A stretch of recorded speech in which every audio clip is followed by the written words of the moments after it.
you got your contacts in. No, I gotta go get them glasses now. Good morning. Good morning. Morning. Good morning. How's everybody?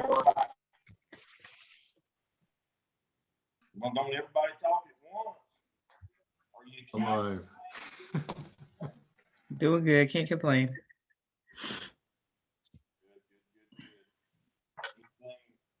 Anything to share with the group this morning before we get started? All right, so I'll take that as a no. This is Salcon Day. We get to work through all the different chapters, and I'm not just going to sit and grind the PowerPoints out.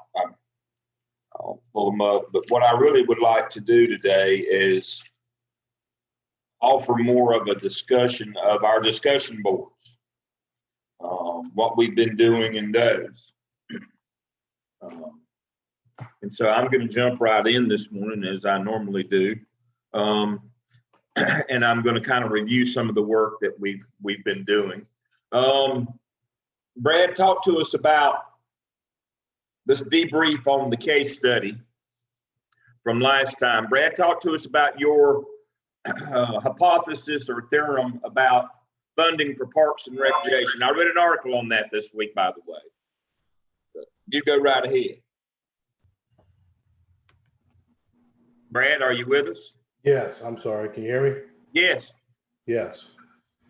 You talking about defunding the police? Which In one? your response this week, the case study, you talked about the efficacy or the need for public nonprofits like Parks and Rec. We'll use that one as the example. I don't know if I want to get into police this morning or not, but I'll do that. I won't light you on fire. I'll get into about defunding the police. I'll do that. But I liked your point, and I actually researched and read an article on that about Parks and Rec. Yeah, I mean, yeah, I was hoping you weren't throwing me under that bus that early in the morning with the police. Thanks. No. Parks and Rec, something we all agree is a wonderful thing. Yeah, I mean,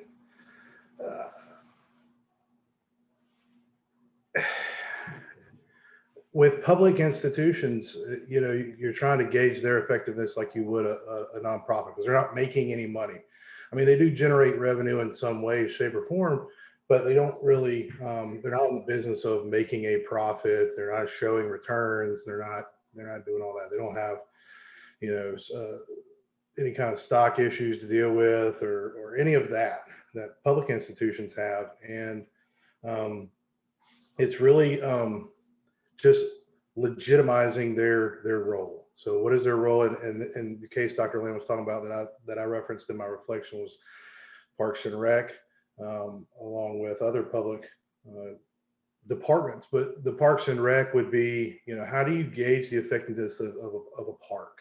How do you gauge the effectiveness of a walking trail or things like that when you know, you could gauge usage, you could go out there and count people, you can, you know, do surveys all you want to, but really, how do you gauge their legitimacy and their effectiveness in the taxpayer world? So that's sort of what I wanted to look at with nonprofits the same way. You know, you have to look at their organizational effectiveness different than you would a private company or even a nonprofit, because you're not going to throw away Parks and Rec. I don't think there's anybody that would say just, you know, defund the Parks and Rec, just make them go away. No more playgrounds for the kids, no more walking trails, especially in a, you know, COVID world where we're trying to push people to go outside and exercise for mental health and physical health too. But so yeah, I just sort of brought up the point that, you know, if evaluating the organizational effectiveness of these public institutions, which is what I sort of look at more in my world, is just as important as these nonprofits. Thank you. Sure. And that was the point. I thought that was an excellent point from the reflections. And it speaks to that everybody, profit kind of explains or legitimizes you in the profit world. If you make money, kudos, everything is good. Even though I would argue that we've lost our ethics in capitalism. It's not the first time you've heard that, I hope. That the ends justify the means now in capitalism. We've gone too far. As long as we make a profit, that we don't care how we did it. If we poison people with chemicals in the environment, water. There's a movie right now on Dark Water on the premium channels. Mark Ruffalo's in, where the chemical company poisoned all the people. As long as we make a profit, all is good right now. Okay, so Stacia's late. Okay, thank you. And the ends justify the means. We've seen a recent move, striking back at Wall Street for their very illegal and manipulative behaviors, where they just take the money of all the small investors, and so they fought back with GameStop, and then they cried foul. We're just supposed to take your money and cheat you. You're not supposed to do that to us. And so in that world, profit is king, and it's gone way too far. But in the nonprofit world, we have to understand that government agencies, whether they be federal or state or local, there should have to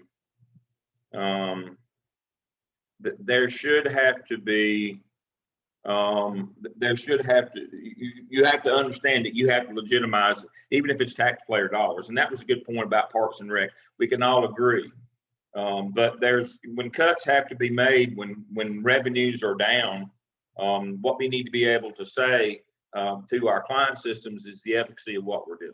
And that's a good part. That's a good point to remember, that public agencies, schools that are nonprofits need to do that too. And I think Vic alluded to that. We have to do that. And so when I teach school law, which is every Wednesday night, one of the things that I talk to them about is the necessary evil of fundraising. And we track how the money has to be accounted for and the legal basis of that. But the bottom line always is don't do it if you don't have to, because fundraising is very much an evil, but it's a necessary evil. But you have to account for it and be publicly responsible for that money and do with what you say you're going to do it, and you owe that back to the constituents. And so Jim asked, is there a metric or for how much money? Let me get to his. Is there a rule of thumb for nonprofits creating operational funds apart from donorship? Generally speaking, if 20% of your operating budget, if you generate more than that, the Chamber of Commerce will get angry and they'll get involved, because you're putting some private, you're taking money away from private business. That's one of the things that you have to be concerned about. Let me talk about that function just a second. One of the things that you have to be concerned about as a nonprofit is that if you're too successful, if you raise too much money, if you get too much business, the people in the private sector will start screaming and yelling. For example, there's a rule that in public schools, you can't use facilities to raise money, like the cosmetology or the auto mechanics or those. Guess why that is? Because you put the hairdresser down the street out of business. And so you can raise a little bit of money for operational expenses. Again, about 20% of whatever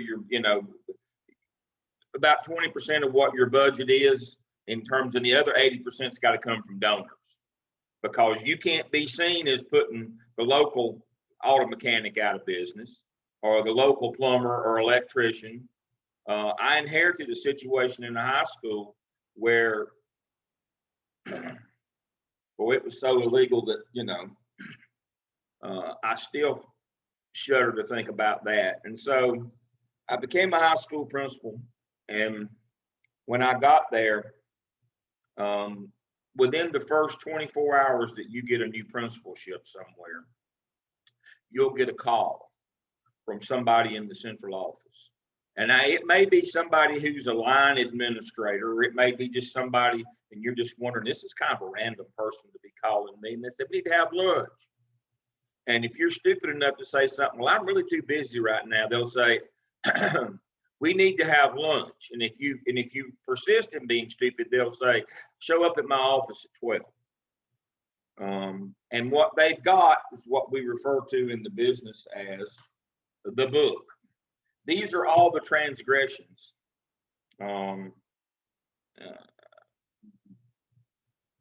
Good point, Brad. That's the story I'm telling right now. And so if you're smart enough, the first time you might, you know, you're a principal, you might miss that. But after that, you know that somebody's going to call you, they've got the book. And the book has all the illegal, immoral, unethical things that are going on at the school that might have been going on for the last 50 years. But now that we have a change in leadership, you've got to fix this today. Could you get this done before close of business today? It's been going on for 20 years, but we want you to get it done before it gets dark today. You got to fix this. That's just the way it works in public life. There's usually some major transgression. Well, there was a major transgression at the high school. Forever. Now, if I get these names wrong, don't quote me on this. Forever, I believe it was. I'm trying to remember the name. I think it was Strawbridge. Who remembers all the names of the people that take pictures, school pictures, and annuals? There's several big companies that do that, and I think forever maybe Strawbridge had the contract in CMS in Charlotte-Mecklenburg. And so you always wondered where those guys come from that shoot school pictures. Well, what Strawbridge had done was hired the photography teacher from this particular high school, and he would take sick leave, which, you know, teachers cannot take annual leave or vacation day when school's in session. Everybody knows that. That's a money thing. And so, but he would take sick days, and he would go to other schools and shoot pictures for Strawbridge,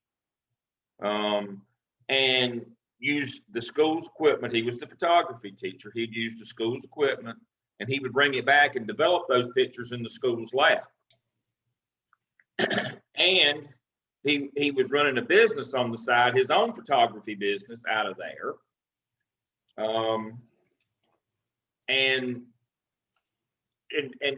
the icing on this cake is the school, the photography program, which is part of CTE, Career and Technical Education. Everybody knows that's a federal program.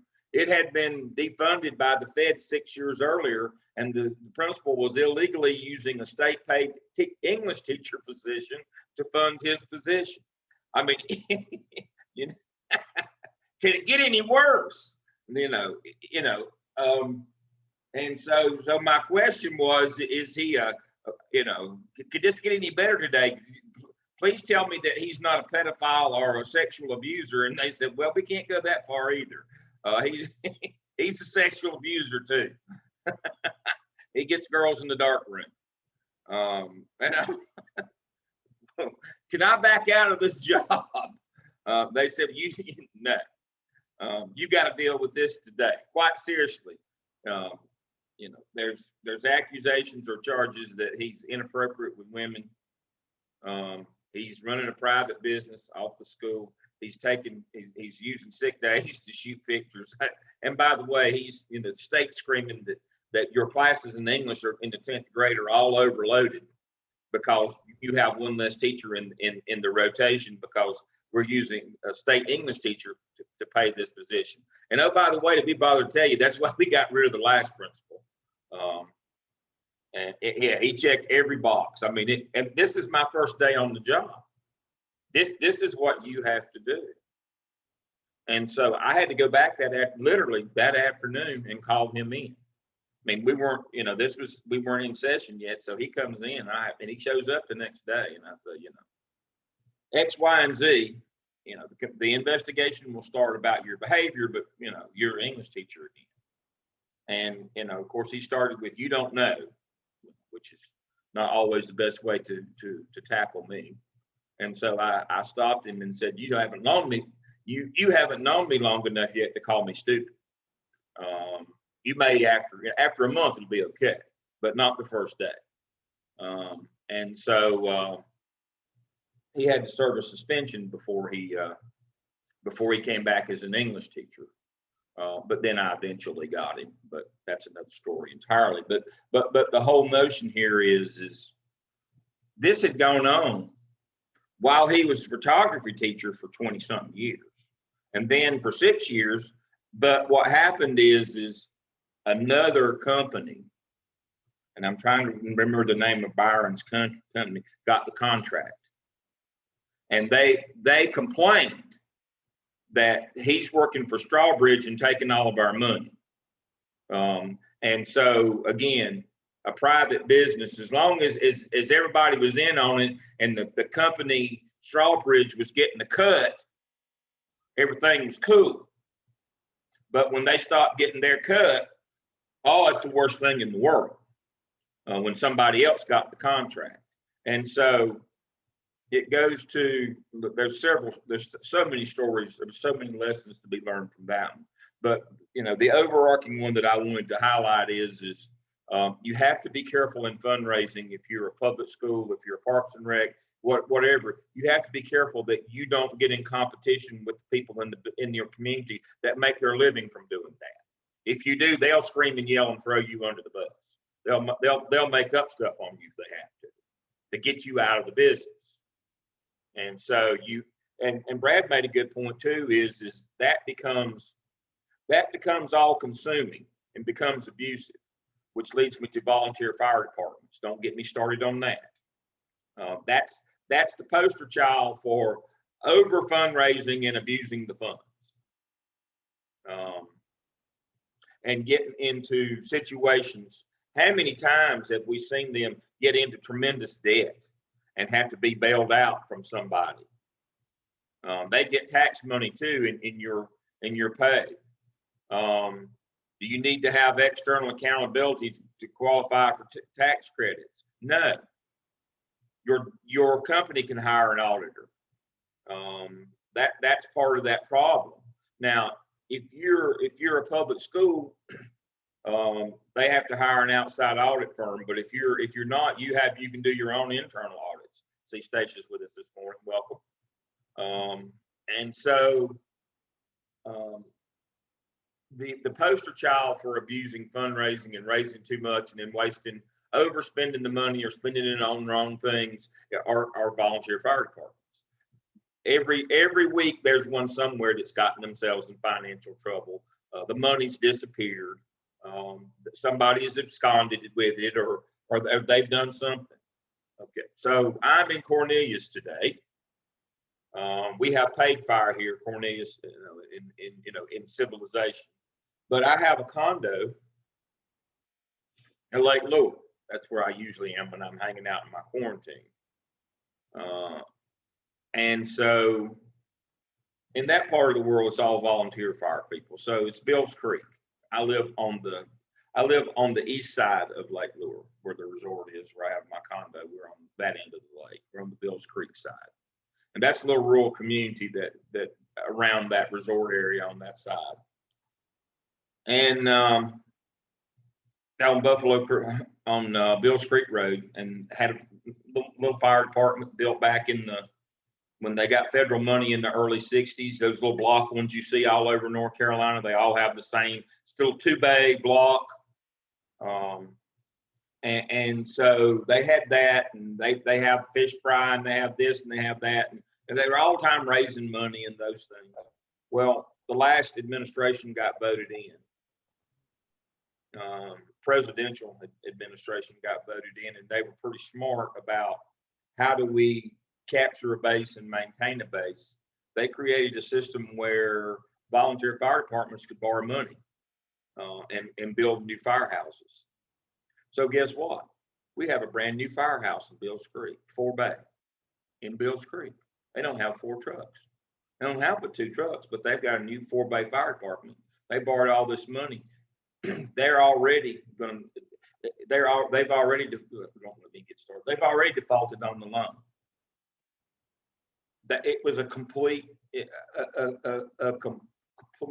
and utter fraud to take the money. They knew they could never pay for that thing.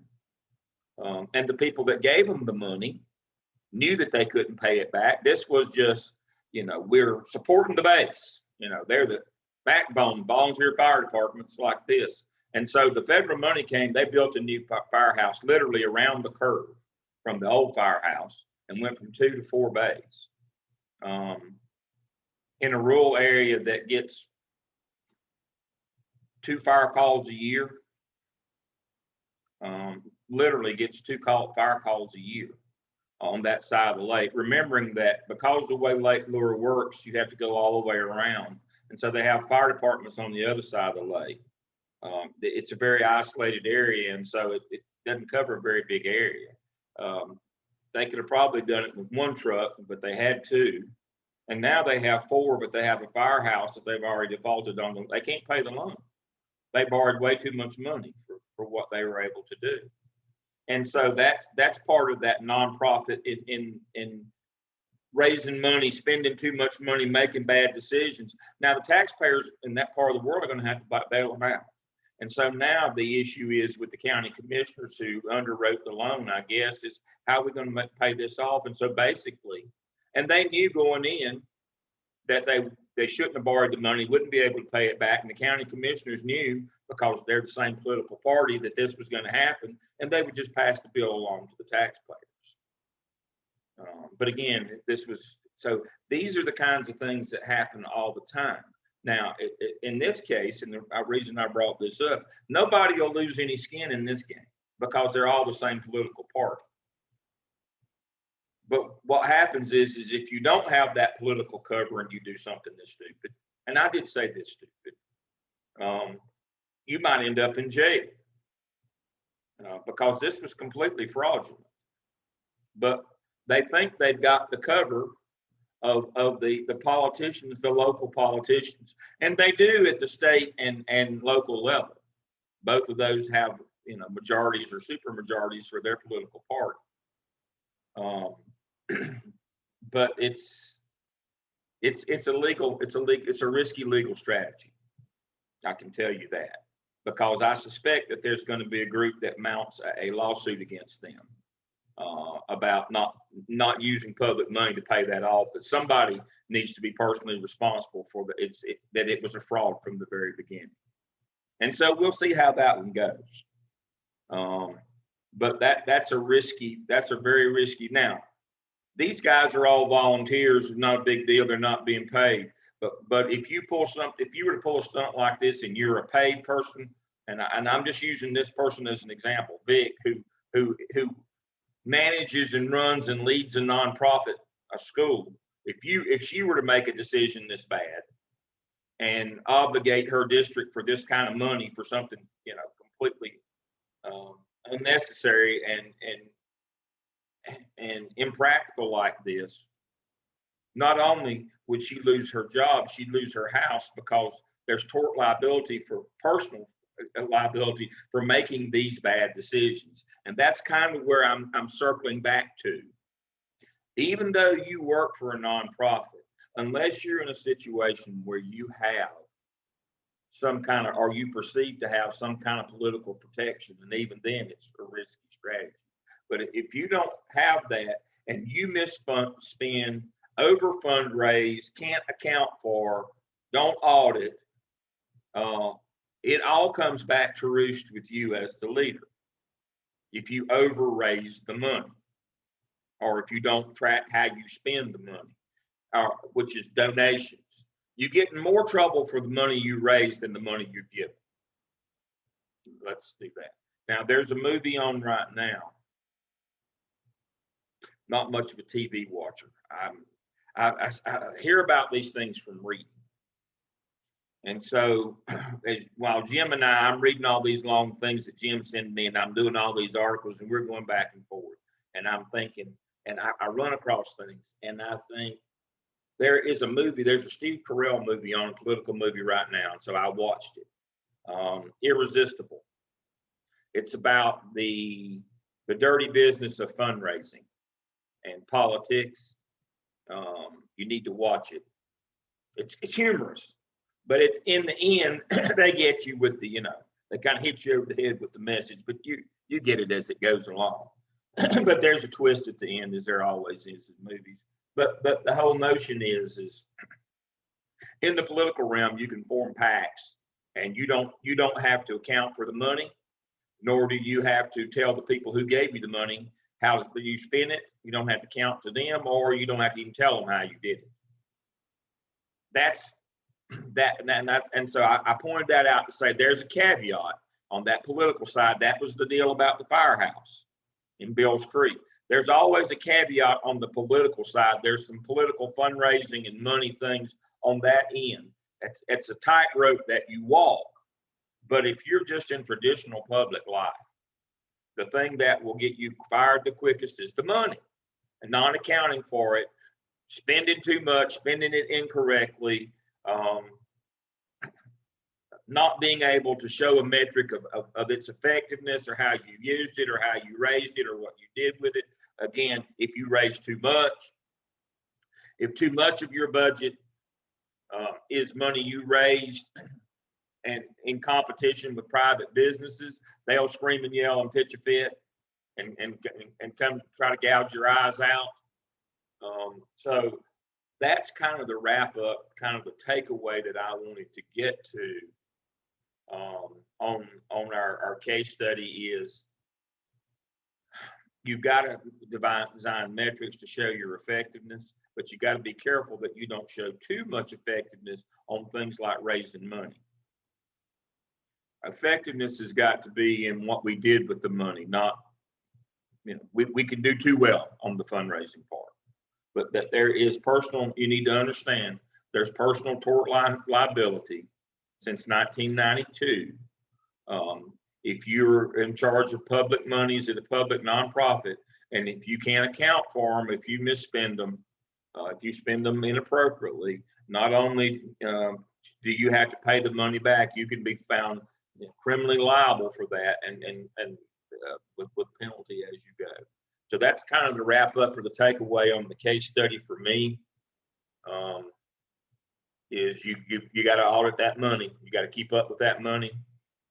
And you can't just go out and raise millions of dollars in a nonprofit without expecting that you're going to get blistered.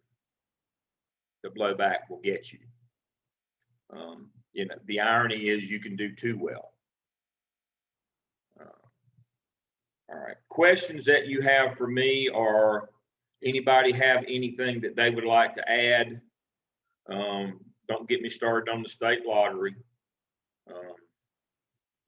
I'll lose my grip this morning. All right. The irony of all ironies, the state education lottery. So in 1964, I'll use North Carolina as the bad example. In 1964, the state of North Carolina got out of capital funding for school facilities. That meant that local, and this happened nationwide pretty much. No, excuse me, I'm having a senior moment. 1966. 1965, the Civil Rights Act was passed. And nothing really happened since Brown in 1954. 1954, Brown versus Board of Education said separate wasn't equal, and nothing happened for 11 years. It was just like there was a pause, a comma, and then we went on. For 11 years, nothing happened. Dr. King and others, and Ralph Abernathy and Dr. Golden here in North Carolina, Dr. Frank, excuse me. But anyway, that's another story. I went to school with his daughter. But anyway, nothing happened for 11 years. And then the Civil Rights Act of 1965 was passed. And well, what are you going to do? You've got all these separate facilities across the state, going to have to put people together. We don't have places big enough. We're going to have to build schools if we're going to integrate. And so the people who were in charge in North Carolina were the builders. They made millions of dollars back when money was money building schools. And then all of a sudden they said, we're not going to build it. We can't build schools. It'll integrate. What are we going to do? And the state being, generally a bunch of crackers in the legislature at that time, they passed, they passed a law that we're no longer going to fund building the schools. We'll show you, federal government, for passing the Civil Rights Act. We'll just defund schools. We will not use, you will not be able to use state funds in North Carolina to build or maintain a school. We'll see how integration goes for you now.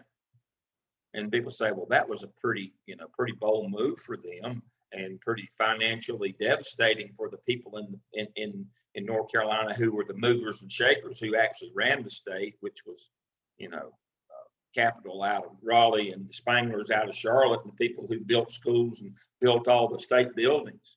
No, really wasn't very politically brave move. They just shifted from public schools to community and technical colleges. Do you ever wonder why in a state that has 100 counties, we have 58 community and technical colleges, and all of them have multiple campuses? That to the point that we have about so what we're talking about is we're at about 7,000% capacity. We have 700 seats for every, more seats than we have people to put in them. That we have, 145 buildings across the state or campuses. It's just ridiculous. We overbuilt to the point of, if anybody just sat down and looked at the numbers of the square footage and the number of buildings that we have, for example, I'm in Mecklenburg County right now today, in the very top part at Lake Norman. There are 5 Central Piedmont campuses in this county, 5, and they're all, the one downtown is bigger than Gardner Webb. Let me say that again. It's bigger than Gardner Webb College. We have 5 campuses in this county alone of Central Piedmont. And you know how big community colleges are if it's the flagship, the 2-county one. I'm sitting here looking, Jonathan works at Cleveland Community College. I'm not throwing him under the bus. I mean, we look at places like that are just huge. Think about all the buildings that were built there. And now the problem is they're all, the youngest one is now what, 50, the youngest one is 55 years old and the oldest one is 65 years old. When Walter Dalton became president at Isothermal in Spindale, which is in Rutherford County, the first thing he said, and through the Republican commissioners right under the bus, was there's over $50 million of capital needs at this school right now. Some of the buildings aren't even safe.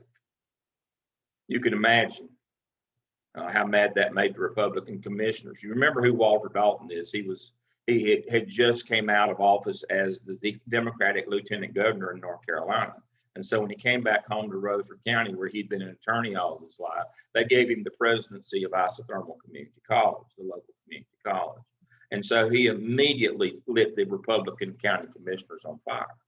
Immediately. That's the way it works in politics. But the problem was Walter was telling the truth. They built these, just kept building and kept building and kept building with no plan for sustainability or upkeep. The people building them simply were building them because this is the way they'd always made money. And they had to get out of the school building business because the people in the legislature did not want to speed up or they wanted to make sure they slow tracked into integration. So they stopped building buildings and told the locals, it's up to you to come up with the money to build the buildings. So all of them, pardon? I was just going to jump in and say that, you know, like you're saying, when he says that, you know, it's up to the local counties, the county has to fund the upkeep of the building. There's no state funds that can be used to renovate or pay for power or water, utilities, nothing. And by the way, Cleveland Community College is, there are 58 community colleges in North Carolina. I think Cleveland Community College is funded at about 52 as far as the county spend on the community college. And as you know, if you've driven by the college, we have like 4 large buildings, Mhm. more than that if you count the individual buildings, but really 4 large buildings. Mhm. Thank you. Thank you, Jonathan. And so that puts them in competition with the public school system for their money as well. And so it compounded the problem. So not only did they say, we're not going to fund the building of schools so that in order to try to block, you know, de facto block integration. When we build this school over there, they'll be in competition for that money as well to keep locals from putting that money into buildings in order to integrate. You know, we'll get them on both ends, coming and going. So that's what happened in 1966. And so they just continued to build these buildings, put them. And so the local had to shift all of their money, their per pupil money, over to buildings and facilities, and then had to compete with the people that knocked them out of the trough to begin with. Then they had to compete with them, as Jonathan says, you know, because the community colleges, again, no state money to keep you up. Once we build you your buildings and we're gone, we never see you again. And the age and the repair of those buildings is just untenable now for locals to have to keep up. Big multiple buildings that are 55 to 65 years old, and were just basically thrown up to begin with. Literally, you have to be careful at isothermal stuff. If it's a windy day, it falls off the building and would hurt you.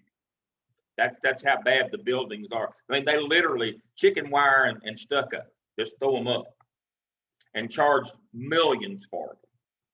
It was all just a big political financial steal.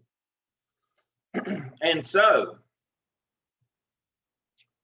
since from 1966, districts had to start paying all this money to keep up, to buy buildings, keep them up, and, you know, try to let bonds with their local taxpayers to get money to build the buildings. And we know how all that, and so that goes along. And so all of the poorest districts were spending every nickel that they had on their buildings and could not put any money other than the flat grant funding from the state of North Carolina, the per pupil money that comes to schools from the state that basically pays for teachers. That's a flat grant. So those community colleges that have high schools attached, where the student gets a high school, you're talking about early colleges, we'll talk about that in just a minute. That's a way for the colleges to get FTEs in order to get them some money. They don't have anybody to go to school there. And I'll talk about that. I'll write that down, FTEs. We'll talk about that in a minute. So the way public schools are funded, when the way state money comes to you in a public school is average daily membership. And so they take roll in school every day. They take roll every day in school, every day, because that's how you get your money, and it's that important.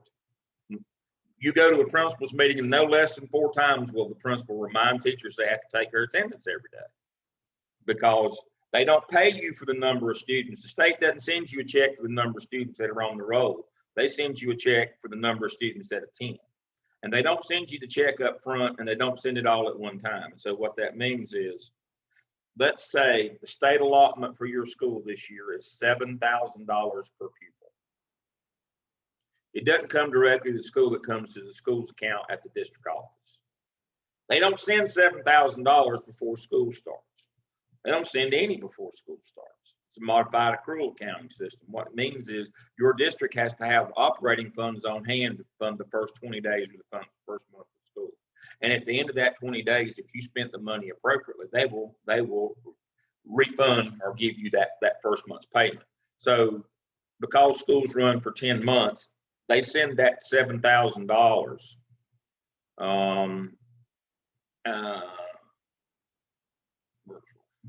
They send 1/10 at the end of the first month. They send 1/10 of the money to reimburse the money you spent. You have to have your own operating money, but they don't send $700.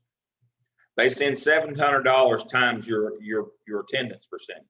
So if the attendance percentage for your district was 95% that month, they send 0.95 times 700. They send you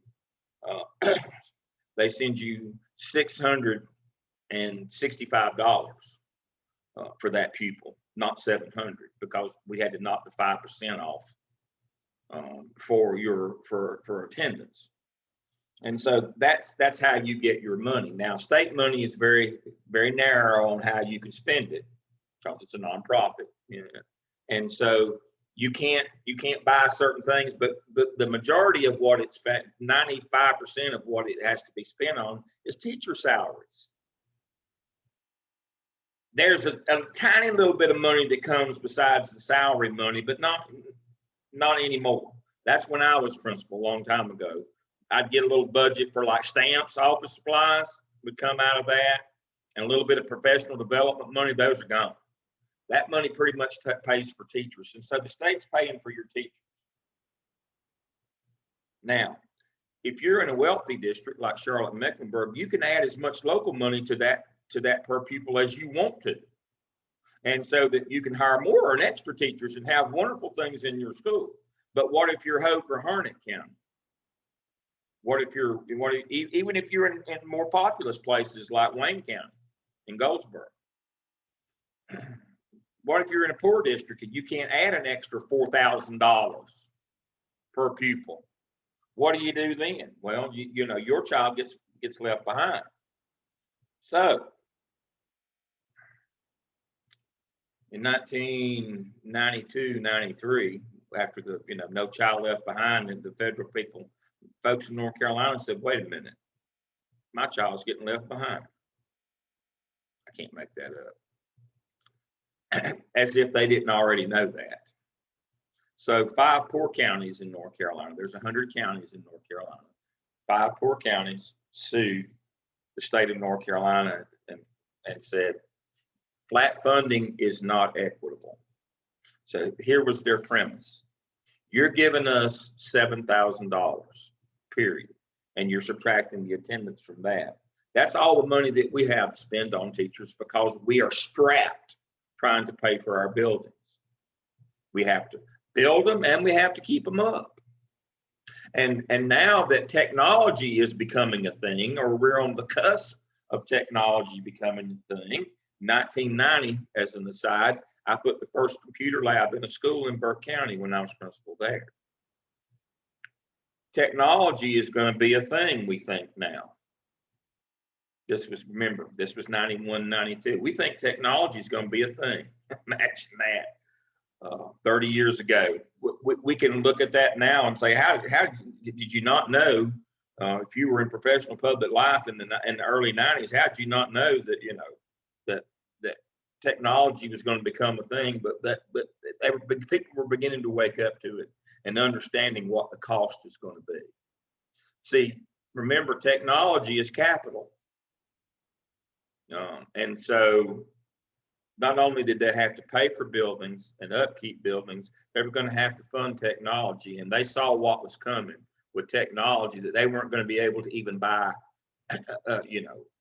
a floppy disk, much less a computer in the low wealth districts. And they knew that the divide between them and the education their children were getting and what they're getting in the wealthier districts was only going to get greater because of the digital divide that we're now still seeing. Folks were smart enough to see that. And so this thing bounced around, but it formed into a lawsuit called the Leandro case. And it was over from 93 to 97 that the case was heard. And basically what they wanted was they wanted to move away from a flat funding formula of per pupil, you get 7,000. Everybody gets 7,000 regardless of what district you're in. They wanted a district power equalizing formula with a recapture provision. Y'all don't want me to get into that this morning, but basically what they said was, okay, Reggie.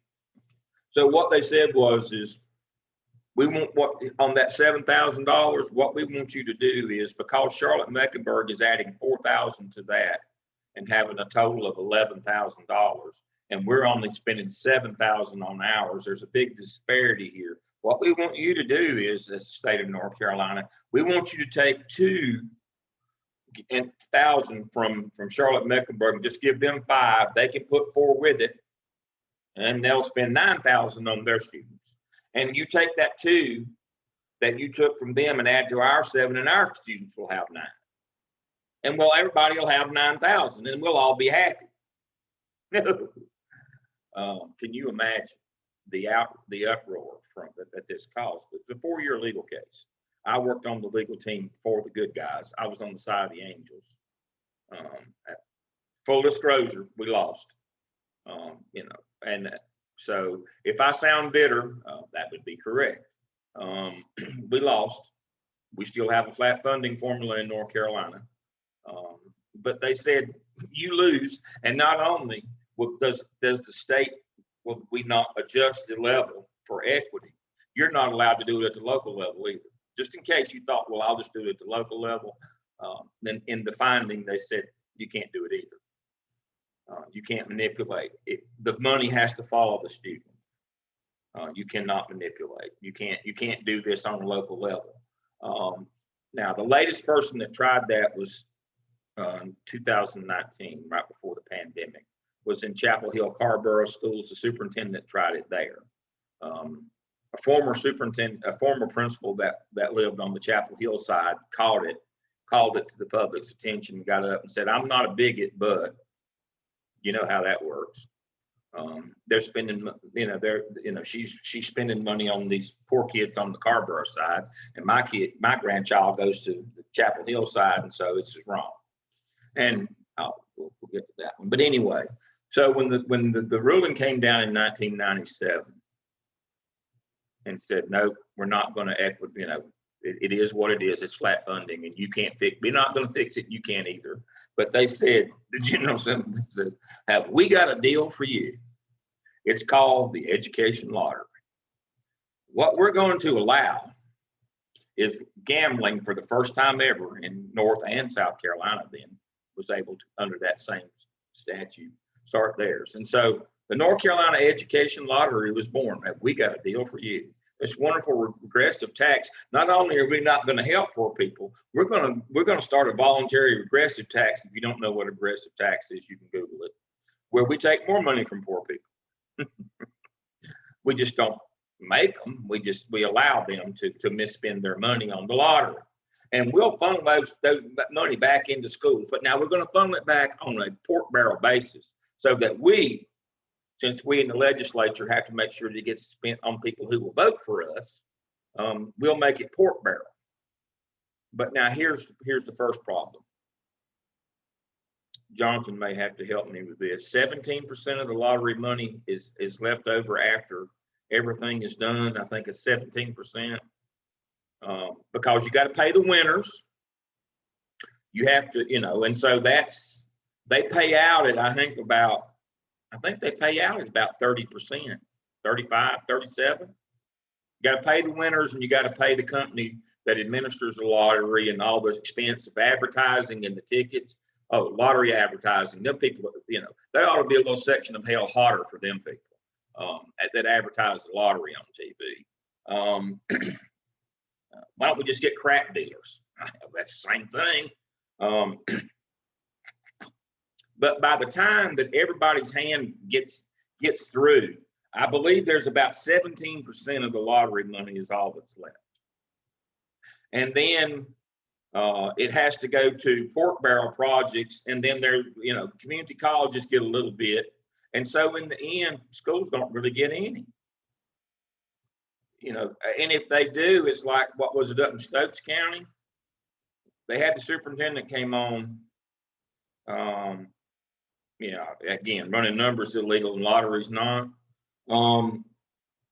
But they had a commercial on. To my knowledge, the community college system doesn't get any education lottery funds except through student financial aid. Exactly. They get just a drop. That's why I said they don't get a direct proportional. They don't get an allotment. Schools don't get an allotment. You might get a little bit. Community colleges, they have a scholarship program. I was going to get to that one, what little money there's left over. There's that college, you've seen that on the lottery advertisements, these college scholarships. There's like 4 of those a year. I don't mean 4 per county, I mean 4 per year. It's just a drop. You never know it. And so there's really no money that comes to, community colleges get a drop on financial aid. Public schools get just a drop. But it's misspent mostly. Like there was a commercial on TV and they only ran it for a very short period of time because there was such a public outcry.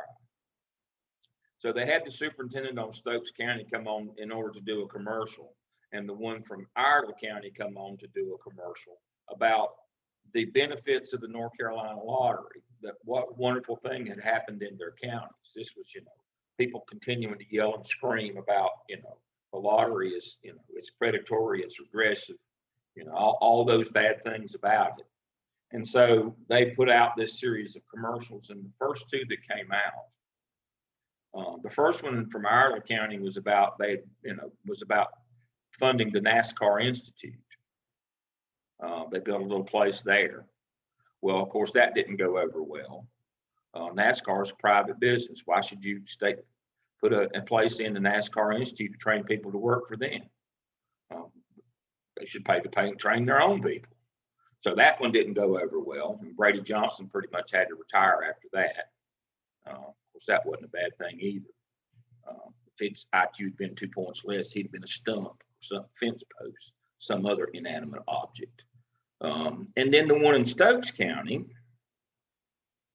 they had the superintendent get on and show and talk about what a wonderful thing it was that they built a new cafeteria at their high school so that all 300 of their students could eat lunch at one time, as if they weren't smart enough to how to figure out a daily schedule with 2 lunch shifts. There wasn't anything wrong with their old cafeteria, that they all couldn't eat lunch at the same time. And that now that they'd gone to the 4x4 block, until us a little while back, that, they couldn't figure out how to do 2 lunch shifts and work it with a 4x4 block. I can't make this up. That's how stupid that was. So that 300 students could eat lunch at one time. They didn't have the 300 kids, and they couldn't figure out how to do 2 lunch shifts. And so they built a cafeteria, and that was the justification for building a cafeteria. It was simply some construction company got payola in that part of the world, and they pork barreled a new cafeteria there. How do you need a big cafeteria where you've only got 100? I mean, we ran 4 lunch shifts in high schools in Charlotte, and we were able to do that. And so it was just a steal, and everybody. Then of course the outcry, and so that was the beginning and the end of the commercials. I'm telling you what a wonderful job we're doing with your lottery money for education. 2 absolutely wasted political pork barrel moves that couldn't be justified in any sense of the imagination, and so they just hushed on that and started up in that Tuesday, that idiot gets in the cave and wears a sign advertising for the lottery. We just started doing that stuff rather than trying to show the efficacy of the lottery money. They finally figured out the only people that cared about those commercials were people who were mad about it. So they just went back to that idiot wearing the sign that Tuesday, the new scratch-offs come out. You've seen those commercials. You know I don't watch a lot of TV. I throw stuff at it. I break them. It's just like, you're just calling me stupid. And so, yeah. And again, Brad's making the point now. the reason why all this happens is this is all a political system. You have elected people. I mean, in whose world does a regressive lottery run by the state that disproportionately takes money from poor people? In what world is that not just a terrible irony that the whole point was to try to help poor people and their children? And so this hurts poor children even more, the lottery, because guess whose parents spend money that they don't really have on the lottery? That would be poor kids. See, it's the irony is, of course, now, please, if I insult you, then you deserve it. But Republicans don't do irony. They just don't. We're going to do what we do. Now, you have some people respect them for that, but they just don't do irony. But the irony of when I'm talking about in this case was the irony is the lottery was purported to be started in order to help poor and minority kids. And in the end, we all know that a regressive tax is unequally harsh on poor and minority kids. It's like we're going to put this fire out by starting a bigger one. They just don't do irony.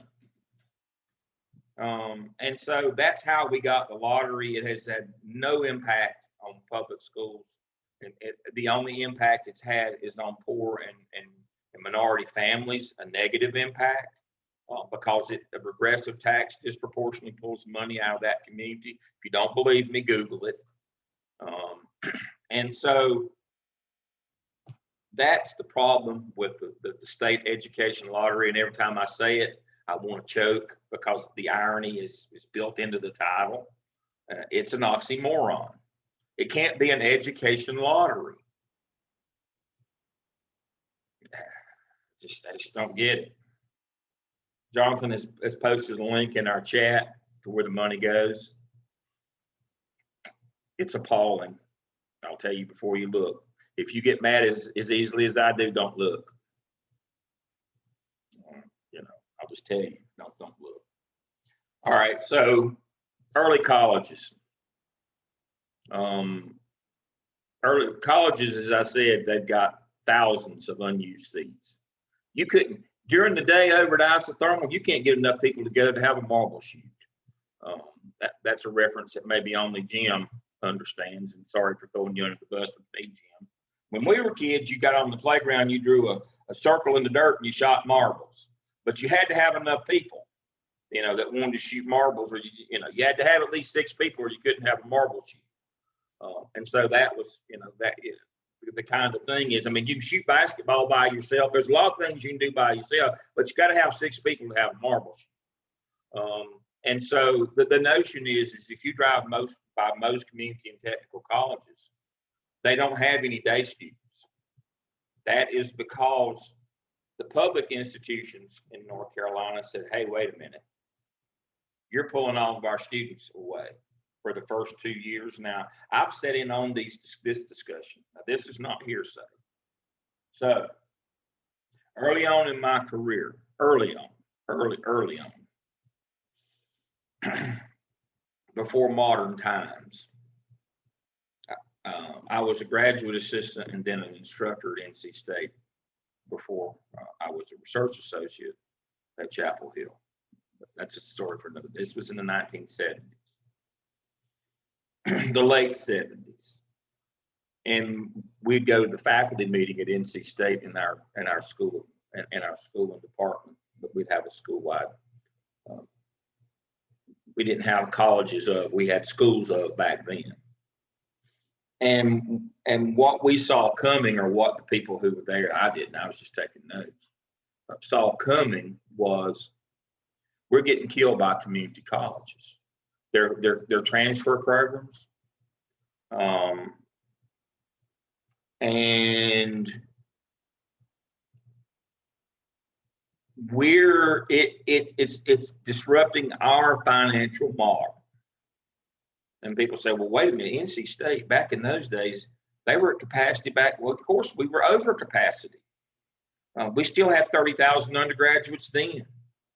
They try to limit it at 30,000. They bought a motel and to put freshmen in.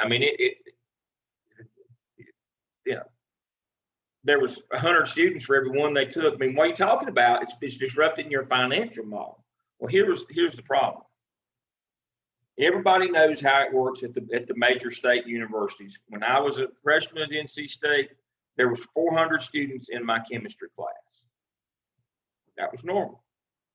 And then as you went up in age and course level from 100 to 200, 300 to 400 level courses, the class size went down, which corresponding.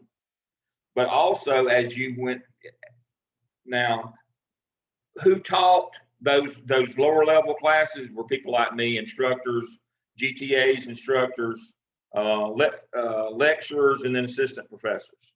The cheapest people taught the biggest number, so that when you got to a 400 level senior class, you had a full professor teaching you. Well, the problem was is if you let people transfer in, they skip all your cheapest courses where you make the biggest amount of money, and they take your most expensive courses. But we don't get the money from taking the cheap courses. We lose money on those people. You're in a class of 15 or 20 when you're in a 400 level course in organic chemistry or physics or calculus. There's only 15 of you in there with a full professor. These people coming out of community colleges, they're skipping our cheapest courses and taking our most expensive, and we get the same amount of money from them. We don't get an increase. And so that was a problem that was identified in state colleges in the late 70s of kids coming out of community colleges from the college transfer program. And so we started doing things to slow that down, to break it, to stop it. I mean, back during that time, my brother-in-law graduated from high school from East Rutherford in 73.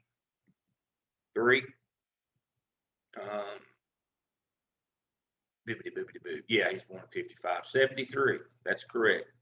He went over to isothermal. They had a baseball team. They had a basketball team. They had student government. I mean, the place was, I mean, it looked like something on TV. It looked like MTV Spring Break over there. They had the outdoor volleyball. I mean, it was just the happiest place in the world. They had everything. You dig up some of those old annuals from back in those days and see they had everything. I mean, it was just like real school. And then the state colleges said, but wait a minute, you're killing us. And so they began to do things, you know, if you transfer in, you lose all these credits, we won't take you.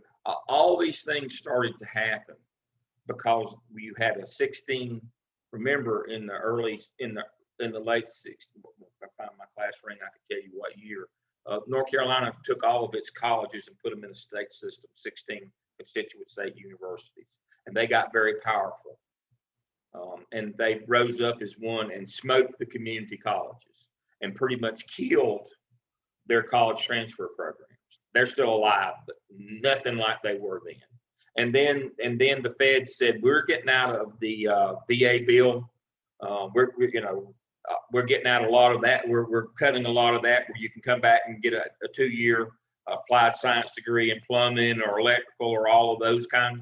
The VA pulled a lot of their money back. VA benefits, veterans pulled a lot of that money back. And then a lot of businesses like Lowe's in North Wilkesboro or Holly Farms that were using community colleges to train their people, they said, no, we're not going to do that. We're going to quit training our people.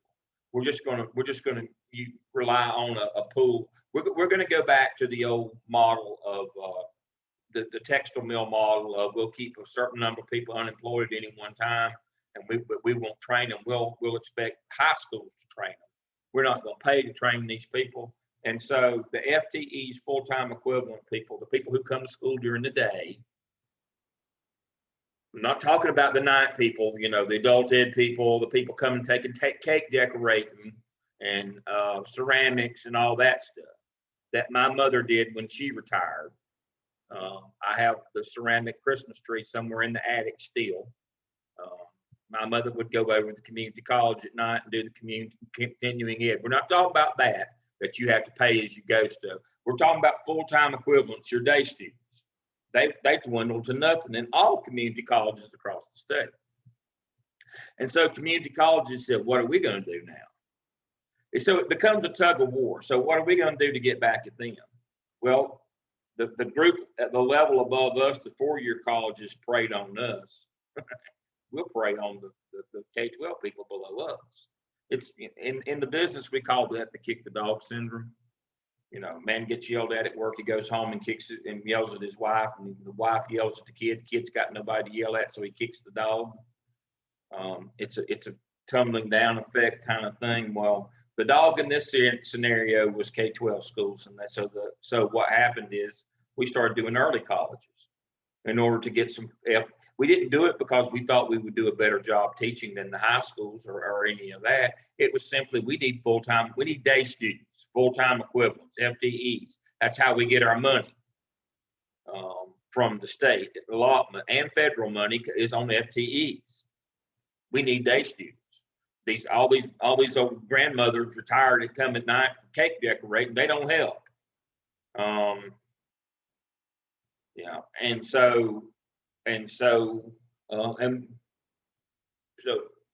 basically what happened is the early colleges an attempt not to provide a better education for students. It's a good thing that it gives kids some options, but the whole notion is we've got to replace these college transfer people that the four-year colleges jerked away from us. And so they did it by starting early colleges. There was nothing altruistic about it. It was, we need day students, FTEs. That's what it's all about. Now, I think that we should capitalize on that. I have to be careful. I'm in Mecklenburg County, so I can say this right now. I'm not in Rutherford County. But Rutherford County would have been much better off 20 years ago to close all of their 3 high schools and just move all their students over to the community college. And people said, well, gosh, that would have been so big. You'd have had 500 less students if you did that than I had as a high school principal in Charlotte. Let me say that again. If you took all 3 high schools in Rutherford County, closed them, moved the students over to isothermal, you wouldn't have a 2,500 students. I had 3,000 at one high school out of 20 in Charlotte. So don't tell me that it's too big to be able to manage it. That's, we would horse laugh you. It's just like the guy that could in Stokes County that couldn't figure out how to do 2 lunch shifts for 300 students and use that as a justification for building a new cafeteria. Don't pee down my back and tell me it's raining. Don't call me stupid. You know me a little while before you do that. There's certain things that we know that are just complete manipulations of public funds. And as long as you're with the right political group or if you're on the side of the angels, you can get away with some of that idiocy. There is no irony to a certain degree. But if you're on the other side, you're trying to do the right thing, you'll get crucified if you misspend a penny or can't account for a penny. That's the dichotomy. That's the irony here. If you're trying to do the right thing, you've got to follow all the rules. Your ethics have to be beyond question in leadership positions if you're trying to do the right thing. Now, on the other hand, if you're trying to be a scumbag, grifter, you don't have to worry about those things. Even if you get caught, somebody will make an excuse for you. You can lie, and if that doesn't float, you can say, well, I was lying, and here's the next excuse. Kind of like if you get on a plane and go to Cancun in the middle of a deep freeze. I mean, tell 2 or 3 lies, and if you don't accept that, well, let me, if I got a deal for you, I've got the next lie to tell you. Well, you don't believe that. There's contradictory evidence. Well, wait a minute. What was the John Lovett's character on Saturday Night Live, Tommy Finnegan, the pathological liar? But again, we don't do irony. And so, but if you have the votes in the legislature, or if you have them in the Congress, then you can get away with some of this kind of stuff. But if you don't, you're going to get hurt. But now the thing is,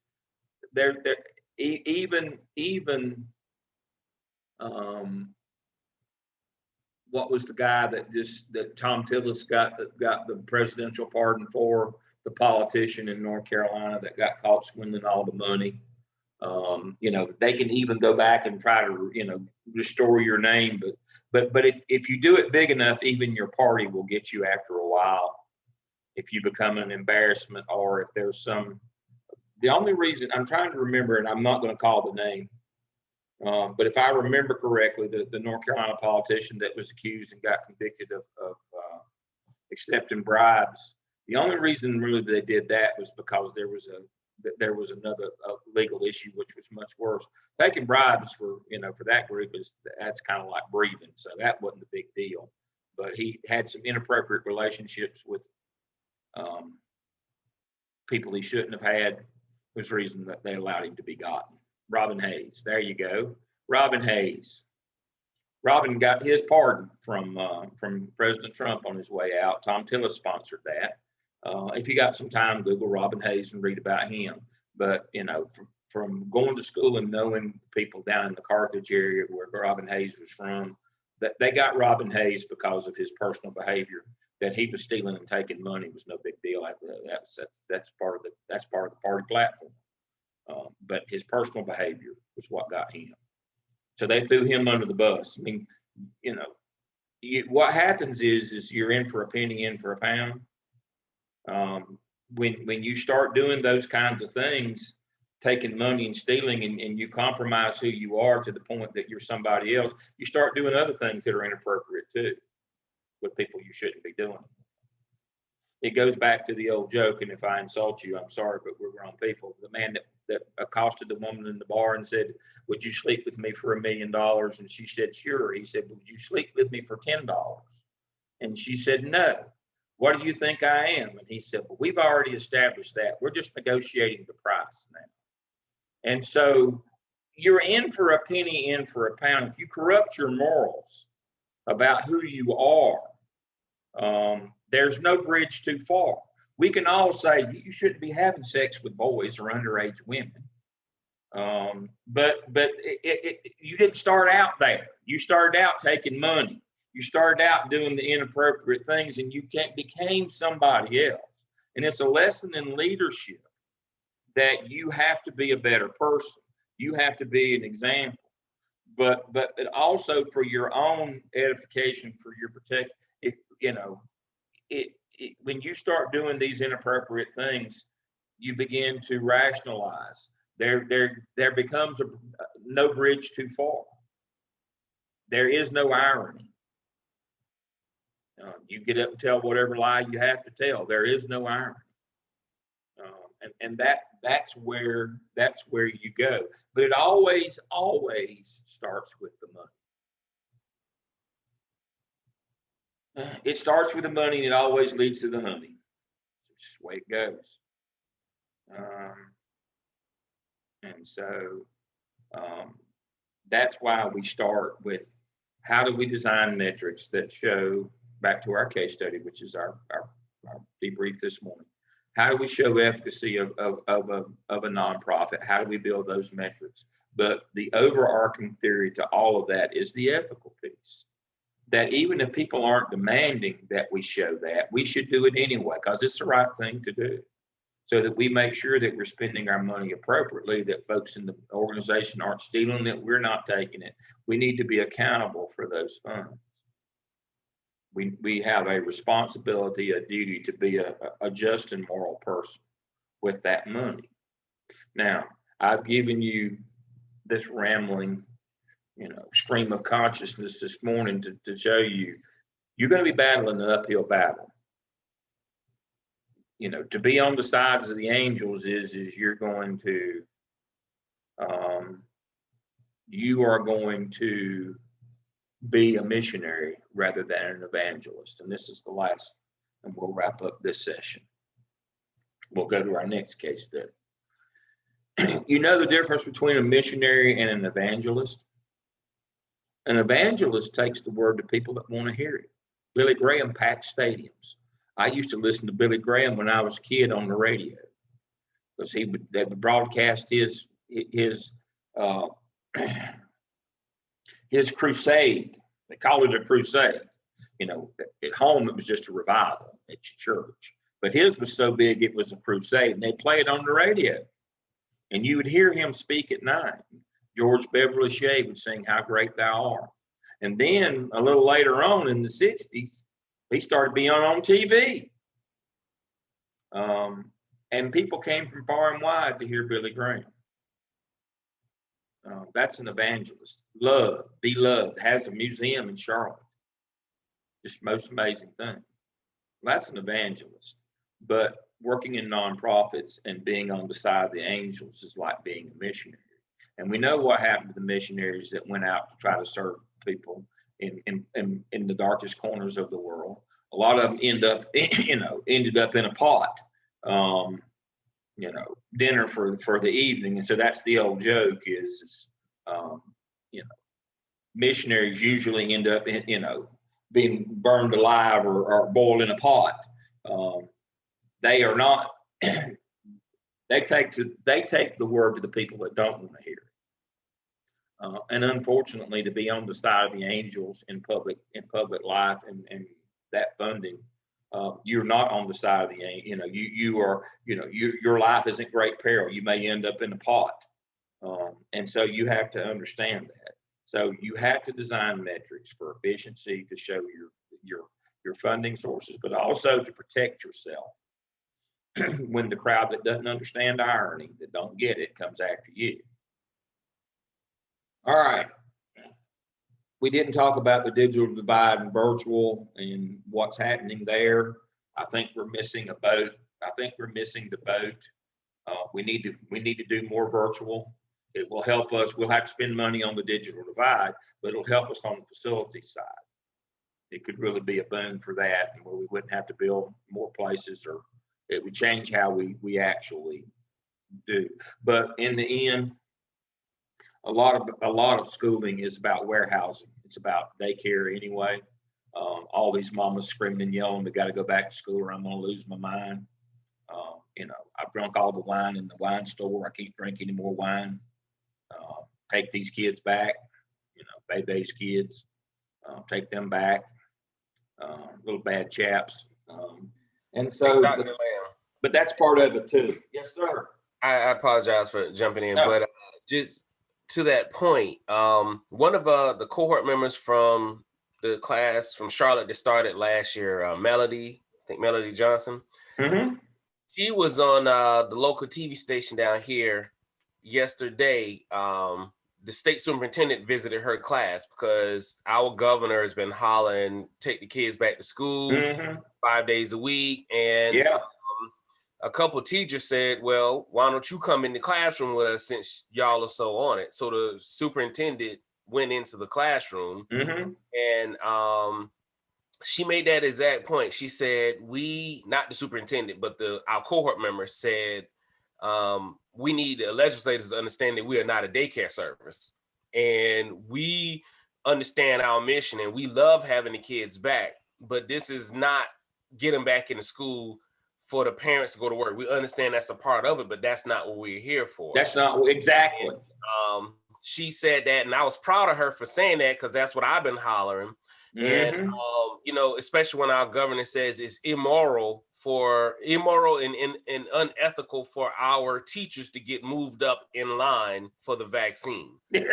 So he literally came out and said it's immoral and unethical for us to get moved up in vaccine. So when she said that, and I was glad she spoke truth to power on there, and I hope she had an audience. And the superintendent did an audience with teachers, and they kind of told her that.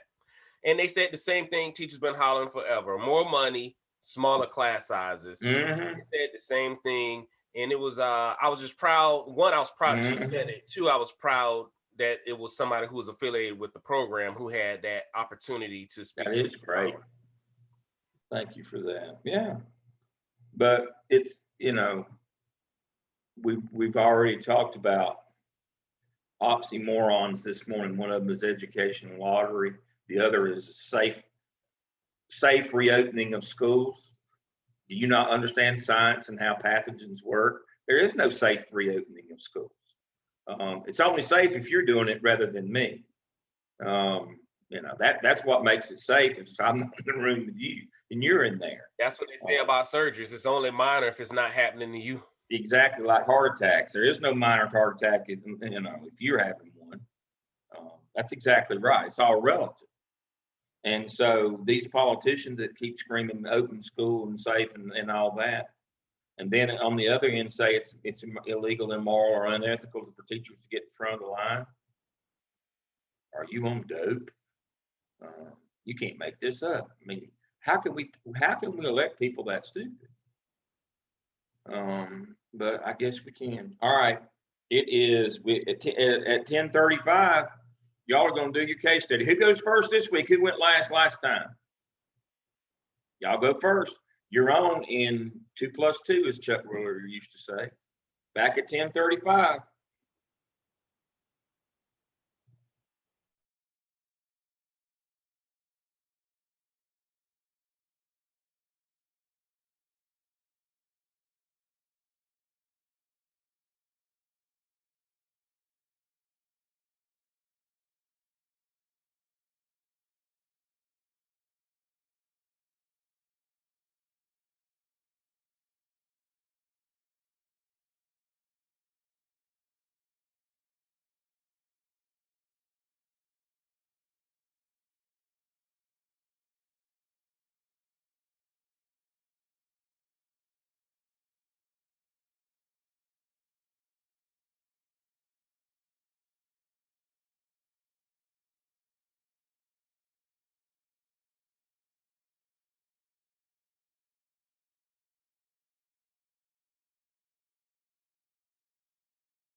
All right, I see our time is back.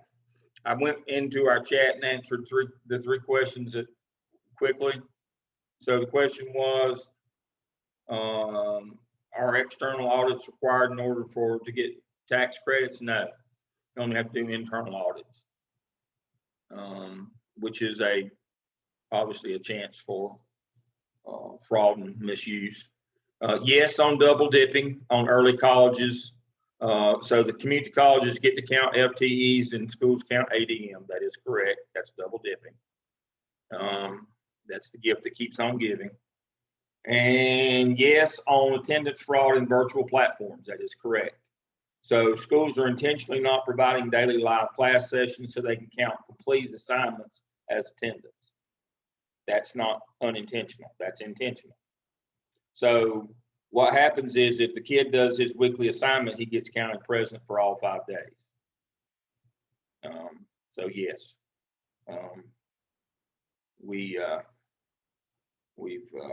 what is that? Corrupted morals. So we talk about the 4 ethical paradigms: care, justice, critique, and profession. Corrupted morals is a ethical breach on the professional end. Yes, that is correct. All right, so case study 16A. I'll share my screen quickly. Team diagnosis and intervention. And so what we have here in terms of methodology is this is mixed methodology convergent design, where we take qualitative work, which is these statements down here, and we compare and contrast them to our quantitative work, which is this is a frequency distribution of a survey. Remember, survey is quantitative, even though there is no right answer. We count survey work because we can come up with some numbers and averages. And the mean over in the right-hand column is the average. And so since we can apply measures of central tendency, mean, median, and mode to those, we count those as quantitative.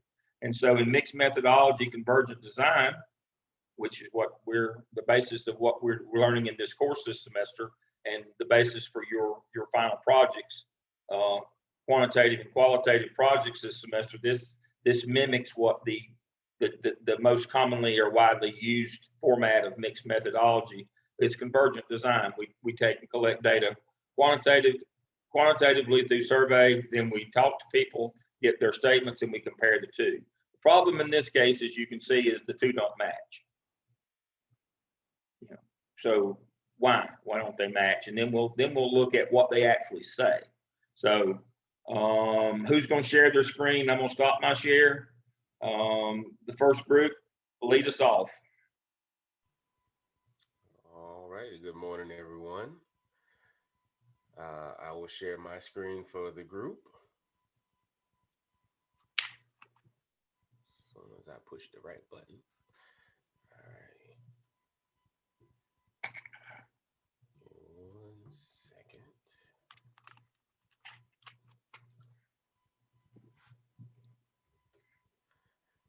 All right. Take it away, guys.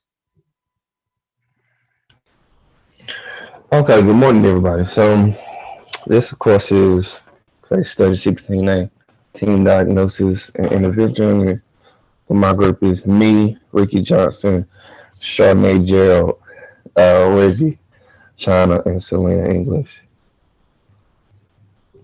So the objective is to utilize the team survey data and to create a path forward. So we came up with the team strength as far as everyone understood their mission as far as the department. They knew their job responsibilities, and they had an effective working relationship to get things done for the department.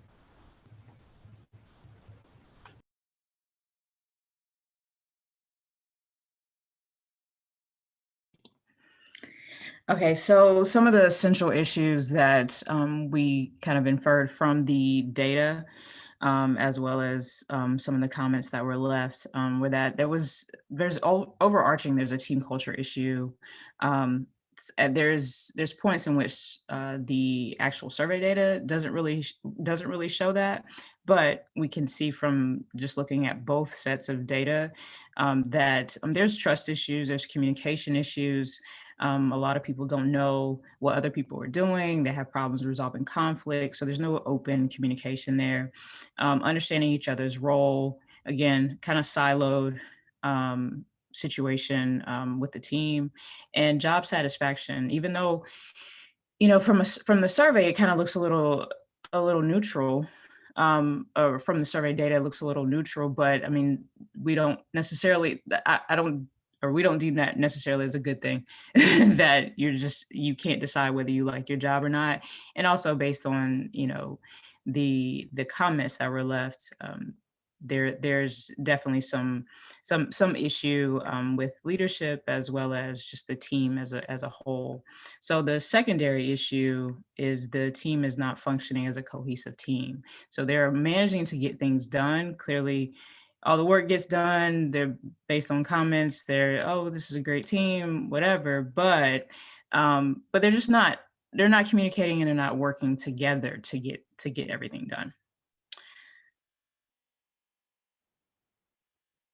So the approach to a feedback session, really just the thought was a typical engagement survey type of feedback session. So there's really two ways to look at this. So with the team members really presenting the team survey results.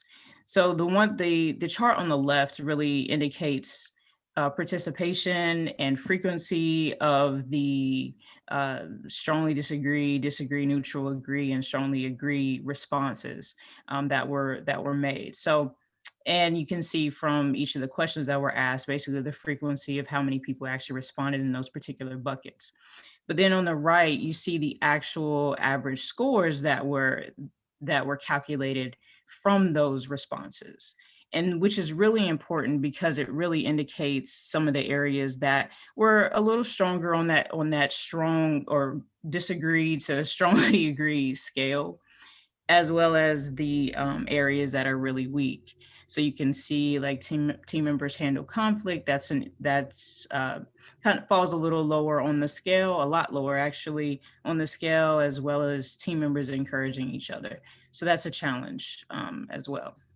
But also the second part of that is really taking that, showing the graphics to the team members, but really for John, who was the leader, showing him all the information, showing him the graphics as well as the comments.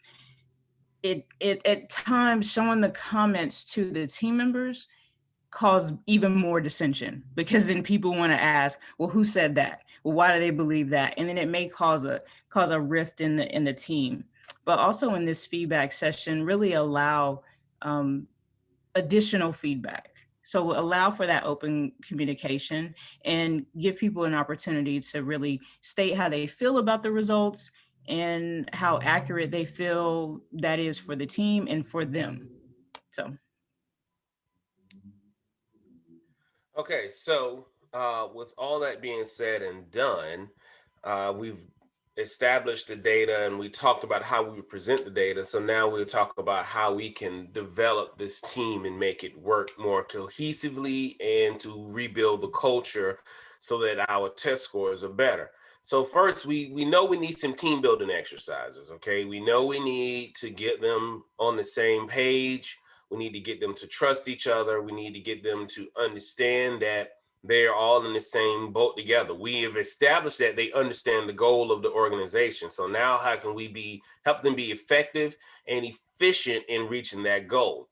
So we believe team building exercises, we'll talk more on that in a second. The manager needs to have one-on-one conversations with the employees. It's obvious that there was some cliques going on. They feel like some are in the inner circle and some are not. And if you're not in that inner circle, you feel like you have no place. So the manager, John in this case, needs to sit down with everyone and establish an open dialogue. He needs to set up an open door policy. He needs to be able to take it or be able to understand that some feel it's a clique and why they feel like it's a clique, and he needs to address that immediately. And it needs to be a constant thing with him. It needs to be a constant conversation, not just let me do this one time.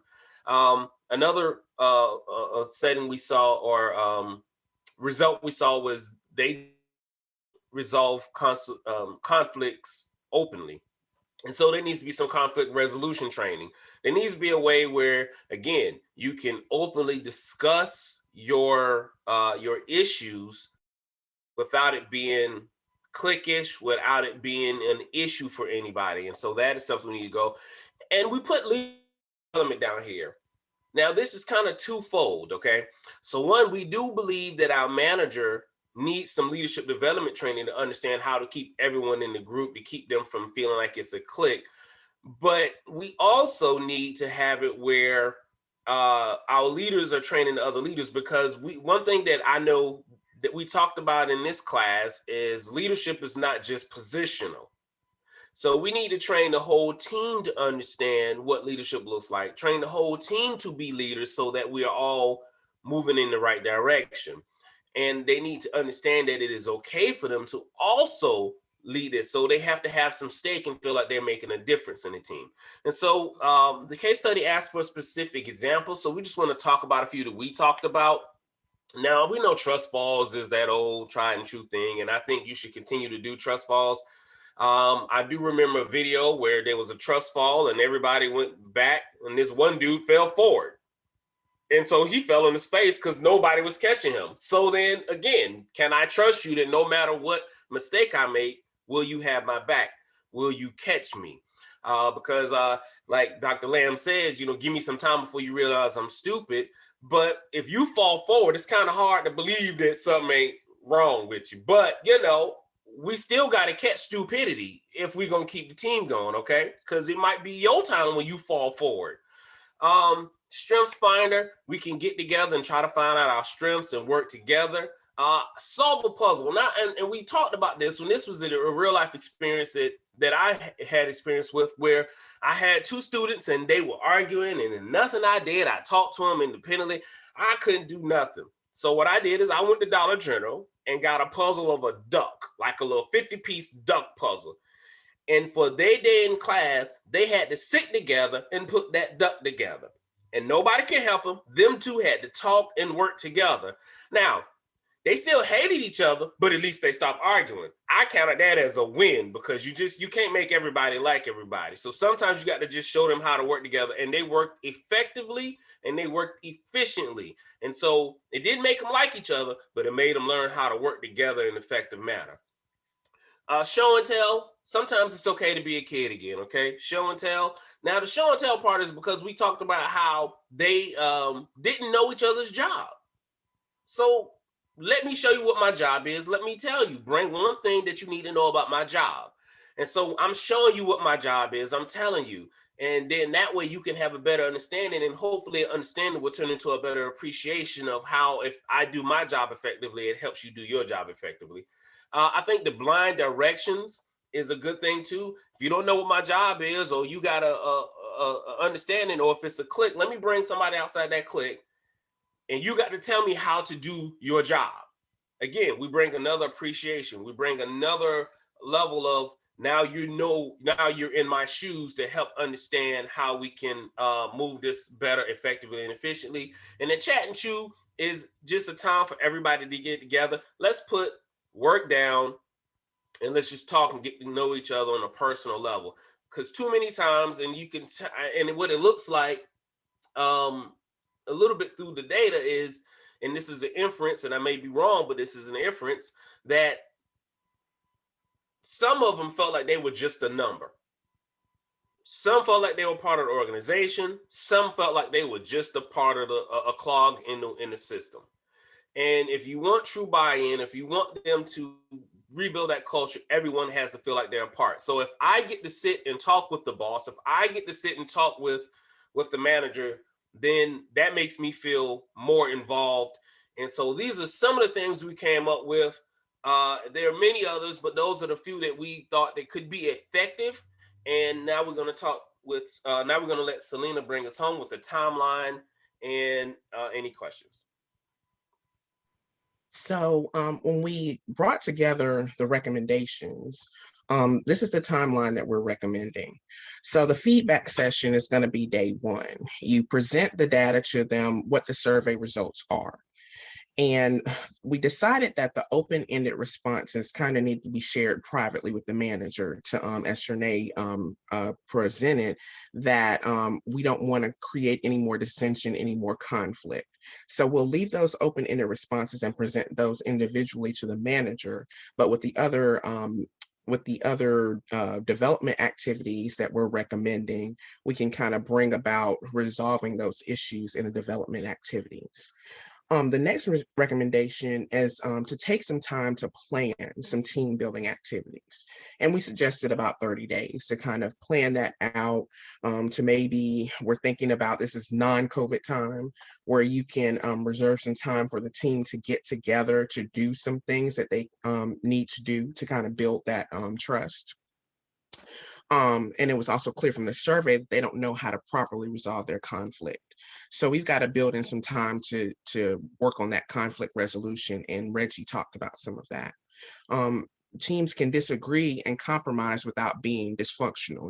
You don't have to, you can have disagreements and still figure out how to work together to reach the same end. So it doesn't have to be about arguing back and forth and fighting, but you can compromise and move forward with how to, come to a resolution and move forward with the progress that you're trying to make.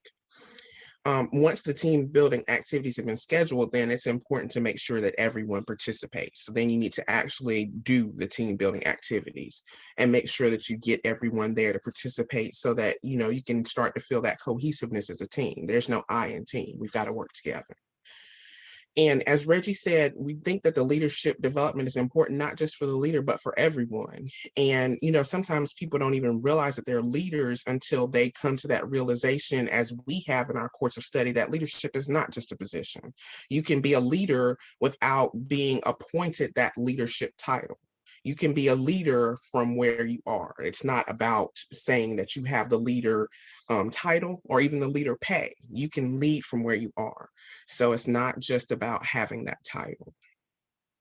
And so after they've participated in the team building activities, they've had this leadership development, they've worked on their conflict, they need to go back and reevaluate or retake the survey and see if they've made any progress from these things that have been put in place. And we're suggesting 6 months to go back and look and reevaluate. And if you retake the survey, either you're going to see that you've made progress and you've resolved some of the things that were initially an issue. And if not, then you need to go back and revisit what can we do. And then see if there are any new issues that came up since you retook the survey or since you started on the plan to moving forward. So our suggestion is after 6 months to reevaluate, retake the survey, see if you're making progress or see if anything new has come up. And so that kind of wraps up our timeline. Are there any questions? All right, if you'll go backwards in your slides. No, that's fine. Don't. All right, I'm gonna show mine then. It's up to you, Doc. Whatever you want me to do. I'm good. Let me share my screen. All right. All right. So let's start from the very beginning. Now you got excellent job. You got where you needed to be. You correctly identified the problem, came up with solutions, a timeline. Kudos. Problem is methodology. All right, so what are the 2 criteria you must meet in research methodology for any research study that you do? What are the first 2 criteria that you must meet from chapter 1? Chapter 2.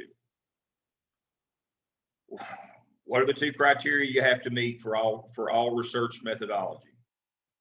It has to be valid and reliable. There you go. Validity and reliability. All right, your problem is you have not achieved that. In convergent mixed methodology design, you collect quantitative data, the survey, you collect qualitative. They don't match.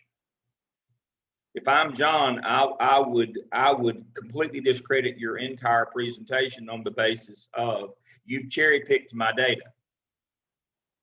Overall, you picked two things, 2.7 and 2.4, handle conflict and encourage others. You picked those, but if you look at my averages are fine. I don't see this problem. Well, the problem is in your methodology. This survey is not reliable. Why is it not reliable? Because you allowed a middle column. You should have used a survey that only had strongly disagree, disagree, agree, and strongly disagree. If you allow that middle column, you get garbage, but that's intentional. You'll never get anything that tells you anything. And then we'll use that as the basis to try to discredit what people actually said on the qualitative side. And we all do it, and in methodology, I'll just tell you, for whatever reason, because we have numbers, we attach more importance to the quantitative piece than we do the qualitative piece. And I would argue, as John, is that y'all are cherry picking the data on a couple of small items, and that there aren't two separate and distinct groups. We don't have a bimodal population, and we've just you're just cherry picking the data, making me look bad. The problem is in your instrument. If we take that 3 column right there, neither to agree nor disagree, and we move it over to the strongly disagree or disagree side, what emerges is a perfect match for what the qualitative tells us, that there are two different groups. You're either in John's group or you aren't. And so the fix is very simple. We either use a 4-bullet or 4-level survey, Likert survey, or we take and move the 3s over with the 1 and the 2s. Either way, what we get, it's almost like a forced response. Either way, you have to have an opinion. You either agree or you disagree, either strongly or not. But you can't provide a middle column. If you provide a middle column, your quantitative work will never show you anything. That's just the way it works. So that's a methodology problem. That's the first thing we have to look at is our methodology. Now, once we did that, once we saw that your presentation's spot on, there are two groups. They are dysfunctional. John has his little clique. He doesn't listen to the other group. They don't feel like they have a voice. That is absolutely correct. Okay, but this survey doesn't show that, unfortunately. With the okay, in that scenario, and this is not an argument. I just got a question. Based on what you said, and John bucked back in the way you said, how should we respond to that? What will be the appropriate response? The appropriate response is to say, if we have to defend the efficacy of this survey, is the appropriateness is what I just said. We're going to count 1, 2, and 3 as disagree, and agree as 4 and 5. And here's that data. Now defend yourself. And you can. It shows exactly what the qualitative data shows, that there are two separate groups here. We have a bimodal population. It's real simple. So essentially, even with that method is the methodology was off. It's flawed. It's flawed. Correct. But we were okay in counting that as a negative, right? That is correct. That's what you're supposed to do. Okay. So I said you got to the right place. Right. And everything you got there, and you got to the right place, and you correctly identified the central issue, the problem. There's two groups. It's a bimodal population. One group is on the inside, one's on the outside. You're going to have to do team building. You got to the right place, but you have to define. But we always, first case study, we said you got to design metrics that are both valid and reliable to measure the effectiveness of an organization. Now, the second step is when we're looking at data, we have to make sure that same metric, we built the metrics last time. This time we're making sure they're valid and reliable. There's a process to these case studies. So the first thing that we do when we have data or we're designing a study, we have to again make sure if we're the one collecting that data, that when we develop those metrics in the last case study, this time we have to make sure that they're both valid and reliable. And then we go from there. And so our instrument wasn't reliable. It provides unreliable results because we allowed people to do that. So now, but we can fix that by going and saying to John, we're counting the first three as disagree. That if you agree, you have to tell us you agree. No opinion is disagreement. Now, that's going to be, you're going to get an argument on that, but that's, so the actual best fix is don't do a 5-point survey. You'll notice for those of you who I've worked with in Qualtrics already, that we do everything on four, either strongly disagree, agree, or strongly disagree. We don't allow middle column. Middle column is a design flaw on the Likert scale. Can't do that. Dr. Lamb, would the middle column, and our group kind of discussed this, and we agreed that, and I'm not going to steal Jonathan's thunder, but we agreed that having that middle neutral was silly and didn't help. But could it indicate just apathy? Because that's something else that we sort of felt in the group. Then you have to define go back to operational definitions. You have to define apathy and it being one of the variables that you're looking for. So sometimes you use a 10-point scale, but we're trying to, we're looking for degrees in that case. Okay. We're not just looking for two variables, disagree and agree and disagree. Those are the two variables we're trying to define here. Now, if we're looking at like customer satisfaction, we can do it on a 10-point scale. You say, well, Dale, I've seen 10-point scales. Why are you saying 4 is all you can use? But no, we're trying to identify two variables in this case, agree and disagree. And the middle column does not help us. Now, if we're trying to define apathy, if we're looking at that as as a third variable, then we would absolutely use a 5-point scale. If the three variables we were looking for were agree, disagree, and don't care, and we defined it, then absolutely we would use a 5-point scale. But if what we're looking for is agreement or disagreement, we can't offer that third option. That's a design flaw. Our data is no longer reliable. We're measuring what we're measuring, so it's a valid survey, but how we allowed people to answer it. So the validity is of the questions. Do they bring about? Do they define agreement or disagreement? Are these the important things about this team? Yes, they are. So that the questions are valid questions. The lack of the problem is with reliability in the answers. We allow people to fall into 3 categories when we're only trying to define 2. That's a methodology problem. And unfortunately, when you're taking the word to people that don't want to hear it, what happens to you? You get boiled in a pot. They scream and yell about the process rather than the product, the outcome.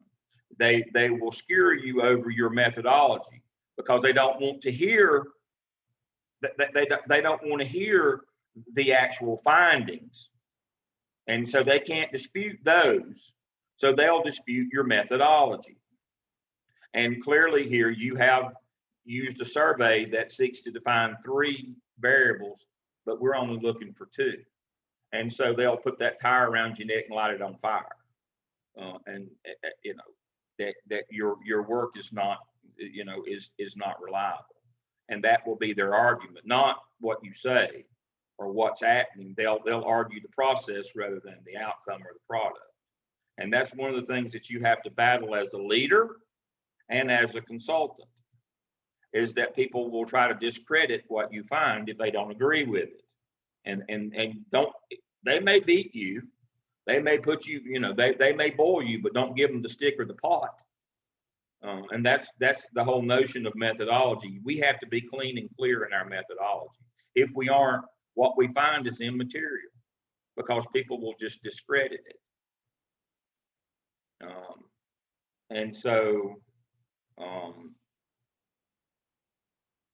if we look at Dale's 10 ways to, for deception, this hits a couple, but sometimes, people will just deny what you find on the basis of how you found it. Why do you think we do IRB, Institutional Review Board? Is that we handle many of these problems and questions so that we're clean and we're on the side of the angels, that we have followed a set of rules in how we collect and analyze data, so that ourselves as researchers, we're beyond reproach. They can't claim that it's us being biased. In this case, John would say you cherry pick the data, which what number is that on my list of that you cherry pick the data because you have an agenda, you're out to get me. And that becomes the discussion, not the dysfunctionality of the team. The discussion becomes you're cherry picking trying to get John. This is all about me. And that's one of the characteristics of megalomania as well, of that type of leader. Is this all about me anyway?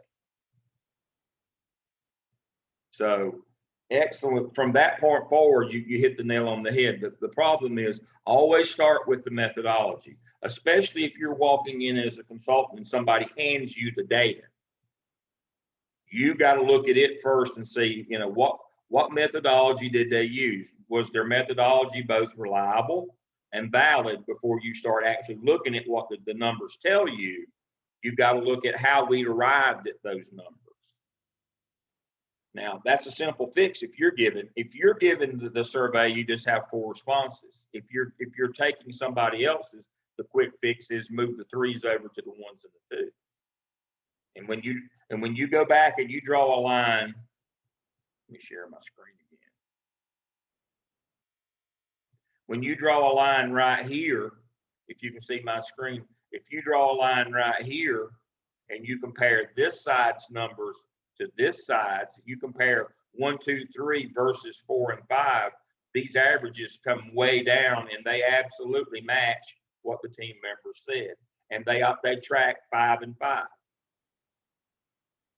You got 2 separate distinct groups that don't work well together. John has his clique, and then you have the other clique. That's exactly what the data tells you once you draw that line right here. So I get questioned all the time, well, I didn't collect the data, how can I? Well, this is a quick fix. This is how you fix that. If you're giving out the survey, just like Stacey's sending one to Hickory Nut Gap Farms, on the survey that we sent them, she's getting responses back, and I will, I won't throw her or her data under the bus, but it's already interesting what's coming back from that data. But she did not allow them a 3 column. She has a 1, 2, and the 4, 5, which would be 1, 2, 3, 4 on hers. That's what she has, and the data is coming back. It's pretty interesting. If you're making the survey, don't allow this column. If you get a survey like this, simply move this middle column over to the 1 and the 2. Remember, we're not trying to define apathy as one of the variables. We're looking for agree or disagree. All right, I belabored that point. Everybody good with that? Everybody understand? Great presentation. All right, who's next? We are, our team. All right.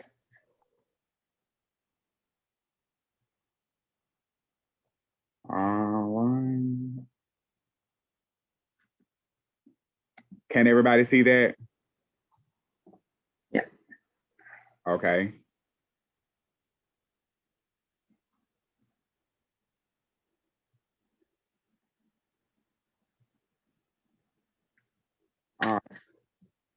Okay, so we have the same case as the first team diagnosis and intervention. It's myself, Papasha, Wayne, and James. So we know there are 12 employees who report to John. They've been given a diagnostic that includes 11 questions with 5 possible answer choices. strongly disagree, disagree, neither disagree or agree, and then agree and strongly agree. And I kind of left the middle column blank, white, or I should say, because kind of what Dr. Lamb already talked about. We knew that column doesn't, I'm not gonna say it doesn't matter as much, but it influences the whole survey. So of all the 11 questions, one area that stuck out was how the team felt they contributed to the organizational goals. 8 people agreed and the other 4 strongly agreed. So I thought that was good. I thought anyway. So there were a lot of neither responses, which brought up a big issue. Of all the questions, of all the 11 questions, 10 of them people answered in the neither or disagree column, you know, whether it was 2 people, 3 people here, but at least 10 of the questions, people chose to use that middle column as their answer. The statements that had the lowest averages were team members encourage each other to do their best, and they had an average of, I think, 2.4, and then team members handle conflicts openly. And that was a 2.7. So you look at it, that's not bad. It doesn't sound bad, you know, considering that there are 8 more questions. But when you get to the last part, that's when you kind of get a little iffy about how these people really feel on this team. And that was the one that said anything else you like to add. 7 people out of the 12 answered this section. And for the most part, it was negative comments. I think it was like maybe 1 good comment and then another one that had started with good but ended with bad. So you had a bunch of negative comments where people that felt like they were outside of John's circle or outside of his clique. They didn't feel like they belonged. They didn't feel supported. They were not advised on what other members of the organization were doing.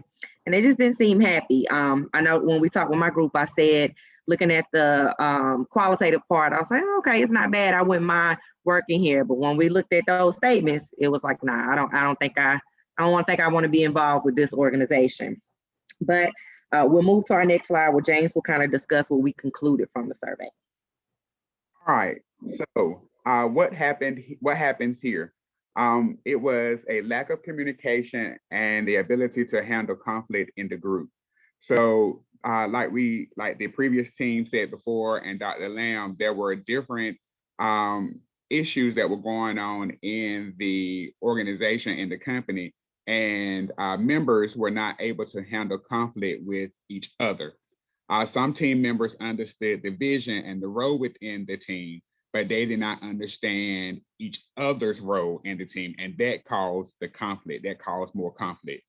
Also, members did not understand the others that are contributing to the team, like I just recently stated. Team members also were ineffective because of the lack of information and communication. So there was an issue with communication within the team. They didn't know how to effectively talk with each other without it being a conflict. So therefore, when they would talk, it would be a conflict, or when they would discuss things, it would be a conflict. Also, not all members feel appreciated, and lack of collaborative effort, team cohesiveness was an issue as well. Some of the strengths and weaknesses from the group, and I have to go in and pull because I'm not able to see everything. So some of the strengths were the ability to effectively achieve the goal. So these are some of the strengths: maintain a stand of high performing team, clearly defined roles and team members, some of the strengths, and clear understanding of team organizational goals. So they understood, again, a strength was they understood the information, they understood what they were supposed to do, but they did not understand what others supposed to do, but they understood the goals and the mission statement for the company. Also, team's contribution to organizational goals. Some of the weaknesses were lack of communication. Again, we talked about that a few minutes ago, lack of communication, conflict resolution shortfall. So they would resolve a conflict for one thing, but then all of a sudden it was another one. Another conflict, trust issues. They had trust issues with each other because, number one, because of conflict, and number two, they did not understand each other's role. negative team encouragement. So that's when you go with the clicks. They had clicks. So so we had one person against another person. So it was negative team encouragement. Attitudes, of course, we see because of conflict, people walked around with attitudes. Formation of obvious factions within the team. So it was issues within each other's team. And so these are some of the strengths and weaknesses from the team. And now we're going to have Papasha come in and talk about key issues. So there are certain key issues which we as a team found. Qualitative and quantitative data don't match. Quantitative data should have been gathered regarding the issue and give concrete data rather than solely relying on qualitative data. Diagnosis was very basic. It should have dug more by putting concrete yes and no questions, and it should have been followed through till the end. No consensus, yes, because diagnosis was very basic, and there is no unanimity based on the report, or there was no concurrence based on the report. Communication, it's very evident that there is a breakdown in communication between team members. Also, they feel that communication should be improved from the data collected. Team cohesiveness, we believe that the team is suffering from group cohesiveness because they lack in encouraging each other, handling conflicts, and they have negative feelings towards team members. Next slide, please. The recommendations and activities which we came up with was assess team dynamics. A team dynamic can be assessed by finding answers to questions like how well team works together as a group, and by having effective team meetings, the ability of team to reach consensus, and the team's problem solving issues, to name a few. And we can have team development intervention by sending individual surveys and conduct one-on-one interviews. This will increase team effective competencies and process, which in turn will improve proximal and distal outcomes. We recommend gathering quantitative data regarding the issues that highlights the trend by means of surveys and one-on-one meetings, and give concrete data to them, to the company, rather than relying on qualitative data. And choose a language that establishes the overtone of a definite behavior. Choose a language that demonstrates the implication of specific behavior, and avoid projecting own feelings on the client while remaining willing to discuss the difficult issues without minimizing the feedback.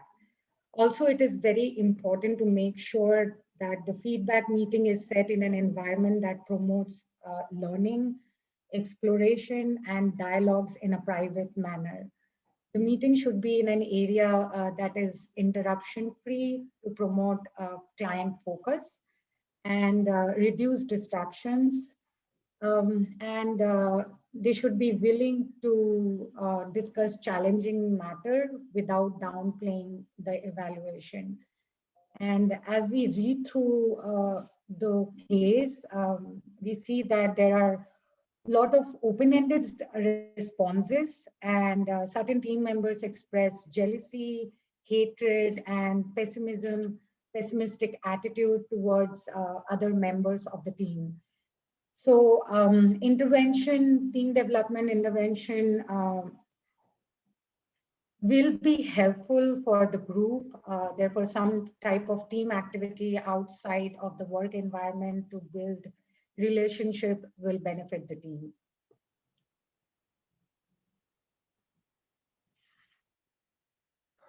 So our timeline for this, when we were thinking about what we needed to do, so you'll see administer timelines, meetings, or administer surveys, meetings, stuff like that. These are follow-up surveys to kind of elucidate more trends. So for the first week, we thought we could review the data for a few days to get a little bit clearer understanding of what's going on. Then setting up meetings and survey questions during that week as well. So what that means is setting up meetings with individuals, with John, and then coming up with survey questions that we want to administer to get more feedback and clear up any misunderstandings from the data we have. During that second week and into the third week, we want to actually give those surveys. And we've got this overlapped with meetings with individuals because the assumption is some people might want to go ahead and get the surveys out of the way. And so these meetings, these follow-ups could be used to kind of dig into their survey answers and understand, get a better idea of what's going on in these people's minds. So that should take us out to about a month total to get all that. I've got a short period of time here to analyze the results, to just get some thoughts together. That could also be going on while these meetings are occurring, depending on how quickly we can schedule meetings with everyone and get the surveys back. But that fifth week is mostly for data analysis and then writing a final report and a presentation. So the idea is that this report and then presentation to the group is going to outline our findings and outline a nice agenda of what they should do in the future to hopefully help with some of these issues. Next slide, please. So the agenda, what we're proposing to do to kind of add to what Bipasha was saying is, first off, work with Jim. Since he's the leader of the organization, we need to talk to him to get consensus with everyone in the organization. We need him to work more closely with everyone and be mindful of not being of not showing favoritism to some and not others. We need some team building activities, and this could be as simple as leaving the organization for a day, go do something fun, maybe grab lunch, dinner, something to get away from the office, work together, and hopefully try to understand each other as people as opposed to just work colleagues. We also thought cross-training would be good because since there is a lack of understanding of other people's jobs, if we could get some sort of cross-training program put in there, maybe everyone could start understanding everyone else's jobs, and that way there's a better appreciation of the role everyone plays. And this would also ensure that everyone could have some sort of backup. So there were some comments saying that some people didn't feel like anyone had their back, they were on their own. Well, this cross-training kind of ties into that, because if everyone has an idea of what everyone else does, then we can assign backups. So if someone's out, they can pick up the slack. The organization does a good job of meeting its goals, but we think a clearly defined organizational chart for this particular department will be good to fully outline what each person's role is. But again, this could also add who backs up who in the case of a vacation, sickness, or whatever it may be. We need more information sharing, so that could be periodic meetings so that people are sharing what they've been doing, updating the company on data, and just making sure that we're breaking down any sort of silo that may be occurring. Priority setting, just what projects are we going to be working on, who's going to take the lead, so more clearly defined roles for each person in the organization. Group action planning kind of goes along with that. If there's projects that require groups, we can group those together, get the right people working on the right projects. And then periodic progress reviews where, again, maybe bi-weekly, We have team meetings to check in with everyone, see where everyone's at, talk about strengths and areas of opportunities, any threats to the projects. So that was what we were thinking for an agenda to fix this in a timeline. And so with that, I guess we'll take any questions.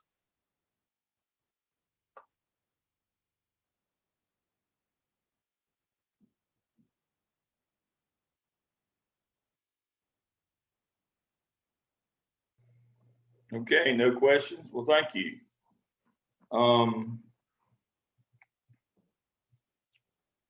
Some thoughts on methodology. I like your presentation. You came up with the right answers, and your plan going forward. Try to avoid focus groups when you're collecting qualitative data. When your preliminary quantitative says there's 2 groups, avoid focus groups. That's a rule of thumb. In bimodal populations, avoid focus groups, because one of 2 things is going to happen, and both of them are bad. If you have half of one group and half of the other, it becomes just it becomes a pitched battle in the focus group. Or if you pick all the members from one group, either group doesn't matter, it becomes confirmation bias. It becomes an echo chamber where they sit and trash the other group and tell how wonderful they are. So in bimodal populations, focus groups do not work.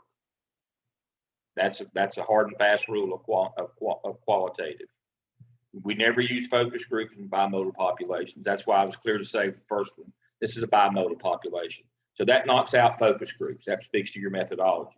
You got to do individual interviews. Now, believe it or not, I actually planned for these classes. I know that's hard to believe, and I don't blame you. But so I was doing some reading and listening last night. It always, try to get better all the time. It doesn't work in my case, but you try to. But one of the people that I listen to a lot for perspective on this kind of work is Malcolm Gladwell. He's perhaps the most prolific qualitative researcher in our society.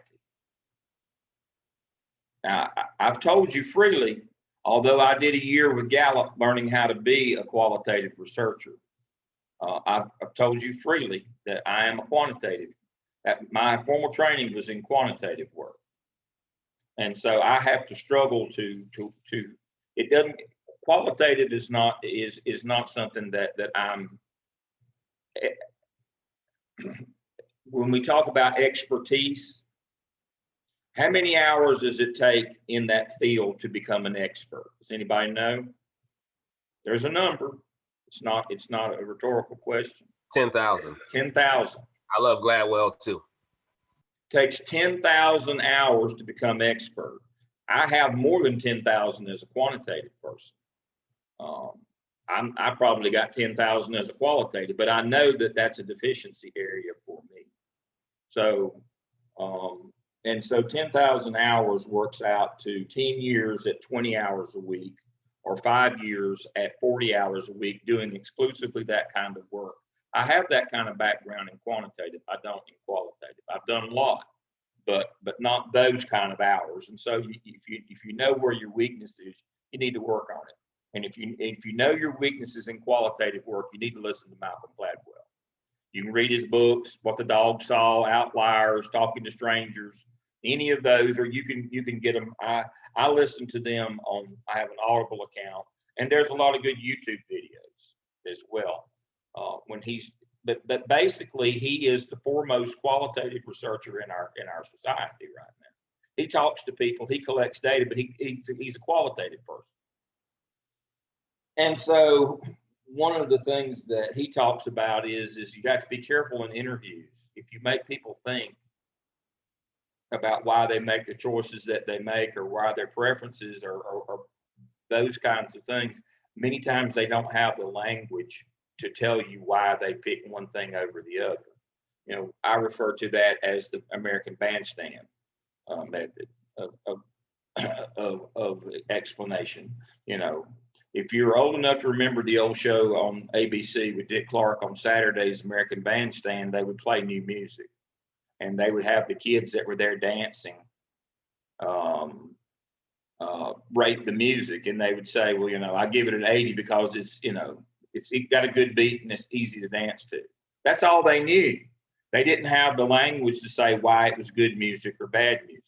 And so Malcolm Gladwell actually has a podcast from 2009 on the musical artist Kenna, Kenna, that speaks to everybody in the industry that heard him, that were experts, thought he was the greatest thing since sliced bread.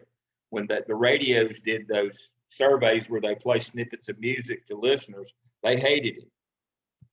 They didn't have the vocabulary to describe him because he was a hybrid of rock, rap, Soweto. I mean, he had all these different influences as an African. I think he was from Addis Ababa, Ethiopia. And he had all of these different cultural influences in his music that the common person couldn't identify. They might have liked it, but it didn't sound like reggae. It didn't sound like Mombazo or whatever, and they couldn't describe it, and so they said we don't like it. And so you have to be careful when you're doing interviews that you don't put people in a situation where they can't describe to you what they feel and why. So when you're interviewing these people in this situation, you have to give them some, you can't give them leading, but you have to give them some context. You can't just say, tell me how you feel. Tell me how you feel about this. Tell me how you feel about that. You have to walk that fine line between giving them leading questions, but giving them questions that they can give you a coherent, that they have the vocabulary to give you a coherent answer. If you don't, then your technique is bad. Again, it's not reliable. And so you're exactly right. You need to do interviews with these people. Focus group, bimodal population, that's a no-no in technology, in the methodology, excuse me, that's a no-no. So yes, you're correct. Excellent presentation. You got to do interviews. But you've got to structure your interviews so that people can actually, that they can express their feeling. You can't just say, how do you feel? That won't get you any better data than you've got now.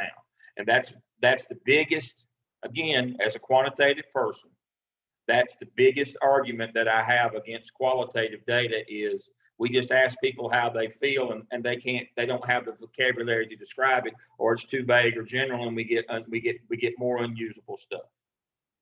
We've got to make sure that we frame our questions in interviews so that people can freely express and have the vocabulary and the capacity to express what they feel, think, experience. That's one of those things. But we have to do it in a way that we don't lead them to give us the data that we want.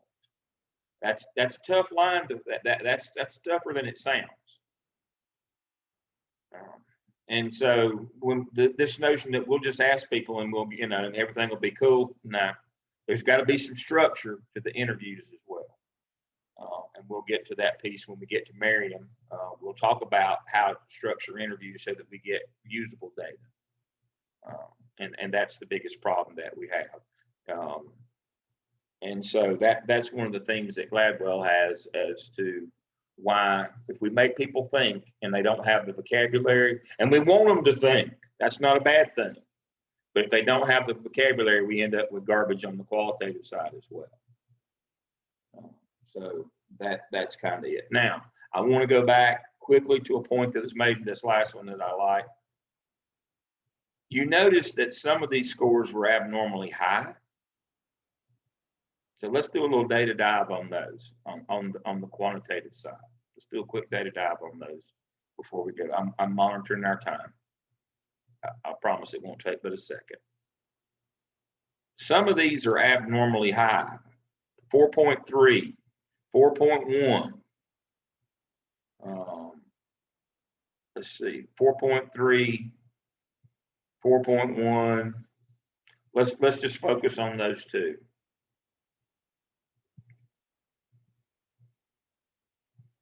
The reason those are abnormally high is because you basically, in those two questions, you've asked people for self-report.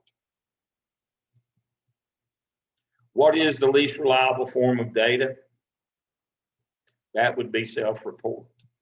And so I know how my team contributes to the organizational goals.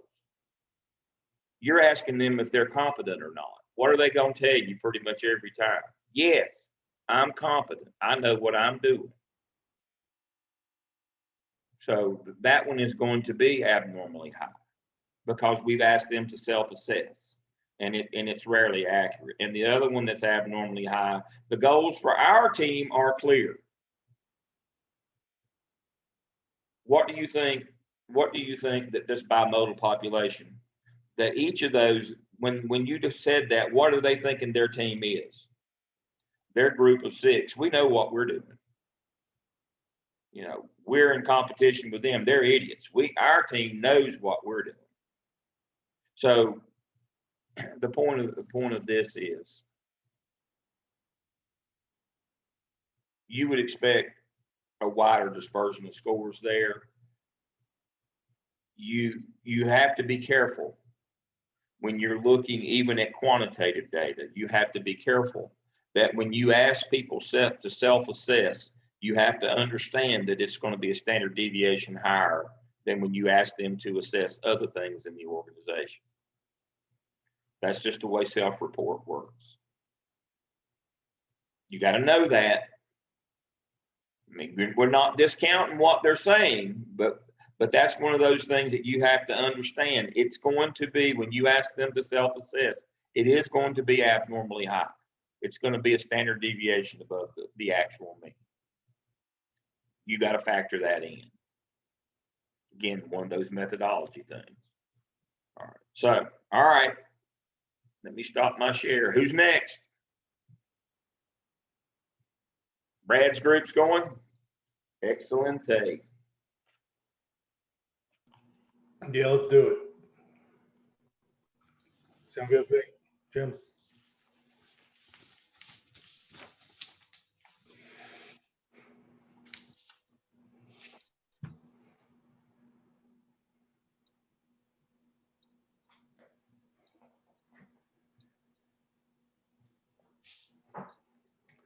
Of course, being group 3, we're going to try to minimize the retreading of old ground as much as possible. The introduction in the background, but just a quick introduction. This case was a really good diagnosis of a survey instrument. That's what we focused on, was the actual instrument itself, and the way that it can be used to provide solutions to the team, or the way that it can be misused to provide that information to the leader in the team.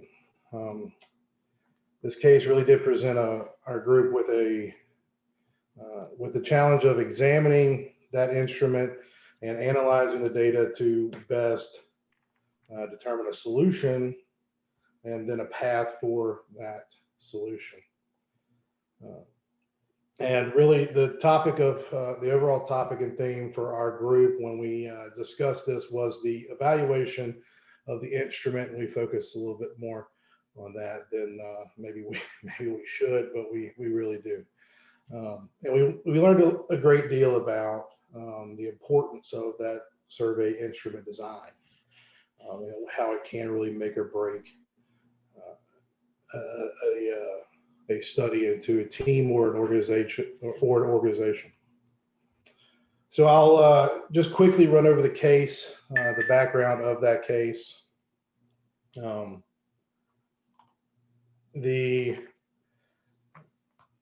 team that's led by, it looks like John, has taken this, I call it a climate survey, whatever you want to call it, I guess. But for me, it looks at the climate of that team, that specific unit. And it's an effort to identify those strengths and weaknesses within the team.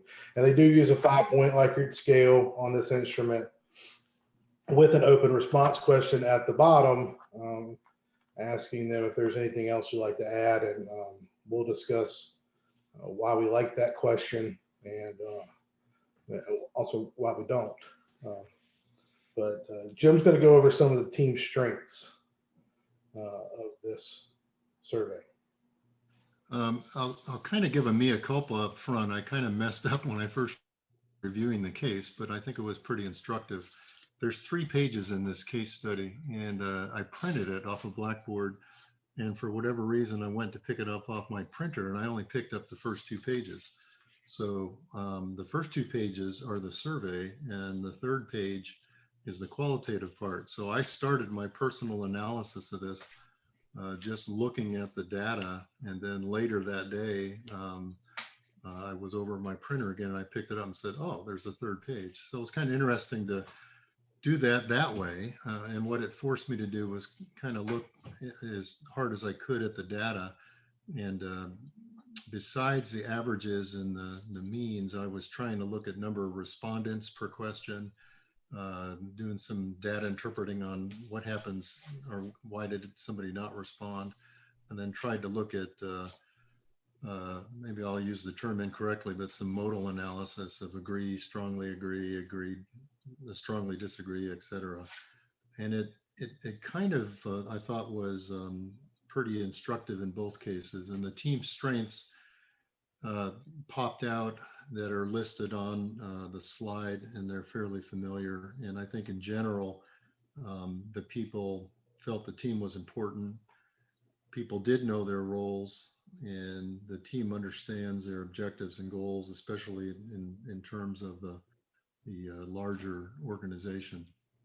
But as Paul Harvey would say, there's more, and there's the rest of the story. And that, if we go to the next slide, that's kind of what I gleaned from just looking at the data in my false methodology up front. Is perhaps it's because in my previous organization, I worked a couple of times with teams that on the surface appeared motivated and appeared effective, but it didn't take long to peel back the onion a little bit, and you saw that really the team was dominated by one person, and everybody was just sitting around waiting for that person to say it. So that really was my conclusion initially, looking at the hard data, and then when I pulled out the qualitative part, that kind of jumped out at me. But again, just looking at the data at first, did the same thing on the negative side. I categorized everything on what I thought it was. Was an organization? Was it a mission? Was it a relationship? Was it positive? Was it negative? And then on the negative side, kind of looked again at what the most responses were all questions answered, etc. And kind of came up with a couple of broad statements. Team members were not encouraging others to do their best. Team members were not handling conflict openly, and leaders or individuals were kind of proud to be a member of the team, but kind of not proud to be a member of a team. And I call it the 3 C's of what may make a good team is cooperate, communicate, and congratulate. And I kind of thought that the team was lacking when it came down to that. And the areas of improvement that we worked on were kind of listed here. And I think that dovetails or leads right into some of our recommendations, specifically on the training side for some interpersonal skills, conflict management, which is something that if not done correctly will really tear a team apart.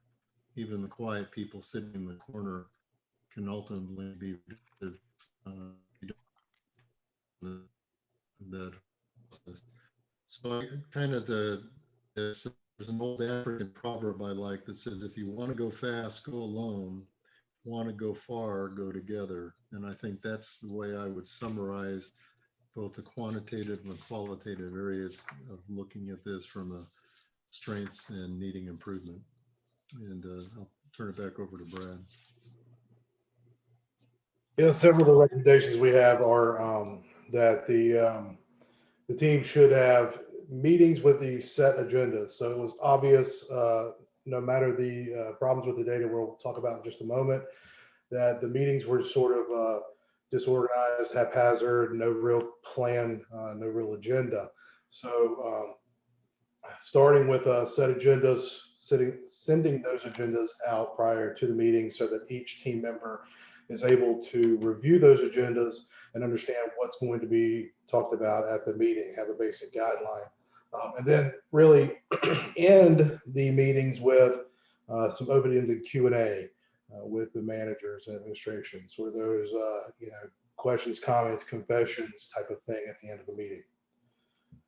Next, we should have team building exercises, a lot like Reggie had said. We'll do some trust falls, and we'll do some exercises that'll help out building within the team a good cohesiveness. Next, we're going to establish a conflict resolution process, and we leave this sort of open-ended, but it can be there's a myriad of ways they can implement conflict resolution within this team. If it's a very small team, it should not take a very large process to help resolve that. One thing I wanted to focus was creating the training for the succession of managers. And that's, as Jim had said, that it seems that John is the leader here, and he is the one that they all wait for decisions to be made and have to run everything through him, which if that's the way they're going to operate, they have to have some type of succession, because if John gets hit by a bus, the team's going to effectively stop. And no one's really going to be able to make those decisions without John. So having a succession of some sort is the way to go. And lastly, they'll use this overall feeling that success is there to motivate the team to reach new heights. And there is a success there, but we want to use it in a way that we can motivate everyone to really increase the effectiveness by showing them how successful they are being and include them in all that success. So data problems, this is really the real crux of the case for us. The 5-point Likert scale for this is not really ideal. It's giving that participant, that respondent, a way out, but it's also negating some of your answers. So if you have this neither agree nor disagree, it's sort of the cop out of I'm not going to answer the question. And unfortunately, the value of 3 has been applied to it, so it's going to negatively affect your numbers. It's going to increase them when they shouldn't be. And again, Dr. Lamb has hit this in the earlier presentations, but really think that neither disagree or agree needs to be removed, and just a 4-point scale should be used. We want to sort of push the respondent to pick something. They have an opinion, you want to get it, you're trying to elicit that opinion. That's the entire reason of the survey. You want to elicit that opinion, so, or their viewpoint or perspective. So that's why we persuade them without that number 3 value. Most of the time, it's easy to assume that they would give it a lower score. That's why they picked the neither, because they don't feel comfortable answering negatively. If they answered positively, then they would just answer positively generally. So you want to make sure that those scores do reflect the negativity that is actually there. Also, there's an open-ended question. It did its job that the 5-point scale screwed up. So it caught all of the negativity at the end that we were looking for. So I like those questions at the end of instruments because they really do start to get you a view into the team or the unit or the department, whatever you're surveying, to see what the real meat and potatoes, so to speak, of the issues are. They're going to write down what they feel. If anybody's ever taken one, if you're honest with it, you generally expand on a question or something triggered something. You want to say more that maybe the Likert scale doesn't allow you to do. So you really want to put it out there, that, John's a real whatever, and this is how I really feel about him, instead of just, John does his job okay. So I like those open-ended questions at the end. Obviously, it can't be qualitative; it'll be quantitative. We can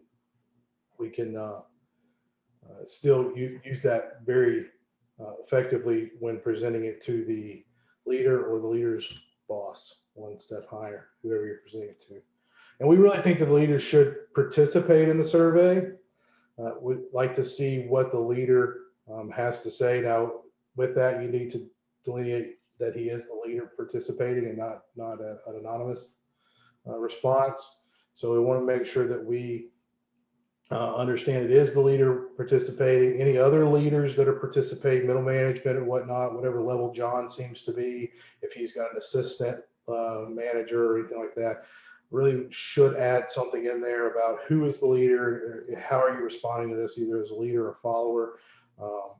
So we thought that the leaders should take those surveys, and it could show that the leader is just oblivious to what's going on within the team. So it can show a lot of different characteristics for that leader. You can start pinpointing the lack of substance in some of their characteristics through that leader answering the survey. I'll turn it over to Vic to finish us out. As Brad said, we felt that the original quantitative part of the survey was not very reliable for diagnosing team effectiveness. What we assumed from comments is there was a need for work in open communication, building trust and support within the team. We assumed that the leader sees need for change in his style of leadership. And it seemed from the results that goal performance is there for the team. However, a better metric for performance needs to be added to show the whole picture. So in self-evaluation, John sees a need for developing an interdependent team. Our first step of action would be for John to reassess quantitatively using a better instrument. We chose a team effectiveness questionnaire in 6 dimensions of team effectiveness: purpose and mission, goals, team processes or roles, team relationships and norms, decision-making, and effective group process. His instrument would look similar to this, where the questions sequence from each dimension.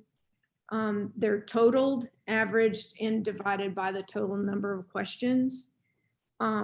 Where to go with these results? Again, this is one point of data, and we are not discounting the qualitative data. We just thought this part of the metric needed to be improved. So from this, he will look at underlying factors that may have influenced the scores, thinking of specific examples. He will take the assessment and compare his perspective to that of the team and go over the data with the team. From here, they'll choose areas of high need to address. And these were our 6 areas. In mission, asking what is the work we were brought together to do? What will be different as a result of working together as a team? what are our goals and expectations for all team members, and what are our roles and responsibilities. Members and their responsibilities have to be defined to create that sense of team. In ground rules and norms, these are the guidelines for the team-specific behaviors and how they do business, how they communicate during and between team meetings. And here, a focus on very clear and concise and timely communication would be important, and that thought of embracing conflict versus concealing it. In decision-making, a model needs to be conveyed to all. How do we make decisions? Do we make decisions based on consensus and a push toward that to give everyone voice? And then effective group process where we're recognizing, celebrating individuals and small accomplishments and milestones as well. We wanted to give you a real example of some of the team effectiveness dimensions applied. So this comes from a staff survey at our school, and I chose 3 of these significant areas to showcase or to talk about.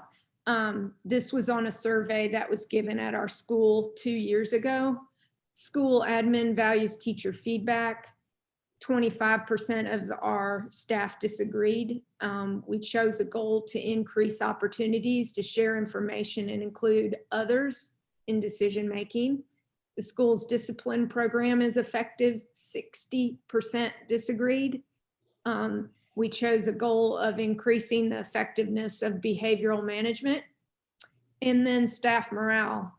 45% disagreed that it was high. And from there, a goal to increase staff morale and change the climate. This was really impactful for me. I wanted to share it. It included a lot of self-evaluation and professional development for me, as well as the team at the school, the entire staff. It resulted in very successful work in establishing a behavioral management plan within our school. But not just that, it changed the way we do business within the school. And helped us develop a really close relationship within. Just part of that group effectiveness, defining roles and group norms had such a huge impact. Simple words, respecting the speaker, sharing your own ideas and opinions, and not, I heard, or I heard you said, or you say, or so-and-so said. We don't do that anymore. We share our honest opinion and our thoughts and not someone else's. And then focusing our discussions and honoring time. And then how we communicate between meetings. This has led to how we totally operate within the school. And then in decision-making, we use a consensus model as much as we can. These examples that I attached, or they really show input from all of our stakeholders, which are parents, students, and teachers and staff. Our parents are involved at home with this is a PBIS examples. We change a classroom discipline cycle within our school, and that include everyone's input. We have a common language. We have common expectations. And again, it's not in just behavior with our students, it's between ourselves too. Part of the decision-making and goal setting involves measurement of our climate survey. We do these quarterly, and we look at them as a staff.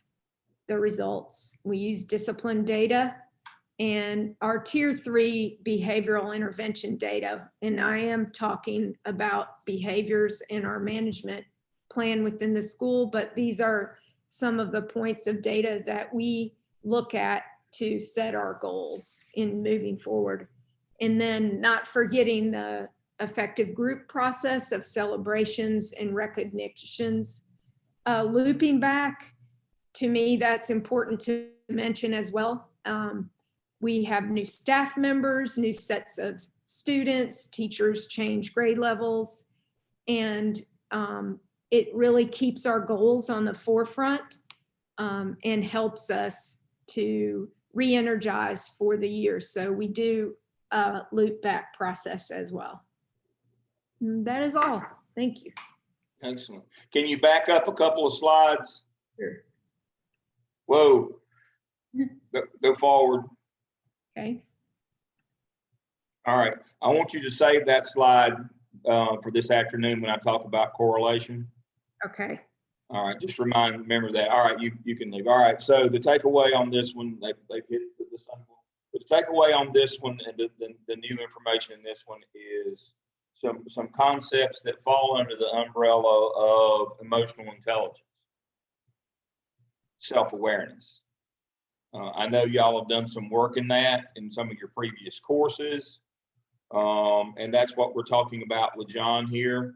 He's obviously not self-aware. That means he lacks emotional intelligence. That's one of those dispositional skills and behaviors that are important for leaders. Whether you're the leader or leadership is a series of actions. It's not just a position. And one of the dispositional behaviors that you exhibit as in leadership, whether it's, again, not the title, the position, but the skill or the activity is self-awareness, emotional intelligence. Here's the problem. Here comes the rub. So Vixen Elementary principal, when she gets 5-year-olds, some of them haven't moved into object permanence yet. That means if they close their eyes, they think you can't see them. That's true. So part of, and along about the time that they begin to develop object permanence, you hope that you can work with them to develop conscience. They don't get it automatically. It has to be developed, just like object permanence. You have to train them that when they close their eyes and can't see you, that doesn't mean that you can't see them. And you're right, Brad said some adults, not all adults get there, and it becomes narcissistic megalomania. There are several easily identifiable characteristics of people who never develop self-awareness or emotional intelligence. The problem comes in when you're dealing with somebody like John. He's obviously not self-aware. That may be by choice, or that may be pathological. That's the problem that you get into. And so one of the things that I would caution you about as a consultant, don't get into pathologies. You know, we can't fix people. We can't fix people who have megalomania, who have, narcissism, who have some of these isms and schisms and pathologies that are so deep that it would take years of analysis and therapy if they were willing. One of the things, and you were careful to avoid, but I'll go ahead and say it, when you hear things like people are saying, have you heard that recently? That's one of those clues to narcissism. That was toward the end there, that people who aren't self-aware, you have to be careful. We need to share what you feel. Don't use I heard or people are saying. That's a clue to a lack of self-awareness. That's one of those. But you can't predicate your work unless you're going to get into industrial psychology. Unless you're going to get into that end of consultancy. You've got to avoid situations where you have got to retrain, where you've got to go back and tell John why he should care about other people and build that sense of conscience, which leads to self-awareness and emotional intelligence. Now, if that's what you like to do and you get into that, then you need to seek training more than you're getting with us, because we try to stay out of that area. because I have zero expertise. You know, we try to stick to things that we know, just like we encourage you to learn these things and then stick to the things that you know. And that's a whole nother that's a whole nother discipline, getting into industrial psychology and trying to work with people on their dispositional behaviors. And it's not easy, because the first part is they don't see the need. Why should I do that? You can't always assume that John doesn't know, but when you turn that rock over, there's no telling what's going to be under it, to use that metaphor. So people who aren't self-aware don't know that they're not self-aware, and so that means they don't see the need to become self-aware. There are some good measures of self-aware. I would recommend the book Emotional Intelligence 2.0, which has some good instruments in it to detect that. If you're interested in that, but you're going to need a whole lot more training than I'm capable of providing to get into that. You can do you can work with John on a surface level to tell him to show him how his lack of awareness is costing him, but actually trying to move John off of that and to provide him therapy or training to move away from that narcissism. I don't have the expertise to help you with that, but if you want to tackle that you understand that's a completely different discipline. So that would take a lot of time, effort, and therapy, and something I have no expertise in. But that's just a disclaimer. All right, our last group, Jonathan's group. We got. We're ready. Do you guys want me to run the presentation, Angie? Okay. Please stand by.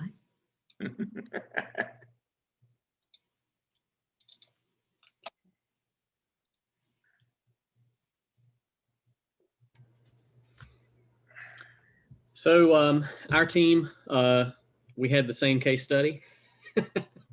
Let's go ahead and do the next slide. So what's happening with this team? We have an attempt at measuring the team's satisfaction and other perceptions, an attempt being, the big word there. We think that the instrument is flawed. First, it has I neither agree nor disagree. It's got a neutral option. There is no neutral. We felt like, you have to force somebody to go one way or the other. Just like Brad said earlier, you've got an opinion, and we're really trying to get to that. Neutral doesn't do anything for us as far as trying to figure out a problem and come up with a plan to fix it. We have the issue of self-report, and we have the issue of the open soapbox at the end. And not disagreeing with the previous team on the open soapbox, there's certainly items that you can gain from that, but I do believe that open-ended questions should be targeted open-ended questions, so that you are trying to get someone to answer a specific question. For example, what is an item that we can improve, or something along those lines. When you get well, let me come back to the soapbox in just a minute. The data is erroneous or incomplete. The truth of the matter is we don't even know what the team size is. We're assuming that the team size is 12 because 12 people responded to the survey. But given all the other issues with the survey, we really don't know if the team size is 24 or 6, and people took it twice. Maybe John took it 3 or 4 times. We don't know. It's just... and we're going to get more to what we're going to do with this later, but we don't have any demographic information.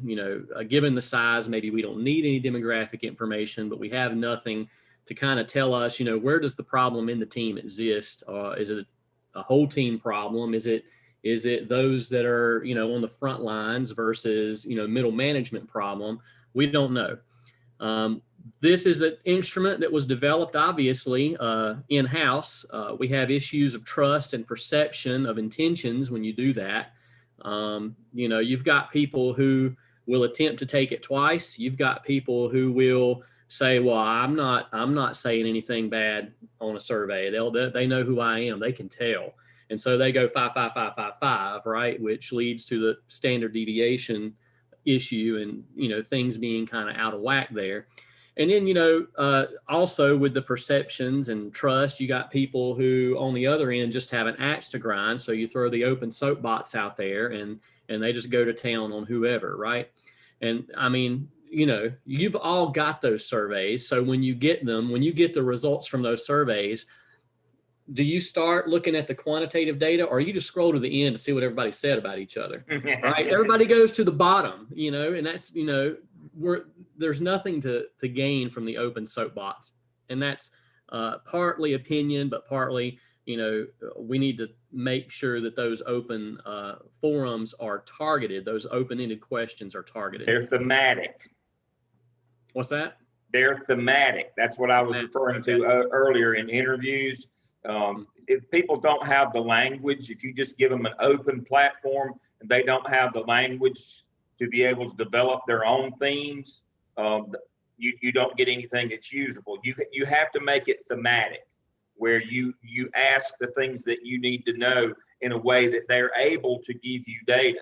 And when you just provide an open blank, it's not a very, whether you're doing an open blank or whether when you just say, tell me what you think, it's the same thing if you're doing the interview live. It doesn't generate any usable data. Gotcha. And so, we can make some assumptions about what we have seen in this instrument, but there's very little that we felt like we could do with this instrument. And so we kind of go along those lines. But one thing that we can see, apparently there's more the conflict that's in the team, and conflict is an issue, but it's more focused on personal conflict and not substantive conflict, meaning that it's not task-based conflict. Outside looking in, you might think this is a high performance team. Team members are living in two different worlds. You've got some who are, all the way at the top, and then you got a few people that are, all the way at the bottom of the end. We have avoiders. They're avoiding conflict. They're not addressing conflict. Next slide. So some strengths, again, from our 730 class. We all know what an HPT is, high performance team. And like I said, outside looking in, you might assume that this is a high performance team. They understand their goals. They understand how their team, contributes to those goals. There's a comments about how they, always at the top, but the truth of the matter is we really don't know that due to the self-report issue. How many of you work in an environment where you have a team that thinks they're high performance, but that, there may just be one or two people keeping that team afloat. Really, like Reggie said, they're all catching the stupid people falling forward, right? The rest of the team. So, we really don't know, but outside looking in, judging by what we have from this survey instrument, we might assume that this is a high performance team, as most of it meets the definition. You also might say, well, this is every team everywhere. There's really nowhere to go with the data that's on this instrument. So is there a problem to solve here is the question. And, we don't know that necessarily there is a problem to solve with the team as a whole. The problem we think might be more at the top, but in the spirit of continuous improvement, Stacia picks up with that. So again, the data that we're working with was a little flawed. For example, the open-ended responses, only 6 people responded. So what happened to those other 6, assuming that it's a team of 12 people? Are they apathetic? Are they scared? Are they pessimistic? So there's a lot we kind of don't know, but from what we could assess, here are some areas where we think this team could improve. So if you look at the number of employees who selected 1, 2, or 3 for some of those key strength questions, there's clearly a lot of work to do. And we mentioned this before, our team sort of assumed that neutral was more negative, more apathetic. And so we essentially considered it on a degree of disagree. So questions about encouragement or handling conflict also scored very low. Questions 5, 9, and 11 have the lowest average, and the most employees ranked some level of disagree or neutral. And I think Jonathan mentioned this, but question 5, which we thought was an important question, for some people only, for some reason, only 10 people answered it. So again, what's the reason behind that? You know, that kind of skews the data as we're trying to look at it. And again, the option to remain neutral, you know, that doesn't provide good data. So we're sort of left making a lot of assumptions. We sort of feel that the employees, they don't feel enough encouragement on the job. And as everyone else noticed, conflict resolution, dealing with conflict is a major issue for the team. So here's our central problem is relationship conflict. And as Jonathan mentioned, you know, the team seems to be effective in their tasks. They know what their goals are. They know how what they do plays a part in the overall success of the organization, but there's some serious interpersonal issues happening on the team. While the qualitative data is somewhat inconclusive, the consistency in the comments that were offered seems that this workplace culture is really just a few bad meetings away from being outright hostile. And so that's kind of something else that we mentioned, you know, if you want to project ahead, this team is in a weird space where, again, some might be really apathetic, you know, some are just kind of sitting around waiting to be told what to do. At some point, all of that will start impacting their jobs, their tasks, and you know, from the outside looking in, they might start to look like an ineffective team. Here's a look at some of the secondary problems in this case, and we talked about it, you know, just a few minutes ago. John has a complete lack of emotional awareness and being able to see and perceive others' feelings. And so, you know, if we're going to ask John to work on his EQ, we want him to use it for good, not evil. It's possible that he's got plenty of emotional intelligence, but he's psycho. So he behaves this way, you know, around his team. So pathological, that's correct. I'm sorry, say that again. I'm sorry, I'm interrupting you. It's exactly, it may be a pathology and you can't fix that. He may, that was my point. Okay, I'm sorry, go ahead. No. So we're assuming that he's just flopping around like an idiot every day at work. And so, you know, we would suggest that he work on improving his emotional intelligence. We feel like the team, as well as John, they need lots of training around democratic leadership. And again, we're just sort of gleaning from some of the comments that we got, but if you're on a team, you shouldn't be sitting around just waiting for your boss to tell you what to do. There should be some sense of, you know, feeling empowered.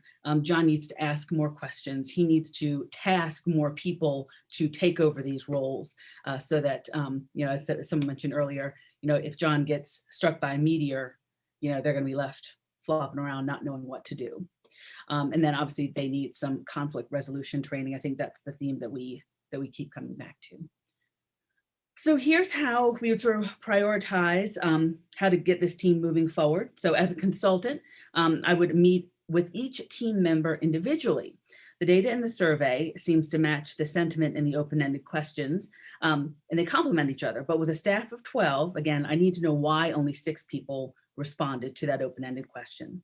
A one-on-one interview would allow a consultant a chance to explore some of the hostilities broached in those open-ended questions. So I had the same question about the 6. I wonder if they were managers and subordinates. You can't discount the data because, you know, that could even be worse. So was it an anonymous survey? Again, we have lots of, probably more questions about the survey than the questions that the survey answers.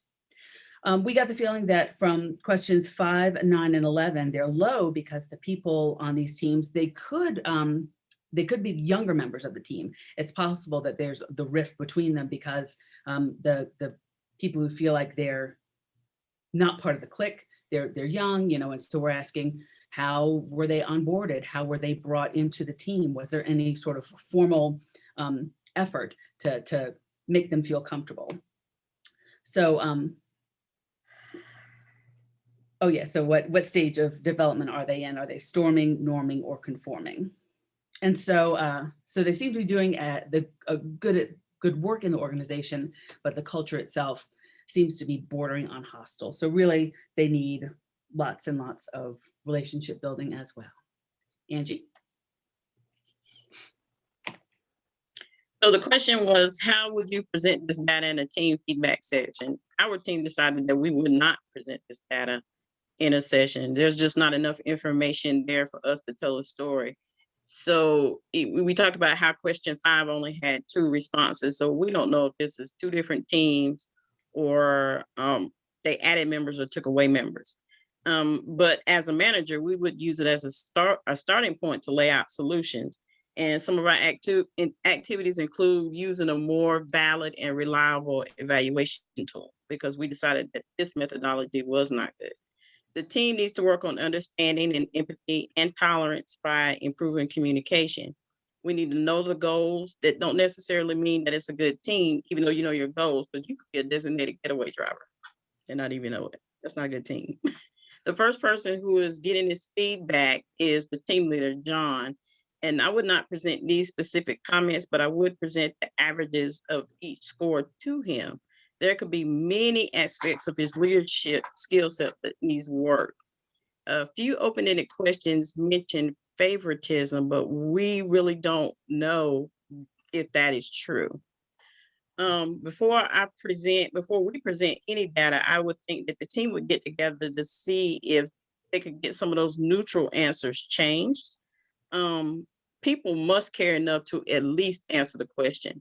It would help the organizations to see just where they need to pinpoint interpersonal skill training. I took some of this data because I didn't understand it. I didn't understand it before I could even talk to Stacia and Jonathan about it. So I was like, well, can I look at it in a percentages standpoint?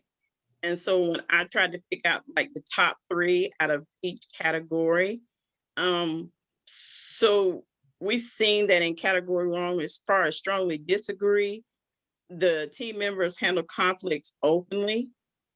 Most of those were 41%. They didn't even answer the question. So that's something that would need to change. And then disagree was 25%, and then strongly disagree is 16%. So just looking at it as far as a percentage wise, it kind of showed us where the team is. Next slide.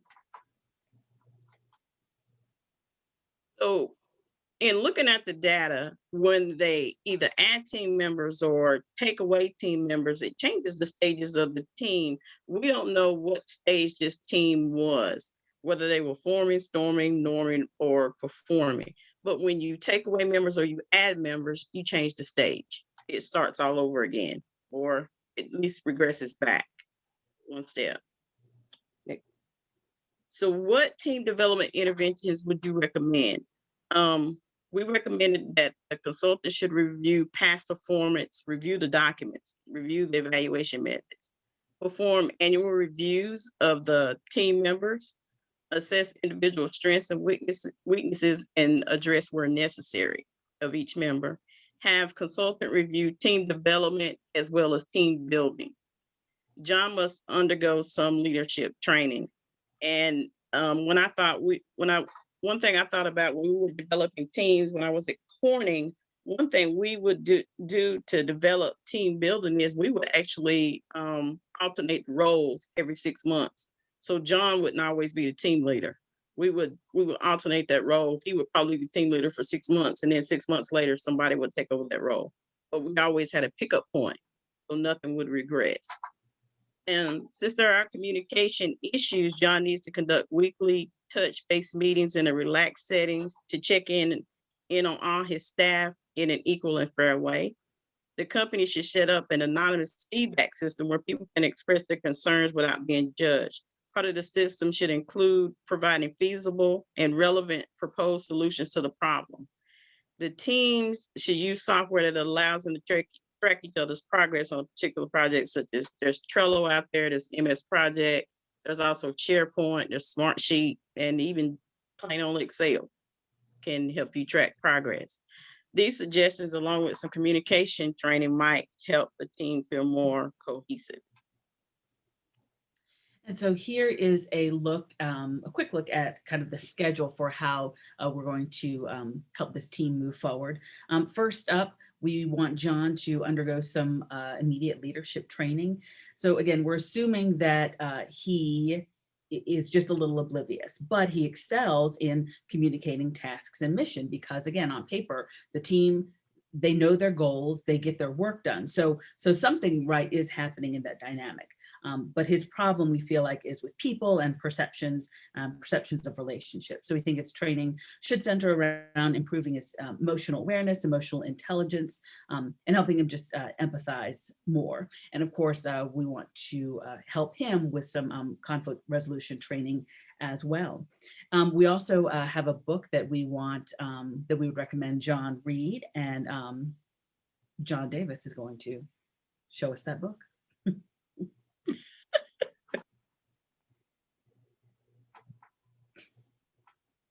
So this is People First Leadership. Full disclosure, I haven't had a chance to read this yet. With all the reading that we have going on, it's kind of just sitting on the shelf and waiting for me.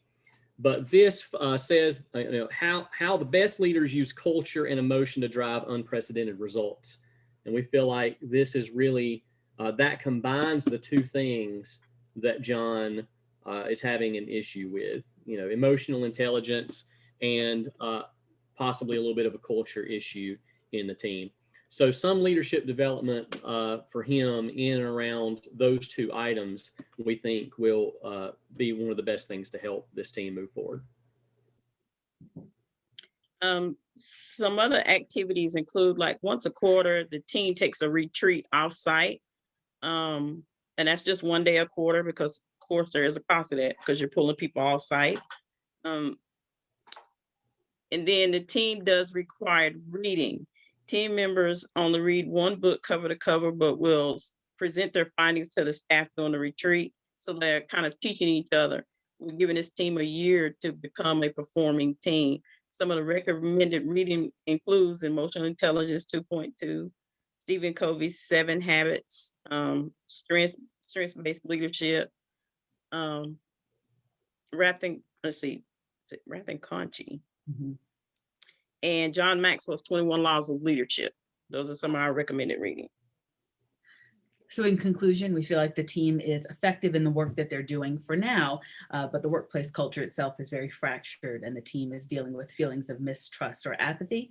And so even with this flawed survey, our team was able to infer some of the major challenges facing John's staff. And that concludes our presentation. Very good. Very good. A quick takeaway.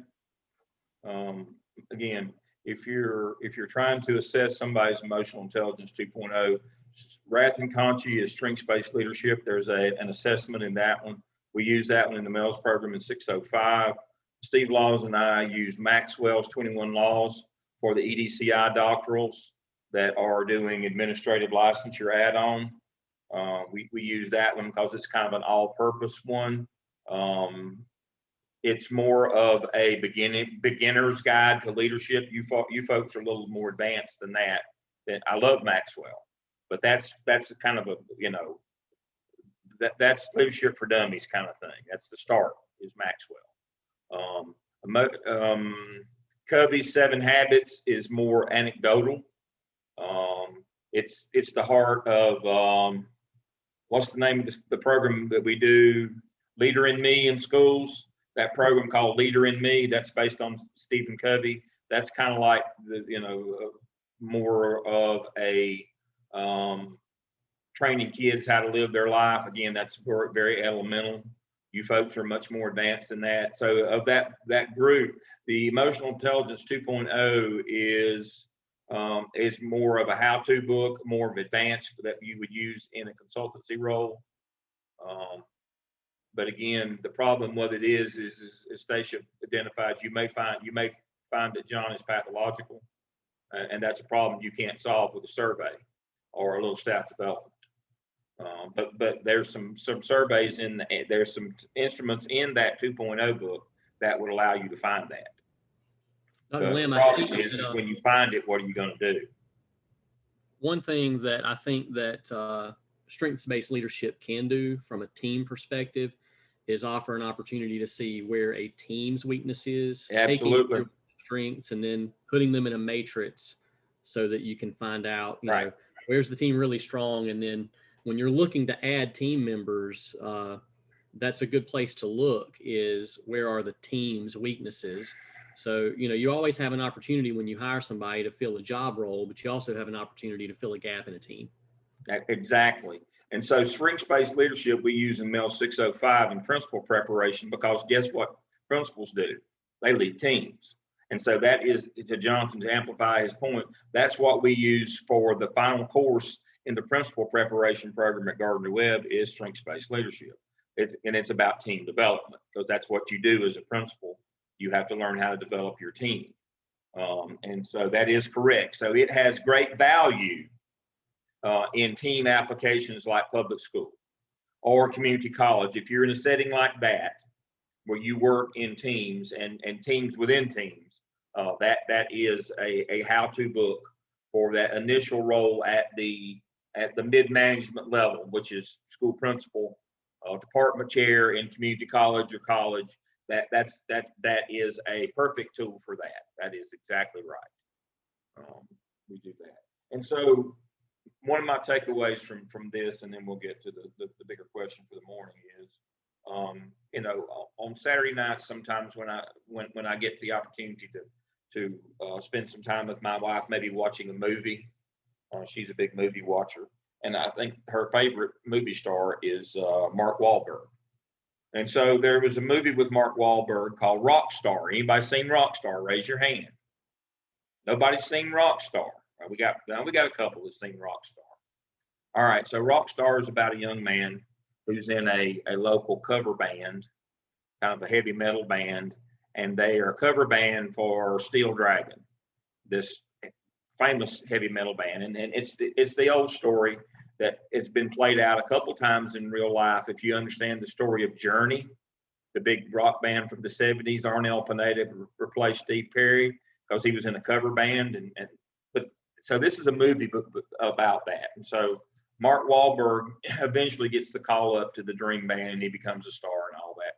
So, but anyway, when they're doing the cover band, he gets mad at his bandmates because they're goofing around, they're not playing, they're not very consistent with their playing or their practicing, or they're not true to the music. They're ad-libbing too much. And so he has a conflict with the band, and the band leader fires him. And so he storms out of the room, and Mark Wahlberg's girlfriend in the movie is Jennifer Aniston, and she's the band's manager.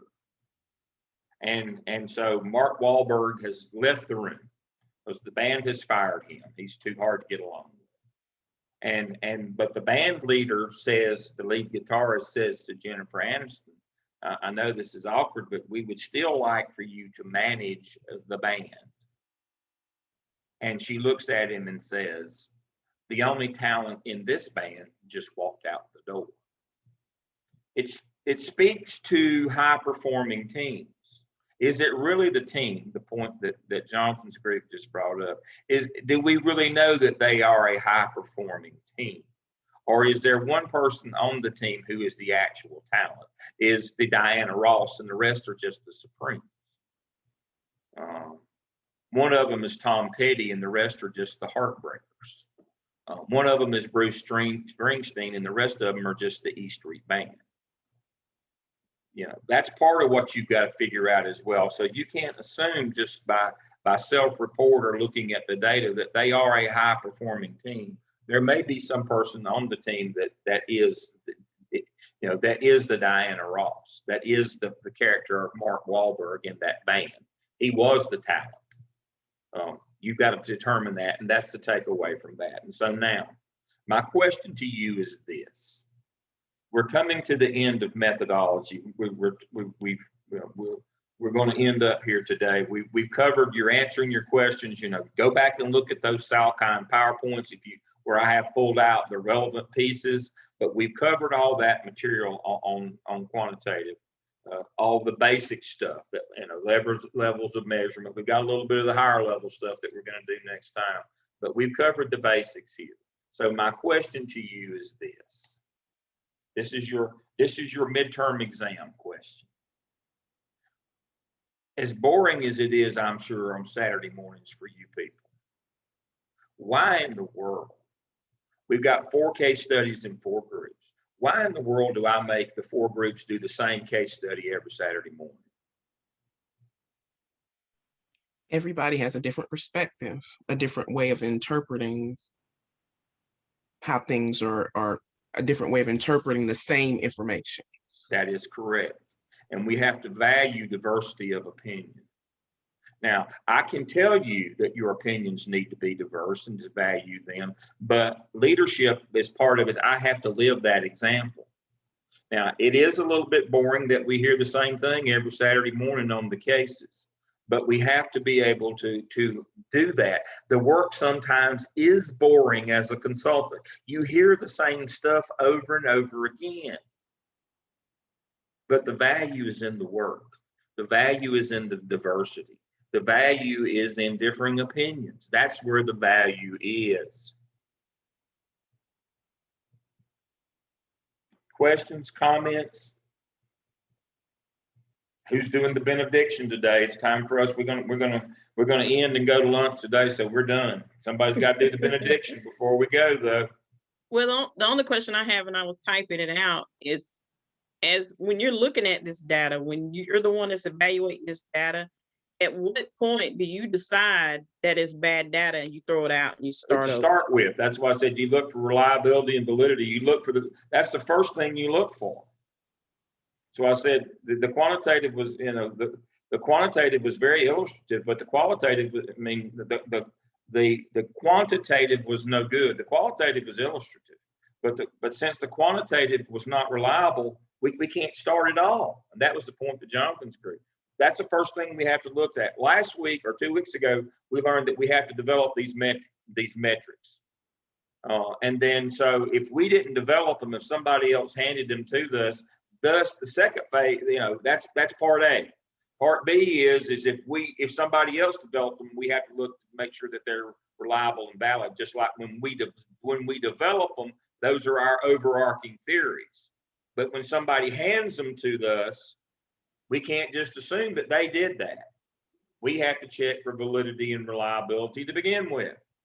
That's always where we start, whether we're developing the metrics or whether somebody else did and handed them to us with the data already in them. I know that some companies have already spent a lot of money to even get that bad data.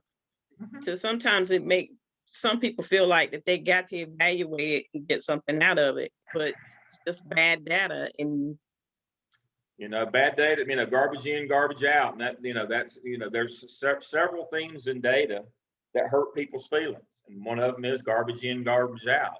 And, the other is on the qualitative, that's on the quantitative side.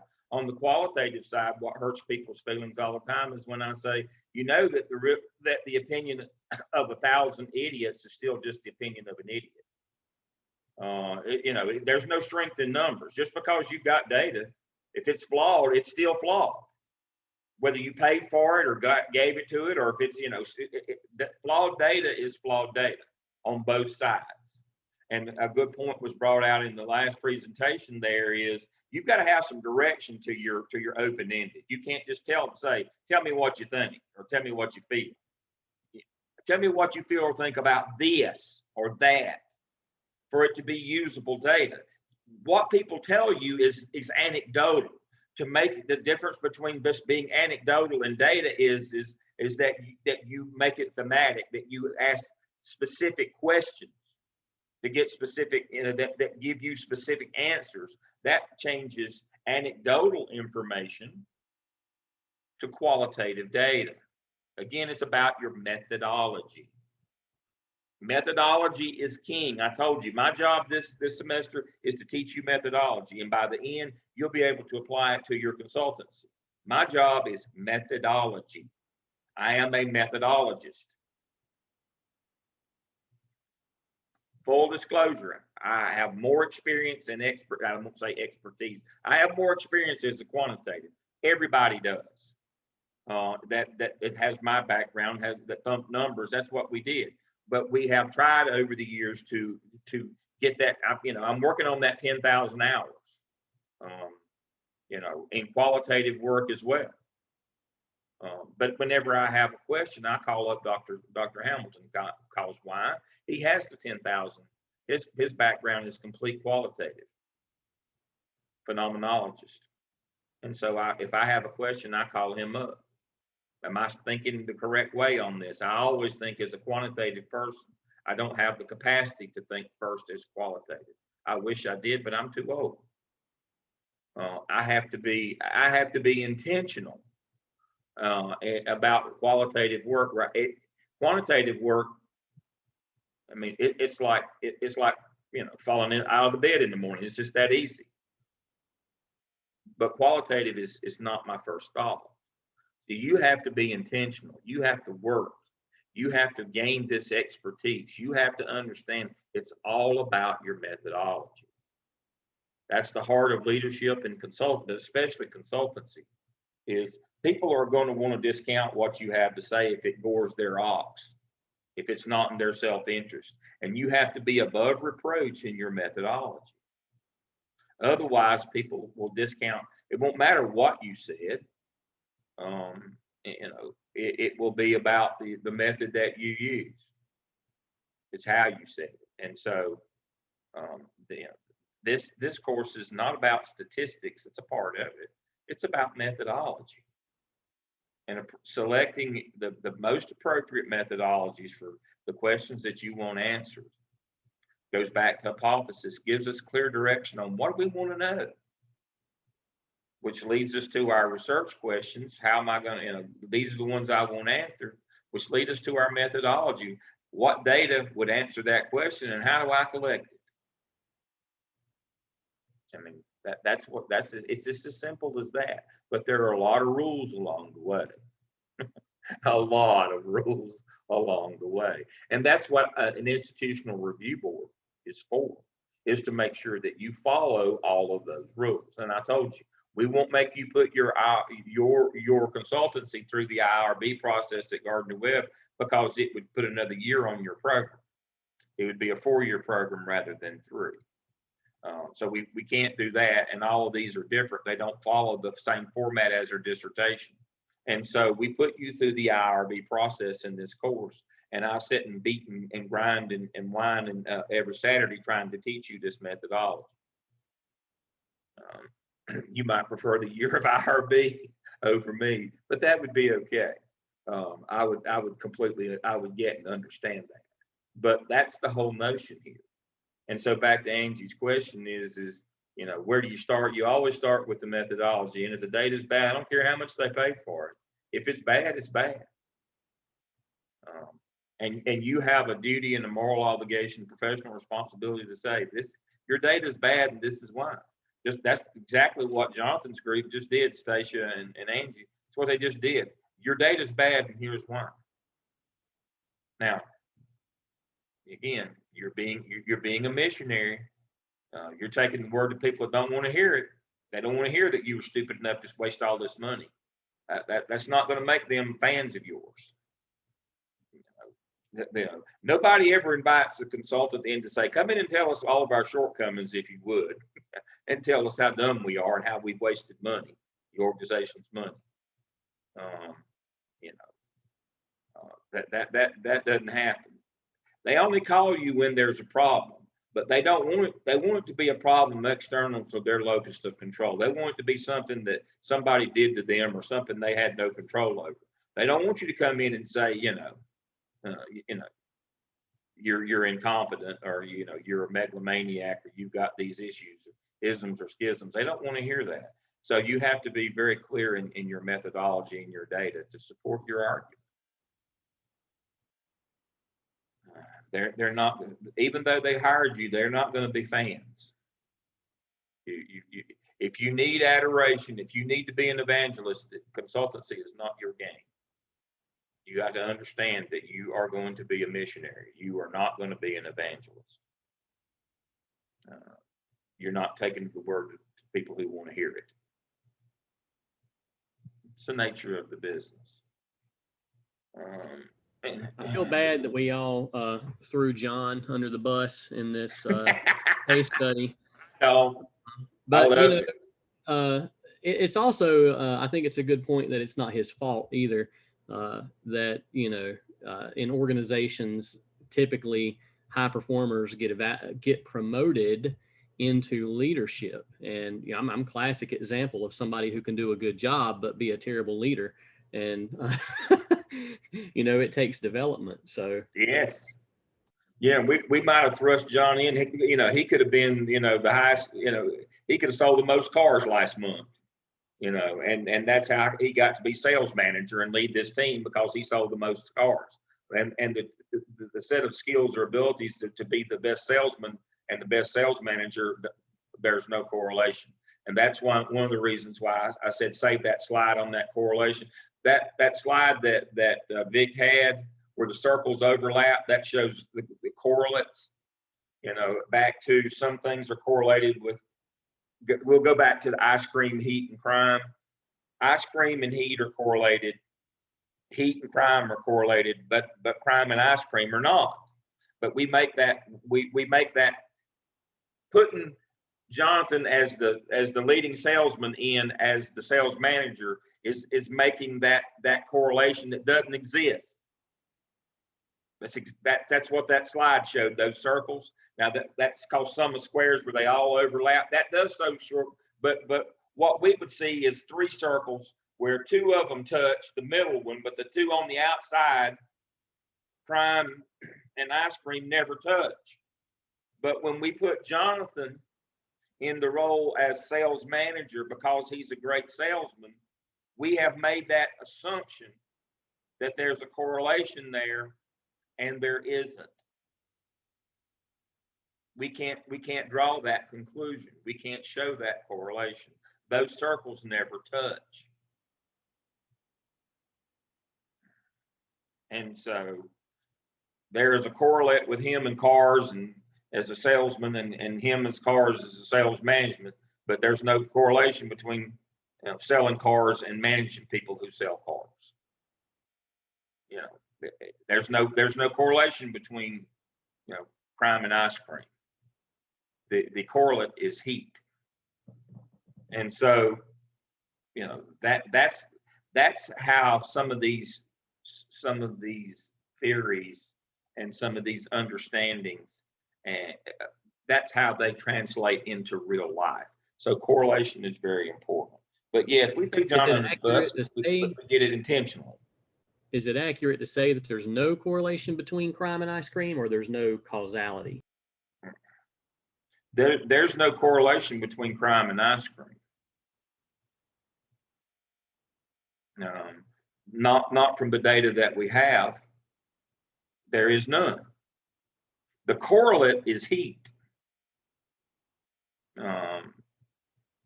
And so, you know. So what is the term that you would use to show that, I mean, they both trend together, obviously. The correlate is heat, but they do both trend together. The term that we would use to describe that relationship would be association, not correlation. Correlation is a direct relationship. Association is an indirect, what you're describing, relationship. I've been careful to use the word correlation. And that's the difference between, people ask me, what's the difference between association and correlation? That's it. Association is an indirect relationship. And a lot of researchers, yeah, hot dogs and crime, yeah. A lot of researchers look for those associates and that are unrelated, that aren't correlated, and they are able to identify trends and maybe areas for sales or marketing or promotion. That's what data analytics allows you to do. That's, if you like this, you'll like that, even though they may not be, you know.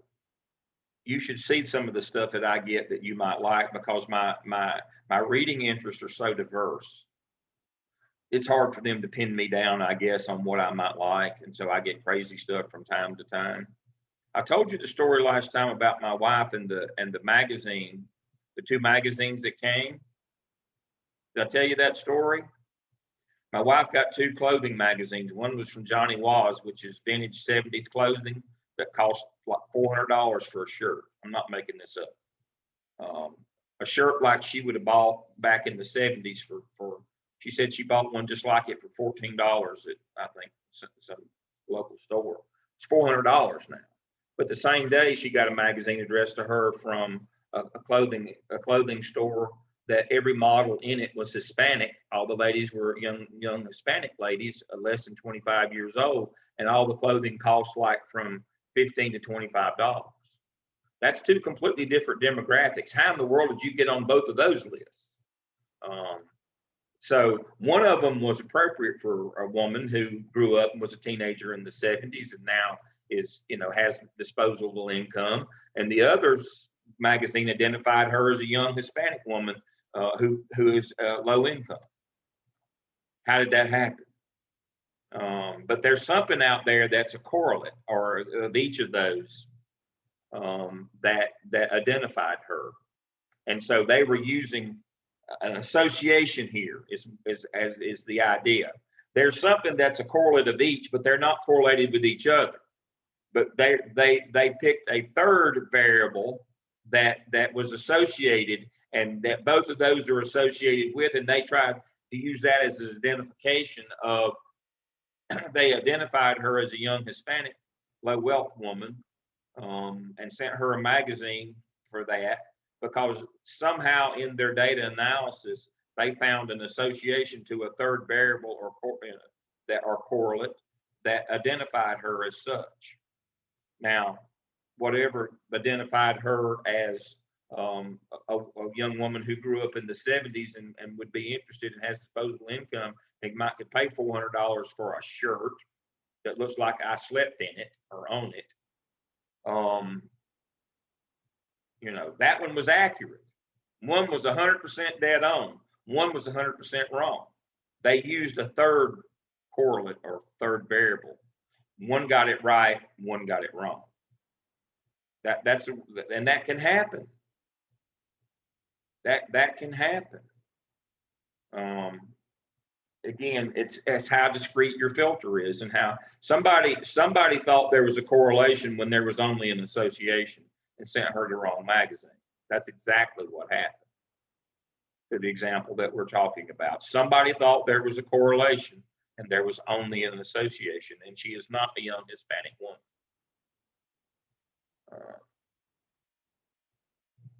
And I'll not add anything to that to insult anybody.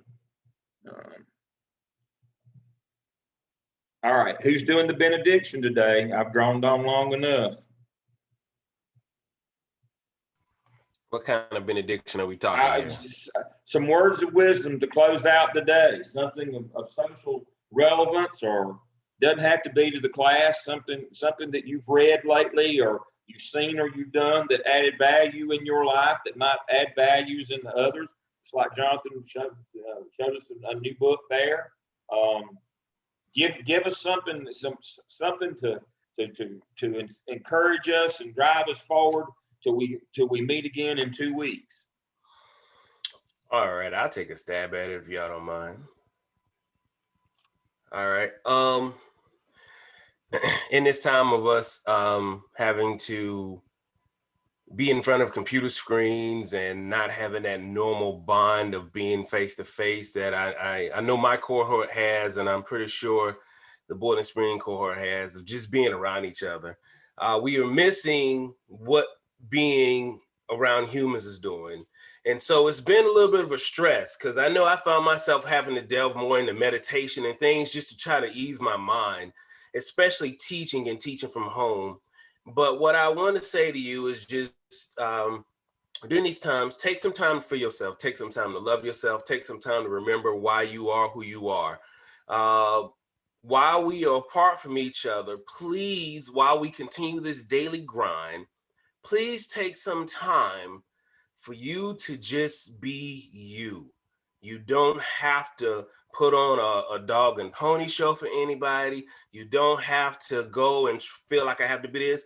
I was having a conversation with my kids the other day, and I feel like sometimes I can never take my guard down.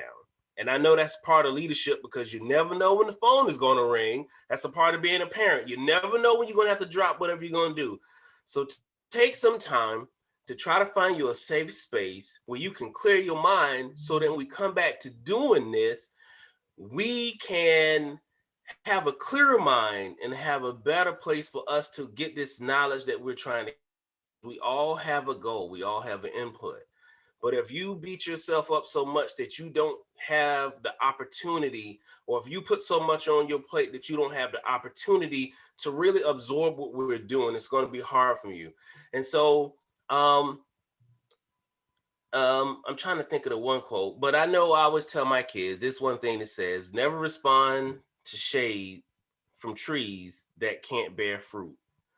So make sure as you go on with your daily life that you remember who you are, you remember why you are, and you remember what's your why, and you remember who loves you.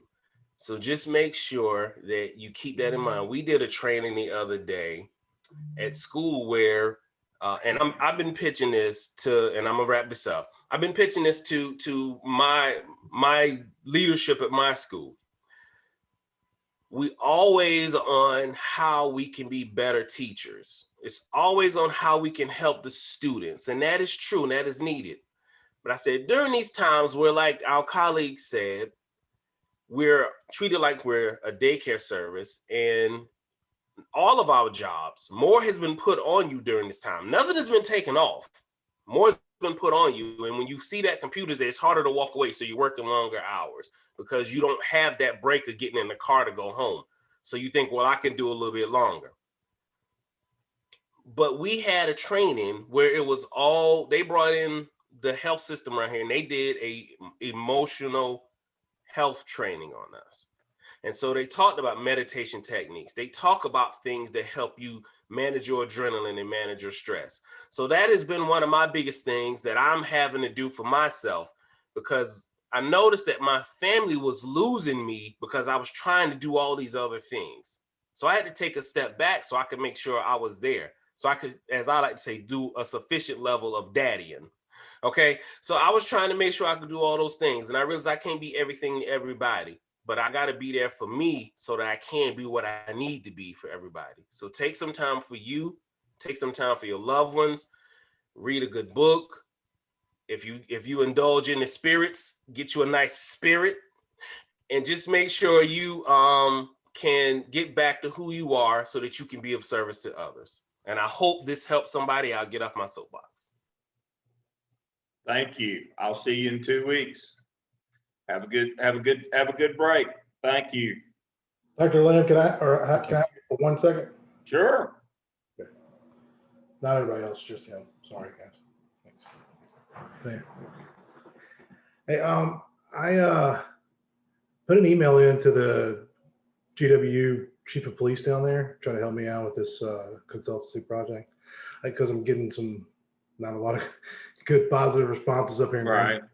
So he hasn't responded back. It's been about a month and a half, and really, I mean, with that survey that I'm gonna distribute, and then the training program, it's a pretty low impact thing to the organization, as far as, of course they don't have to implement it, obviously. So right. So if you knew him, or if you ever go on campus now, you're able to maybe touch base with him or anything, or if he's all right. You sent it to Barry? Yes. Yeah, I know Barry. I sent it to him, and I haven't gotten a response at all, and not even a no thanks, I'm not interested. And it would be perfect because that the representative has to be there at the defense or whatnot, the presentation. So it would be perfect for them down there, and they're a small enough agency, I think, that it would be maybe effective enough. But when you start surveying the climate of a police organization, nobody wants to do that. And I just didn't know if, because he would see the educational value and the academic value in it, maybe they would be more apt to do it. So I didn't know. I'll be on campus on Monday. I hope Barry will be there. Barry's been kind of in hiding for the last 6 weeks. That's a political story in itself, in that the president lit a stick of dynamite and handed it to him. So they fired a long time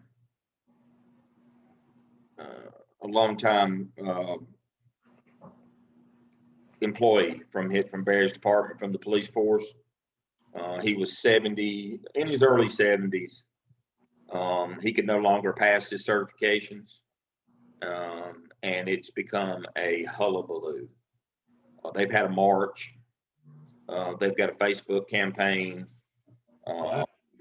It's become nasty. The fellow that got fired, his son is on the town council and will be the next mayor of the little town of Bowling Springs. So it's been really ugly. And pulled his certification? He couldn't pass his physical or his shooting certification.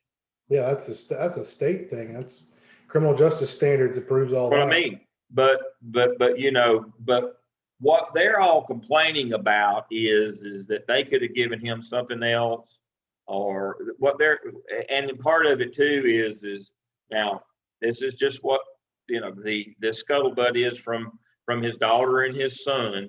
His son is mounting the political campaign through the town council and the mayor. The daughter's running the Facebook campaign. And they had a march 2 Saturdays ago on the date of our last class. They had a march through town. And so now what they're claiming is that he'd been working there for 40 years or 37 years, 40 years or whatever. And he came in one day and his termination letter was on his desk. Well, if you don't pass your certifications, they keep telling you, and then one day when you come in, there will be a letter on your desk that says, we can know, your time is up. Yep. But they think that for whatever reason that the college should have made an exception, should have found him another job, should have done something other than what legally they did, which they had no option other than to. So Barry has he's the one that's taking the whipping over this. The people in Webb Hall, they're Teflon. When there's blowback from underneath, they're the literal matador.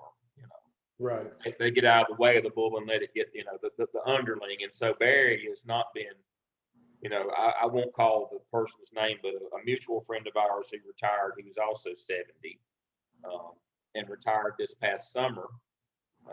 He just got out of the hospital, actually got his hip replaced. It's hell being old folks. But anyway, we had lunch with him right before he went for his surgery. We hadn't been out in a year, but at 70 years old, it's high risk to go in, but he had to go. So we actually did a socially distanced lunch at a place near and to, just in case you don't make it, kind of thing. And but he was telling us that that Barry hung up on him. He was so upset but then Barry called him back 30 minutes later and apologized. But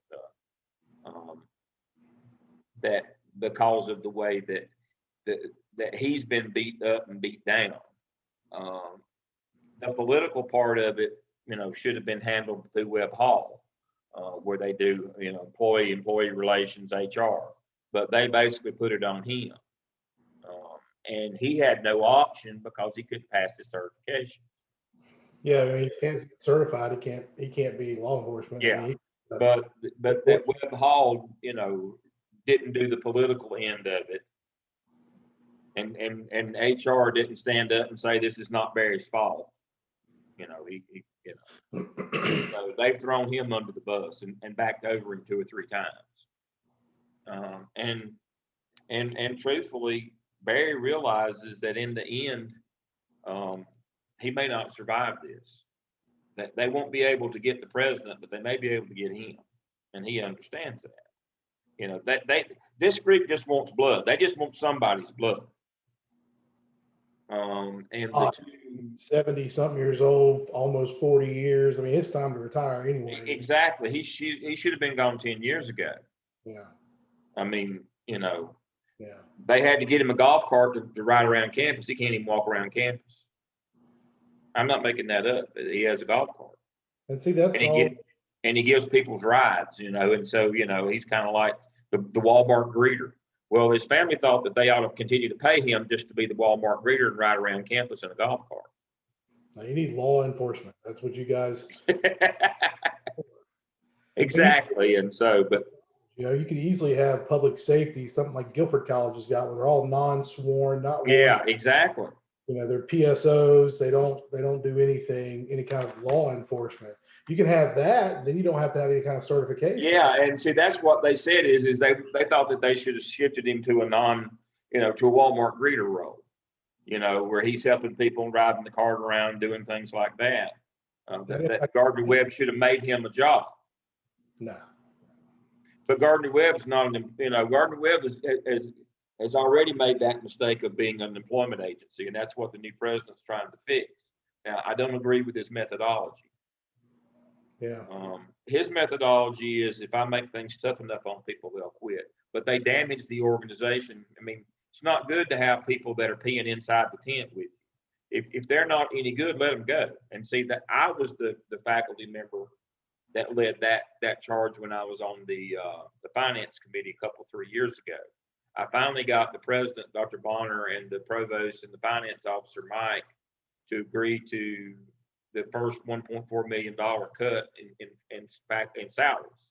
And 2 days later, I was told that wasn't going to happen, that the board of trustees didn't want to go along with that. And within a week, one of the board of trustees members called me and said, I got a new committee assignment the next year.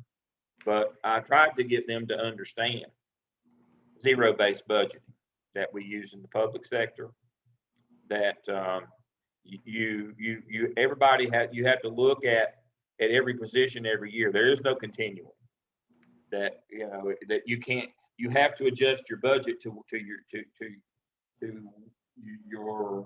your income, and you can't continue to live off of reserves. And they couldn't. Loan was due on the Tucker Center, and they couldn't pay it.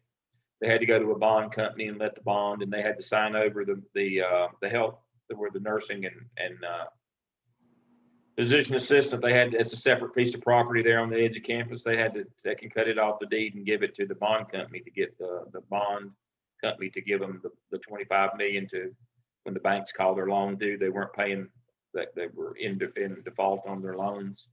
And so, but the bigger issue is that you run a real, not how they do it, but really when I did forensic accounting, said you're losing $4.5 million a year, and it's due to salaries. You got to cut the salaries, and everybody knew that was the problem.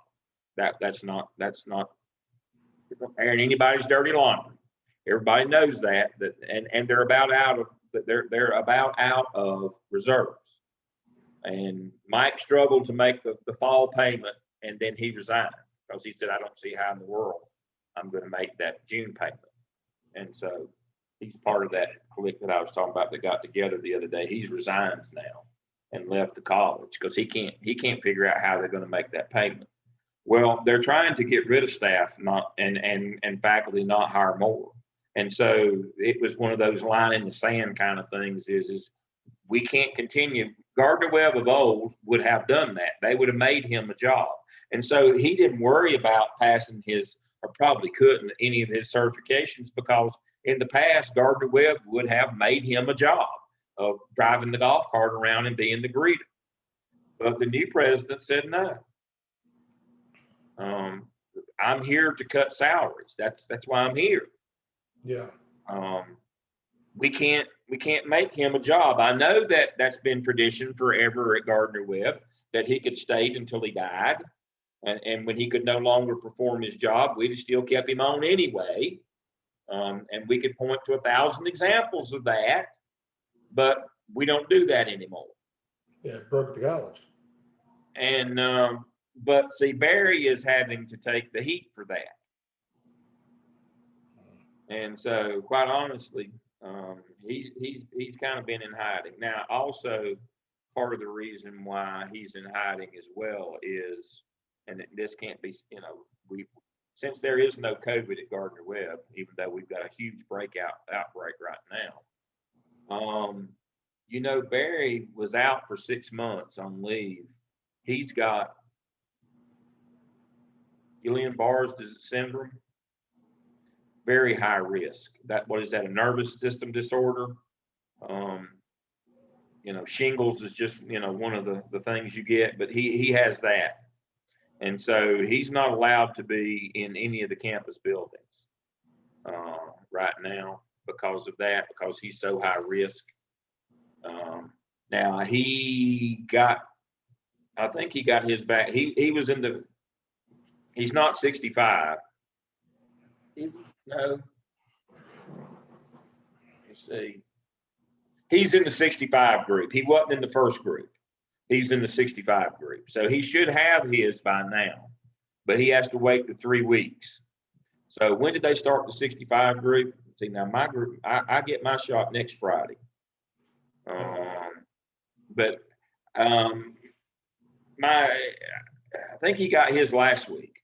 So another week, he should be able to come back to work in another week, or it might be 2 weeks. Now, don't quote me on the week. But I'm thinking by March 1st, he'll get to come back to work. But no, he was so high risk, he couldn't come to work. And then all this happened, and then people thought, well, he's just coming to work ducking them, not understanding that he's got that Guillain-Barré, whatever that is, that he was out last year or year before for 6 months, so they got it under control. But he definitely can't be around students right now or anybody, because they have colds and flus all the time. He had to stay out for 6 months before COVID. So until he gets his second shot, he can't come back. So that's why I said I'll be on campus Monday, but I know he's not on campus yet. So it'll be either this coming week or the week after that before he's back. Okay. Yeah, But that's kind of a base with him. I'd have done it if we come down there, but not coming down there and not really having much physical interaction down there. I was just looking for somebody to maybe touch base with him, just explain. I will. I'll touch base with him. I mean, I'll do that. Now, I can follow up with him. That's not a problem. I know Barry on a personal level, so that's not a problem. Yeah, it'd be low impact. I mean, what the project's about. So I mean, it'd be more impact to his agency, and it's just it's a good small enough agency. I think it will work well, and being right there, it's just going to work good, especially in this COVID. We don't know what's going to happen, and when it does come time to present and do everything, if we lock back down or something, it'll be just really nice to have somebody right there on campus. It'd be right there on campus. Yeah, I'd be glad to talk to him about doing that. Okay. I can't make any promises. I don't know that I could sway him to do it, but I can certainly talk with him about it. Yeah. All that stuff at Gardner Webb sounds like just like Guilford. Guilford College went through. They got an interim president in because the other one squandered all the money, and they got this interim in, and she came in and she's a turnarounder. And that's what she did. And she came in and started. She cut 15 programs that didn't have any students in them, and what you have to do first. 16 tenured professors was going to get the axe, and they raised Cain. So they put the halt on it until they reevaluated and all this. But I mean, she was cutting language programs that nobody were in, and Guilford. I mean, it don't have 1,600 students. Gardner Webb has got undergraduates. Traditional undergraduates, they've got less than 1,300. Okay. And they've got about 2,100 with the TUG and DCP. Now, DCP is the adults that have the 2-year community college, but see, they're not campus based. Yeah. And so it's Guilford and Gardner Webb have the same problem, that the world changed and they didn't know it. Mm-hmm. The way students cycle through is something can happen and it'll take 2 or 3 or 4 years before you know it. And so what happened is from the crash of 2007 to 9, mostly 2009, that they didn't know it for the first 2 years. Everybody told them, but they refused to acknowledge it. It can't happen to us. And so so I know you probably don't. don't care about this, but I'll show it to you right quick in a very simple and easy graphic form. Let me move this out of the way. This came out from my buddy Tubbs the other day. He's the institutional effectiveness guy. And so this is absolutely a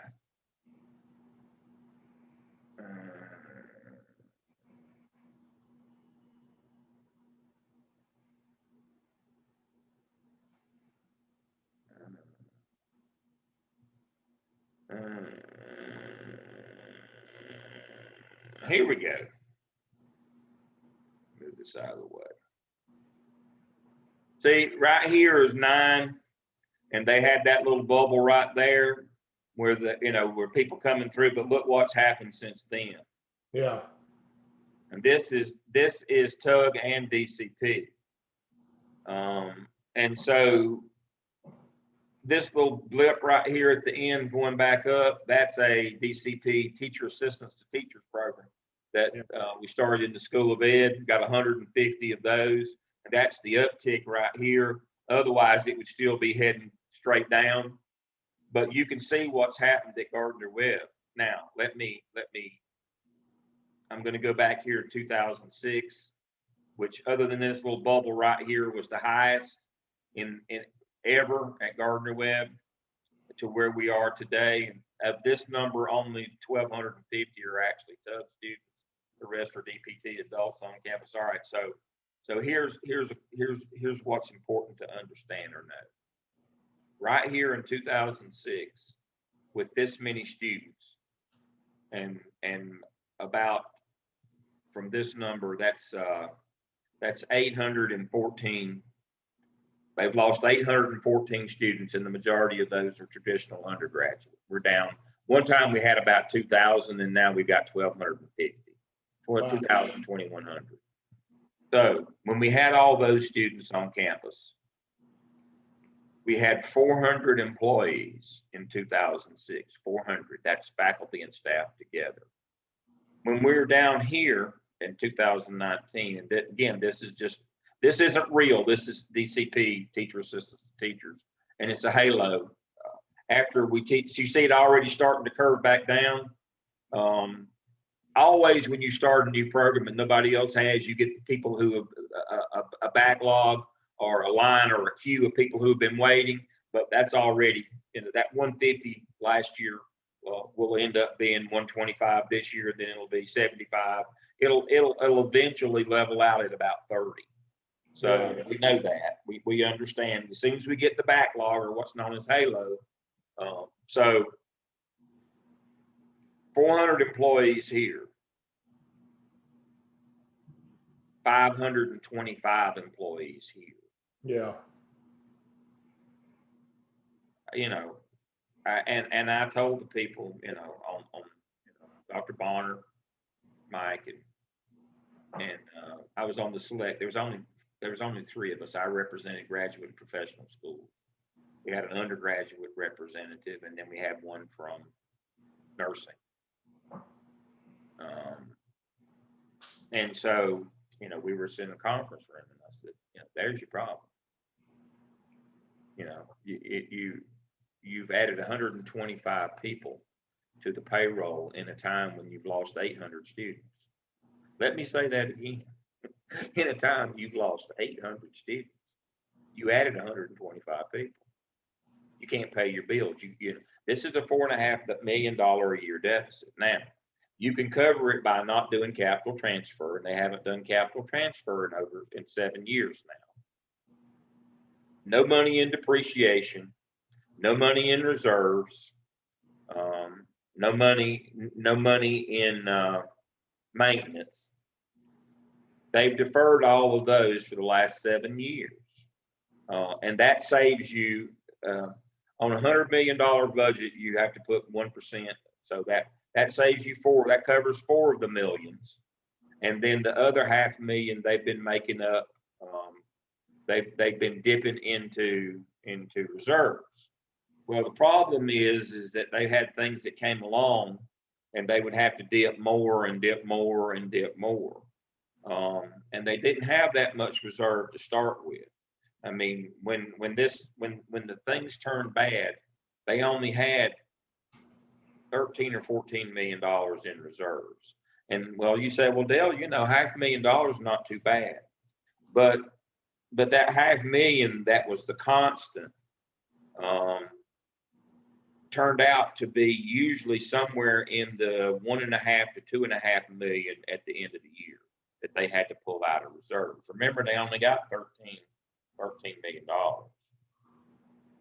And so that what that meant was from when that decline started in 2011, they had about $13 million and they were only pulling about a half, then about $1 million. So what happens is I told them, I said, best I can calculate, if I can read an actuarial table, you'll run out of money in the spring of 2021.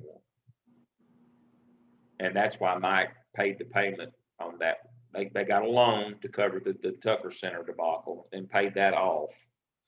But they got it from, couldn't get it from a bank. The bank called their note due. They had a bubble and weren't making their payments. So they went to a company that lets junk bonds, unrated bonds.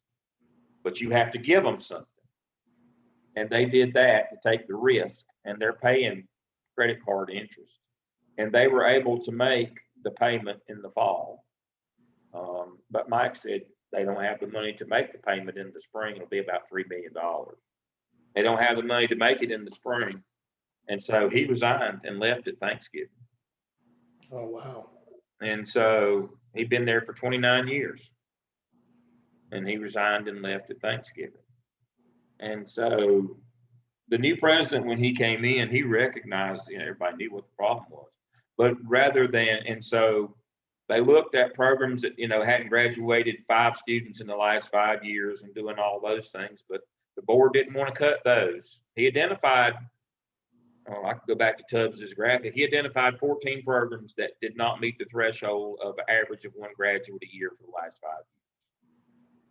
And he identified those, had Tubbs put it on the fast facts, just like I just showed you.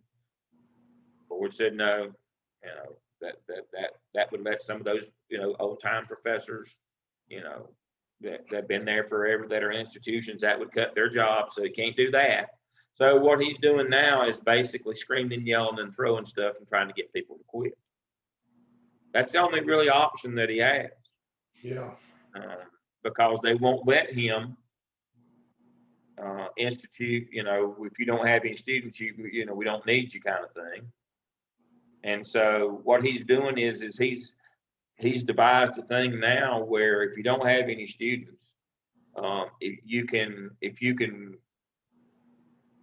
apply for a grant to make up for it, is what he's got them working on now, is applying for grants to people that don't have students. They're required to do grants to try to bring money in, which is a fool's errand. That's not going to help either. Is that guy with his hands tied, I mean, he's got to have him doing something. Yeah. Is that guy showing up that still goes to his office? He told us last year about, he comes to his office, spends a few hours and goes home. And cuts out cartoons. He's got no students. He's got no students. What else is he going to do? And they require him to come in 10 hours a week. Studentless teacher. They don't have any students, but he's tenured, and so the way to get rid of tenured people, like you just talked about at Guilford, is cut their program.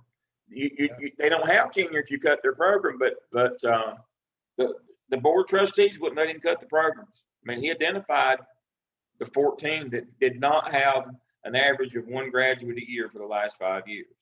Now, at the state college level, it's 7. You have to have had 35 graduates in the last 5 years. It's 7 per year. But they had 14 programs at Gardner-Webb that they didn't average 1. They didn't have that. They didn't average 1 over the last 5 years, and so they had. So, and yes, the fellow that I was talking about is exactly. He's in a He's in an area of theology and Old Testament that we don't have anybody. Nobody takes the class. Now you say, but Dale, it's well, isn't that, don't they make them take Old and New Testament? Yeah, they do in the core. But we're talking about once they get through the core, there's nobody, he's a full professor, there's nobody that takes a 300 or a 400 level course in those. They only take the introductory course in the core that they're required to, because there's nobody majoring in that. Right. And so the deal is he has no students, he has no majors. Now, he may, he has to come in twice a week and teach just a Yahoo section of freshmen that have to be in there. Yeah, he does that, but they're not his students. They're just in the core. But in terms of his students in his department teaching any courses or having any advisement or any of that, he doesn't have anybody. And so he goes on sabbatical pretty regularly, and they give him other stuff to do because they don't need him. They don't need that many people to teach the freshmen either, because there's not that many of them coming in. And so they will give him a class. I know fall and spring, they'll give him a class when they can to teach of those freshmen. And then the other half, they claim that he's doing research or something. But then, about once a year, there's no classes for him. And they'll put it and say that he's on sabbatical writing a book or something. Of course, we never see the book, but, they're just making work to keep him because he has no students. But he's not the only one. There's 14 of him around campus that have no students. Wow. And they're just having to make work for them. But the board won't let the president cut those programs right now. I think that's going to happen. It's going to happen sooner or later. But so he's just trying to run people off. Yeah. And part of that letter on the desk to the fellow over in the police department is it sends a pretty a strong message that if we can, we're going to get you, or that we don't value you, and you should work somewhere else, kind of thing. And that's why I don't like that notion of people firing themselves. If people aren't working, you need to evaluate them and get rid of them, or you need to cut their program. But don't basically fire them and let them stay and do the damage that they will do to your organization along the way. But that's what's going on. But he screamed and yelled at Mike until Mike left. He screamed and yelled at the HR people about how much money we're spending on personnel. To both of them, Scott left at Christmas and Francis left this month. The HR people, and he screams and yells at the provost, but he ain't leaving. He's got a contract. He can't find another job, so he why would he give up a $200,000 a year contract that's still got another 3.5 years on it? Why would you give up that much money, $700,000? You let him all day, every day. Yeah. All he cares. He don't care at all, and so he ain't leaving. But we've had a lot of people to go, and they're trying to not replace them. But I want to say I would like to think that the president, that he's doing this because he has to. I fear that he's doing it because he likes it as well. He's frustrated that he can't, cut positions and cut dead end majors that have no students. And so I think this is how I think it makes him feel better. I don't think it's a necessary evil. I think he likes it. And so his behavior is just over the top, screaming and yelling and throwing stuff. And that's not a secret either. He's an angry little man all the time. I mean, all the time. Wow. And I don't. Part of it, I think, is he feels like that he was duped. That they told him he could come in and do what he needed to do and get this thing fixed. But again, it goes back to that. We'll let you do anything but what you actually need to do. Find something else. Right. This is the problem. No, find something else. We don't like that. We don't like that answer. find something else. Well, there is nothing else. It's salaries. That's 90% of the budget at a teaching college is teacher salaries. Right. That's a dud. Yeah, it was You know. it was 1.2 million salaries they were going to cut at Guilford, and that's when they were all raising the cane. But you know, like you said, it has to be done. But they sort of duped this one. Now she's an interim president who's already retired. She just does this, you know, almost on a consultancy thing. Yeah. It's they raise cane, and it's the same thing. It really is. I mean, you know, you're over here leaking like a sieve, and your enrollment's down. Well, and I say it was 1,600. It was 1,600 students, you know, a few years ago. But I think it's down to about 12. You know, that's a lot. Most of those are adult students because they have a pretty extensive school programs over there. So that's a lot of adult programs. So your actual residents that you need that, you know, that room and board money from, they're not coming there because that was my point about the graph trending up at the end. Those aren't campus students. That don't help. Right. Yeah. You need that machine rolling on campus. You know, that's the thing about it. When we had 2,600 students, you know, over 2,000 were Tug. Now that we've got 1,800, we've only got 1,200. We've lost a disproportional amount of Tug students. We haven't lost the same proportion of Tug as DCP adults.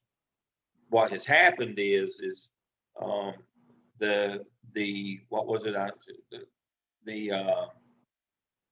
800 students that we're less than we were, over 600 of those were Tug. Right. So we're down from a time at Gardner Webb where we had 2,000 Tugs to 1,250. Yeah, that's a big deal. Yeah, it's a big deal. We've had to close dormitories. Wow. You know, the food service places they put in over the student center are hardly used. You know, there's so few people now, they can all eat in the cafeteria over at DCC, the old cafeteria. Why would you walk all the way over to the student center that they built out at the football field? They built it as a student center, but built it out there where it serves for alumni and conference center, basically. So students don't use it. Yeah. You know, that it was of no value to them. It's huge too. Yeah, it is. And it costs $1 million a year to keep the doors open, by the way. It costs $1 million a year for the HVAC and the employees to keep it open. So it's just become a big office building. And so they just kept hiring more people to put in it because it's just a big office building. And you can't really, you know, rent it out like an event place or a conference center or anything because y'all are so far away from. There's no hotel. There's no hotel that goes with it. It's not like Broyhill, Appalachian, or a place where there's actually civilization. I mean, you got to commute in from somewhere if you come there as a conference.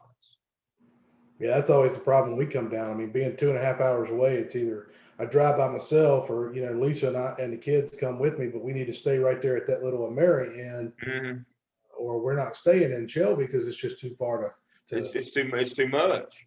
So. And you know, they have such limited space there. I mean, if you have more than 30 in a group, there's not any room for them. Right. I mean, you know, it becomes a problem. When we were, you know, the group that Lisa's in, that was with us last semester in Charlotte, when we tried to do some of those kind of things on campus, the problem was on the weekends. You know, we had her, you know, we were online like this, just like y'all are this semester until the pandemic, until the fall. But before the pandemic, we did all these in weekends, just like y'all did. And you know, that's the reason why we had to move all of them to Charlotte. We couldn't get rooms when we had them on campus. People couldn't get rooms. Yeah. And so we moved all of these classes, just like, you know, we moved all of them to main campus. Now the DEOL, because the group on campus is only 6, but they let us keep it on campus in order to have a few of those. But all of the bigger groups, we moved to Charlotte. So how could you turn anything at Gardner Webb into a conference center you know, that would be one of those things that would be a moneymaker. Yeah. But when we tried to do the CILD as a conference summer before last, we couldn't, it had to be canceled because we couldn't get rooms. People are not going to come to a conference and stay 30 minutes away and by private car. There's no taxi. You can't get Uber in Bowling Springs. What if you flew in? How do you get there? You're going to have to rent a car to come from the airport. And then, so you're going to have to keep that car all week and drive from, you're just not going to do that. Not when you go to places where the conference center is in the hotel where you're staying, or you're in a downtown area. Where are you going to go to eat? I mean, it's not, the Tucker Center is a white elephant. The capital cost, the maintenance, upkeep cost, the utilities cost is a little over $1 million a year. They borrowed $20 million, had a balloon, but couldn't, in order to get the payments down, a 10-year balloon, but they weren't able to make the payments, even the reduced payments, and the bank called the note due. And they went to other banks and no other bank would touch them. So they had to go to a bond and let unrated, what we call junk bonds, to get the money. So they had to sign over that separate medical facility to them. It belongs to them now, the bond company. It's collateral. And so, but that was just, postponing the inevitable. We're still upside down. We got all this debt and we don't have enough money. And you can't take money that people give you and pay your bills with it. If you do, you lose your nonprofit status. Money that people give you has to go into an endowment. And then you can give it back to yourself in terms of tuition and room and board to students. But that only works if you have enough students coming. Gardner-Webb's problem is discount rate to get them to come. And then there's not enough of that endowment money to cover that discount that you gave them. Right. That I have a wonderful article that I pulled this week that outlines, you might as well, wherever it says the name of that college, just write Gardner-Webb in. It's exactly it.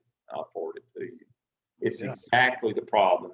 They've discounted tuition, room and board, in the discount rate in order to bring students in, to the point where the more students we get, the more money we lose. So enrollment's not the issue, but our discount rate's too high. And we don't have enough money in endowment to cover it. Yeah. Your endowment gives you on the interest on your money so much money every year. That's what you use to cover the discount rate of what you discount the sticker price of what you charge people to come. We don't have enough money in endowment. We've only got $60 million. It does not, because of the low interest rate, generate enough money to cover the discount rate. And so that's a fundamental problem. And so, the issue is the majority of what the cost of the college is of course salaries. And so at that time, when you've lost 600 students on campus who are that really pay your bills, you've increased your faculty and staff by 125 people.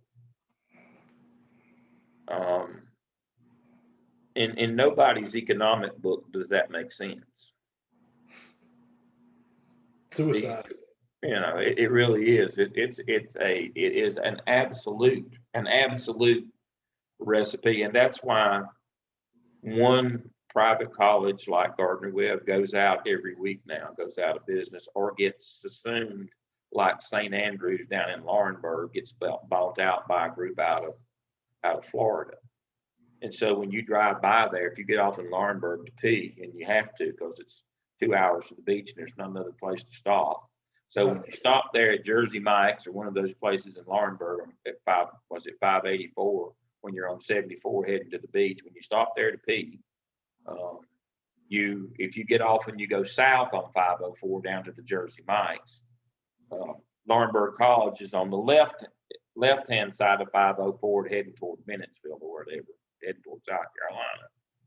And that sign that's been there forever, it says Laurinburg, St. Andrews College. Now it's got a little piece, little sign that's been nailed up on the bottom of it, a subsidiary of this college group out of Florida. So that's what happens. And so,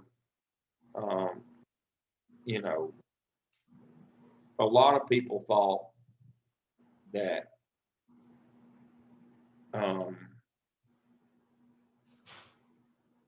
we might merge with Liberty, but why, if you were Liberty, would you merge with us? Why not just wait and buy us for pennies on the dollar if we go out of business? Yeah, Liberty's Baptist. Y'all are Methodist, right? No, we're both Baptist. Oh, I didn't. I thought Gardner-Webb was Methodist for some reason. Both Baptist. That's where I got my undergrad, was Liberty. Yeah, and so why would you, if you were Liberty? I mean, that's our kind of our sister institution. Why would you merge with us when you could wait and buy us for pennies on the dollar and save a lot of money? Because they know that if they merge, they're going to have to put tremendous resources in. If you wait and buy us, you still do, but you get us for pennies on the dollar. You eliminate that board though, wouldn't you? Would you eliminate that local board of directors or whatever you call them, college board of trustees? Absolutely. And that's if you merge, you got to leave them in place and deal with them. If you wait and let us go out and buy us for pennies on the dollar, the board is dissolved. The board of trustees. Really solid. So there was the recently retired president did make a pilgrimage. He did, he went to the mountain, he went to Liberty, and I'm sure they talked about these things. It was under the guise of we were going to try to partner with them to learn how to do online better and some of those kinds of things. But basically, he went up there at the direction of the board of trustees to see if we could kind of partner with them and become financial partner with them, and they would come in and we would kind of merge that way and maybe still keep the name Gardner-Webb but be a subsidiary of them. But pretty much what they said is why. Yeah. Why buy the cow when you can get the milk for free later? Yeah, the board was just wanting their money. They didn't want anything else. And that's exactly right. That's exactly right. They just wanted their money. We still want to be in charge and making these bad decisions. We just want your money. And Liberty said no, which was the smart thing to do. When you go out of business, and you will, we'll just buy you for pennies on the dollar and do what we want to do, and we'll make it very profitable. And then why would we just give you money and let you continue to waste it? Yeah, and then they look like saviors. Liberty looks like savior. They saved this college and this university, and so that even makes it better. Exactly, it's that Robin Hood.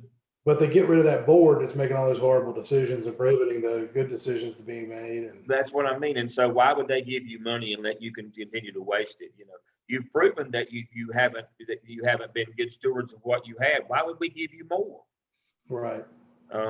And so, that's some of the, and I know this is probably a stretch, but that's some of the problems that you get into in criminology and recidivism and those kinds of things.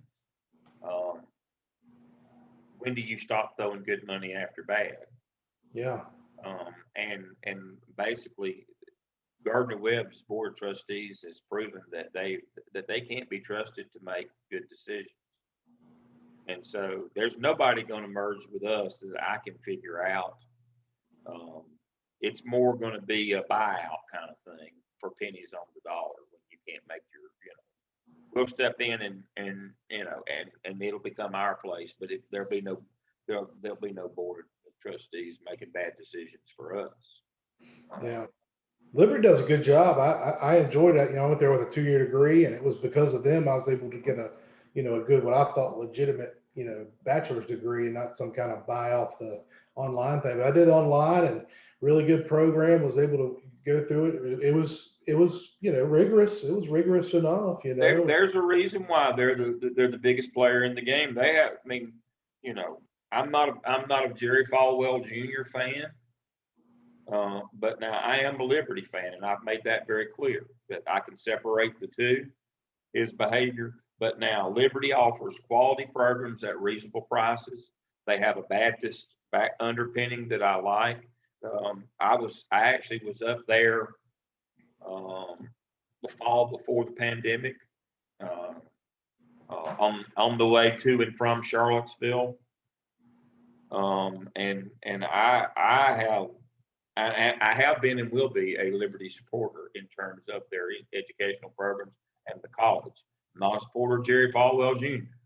Right. His behavior is not acceptable to me as a Baptist.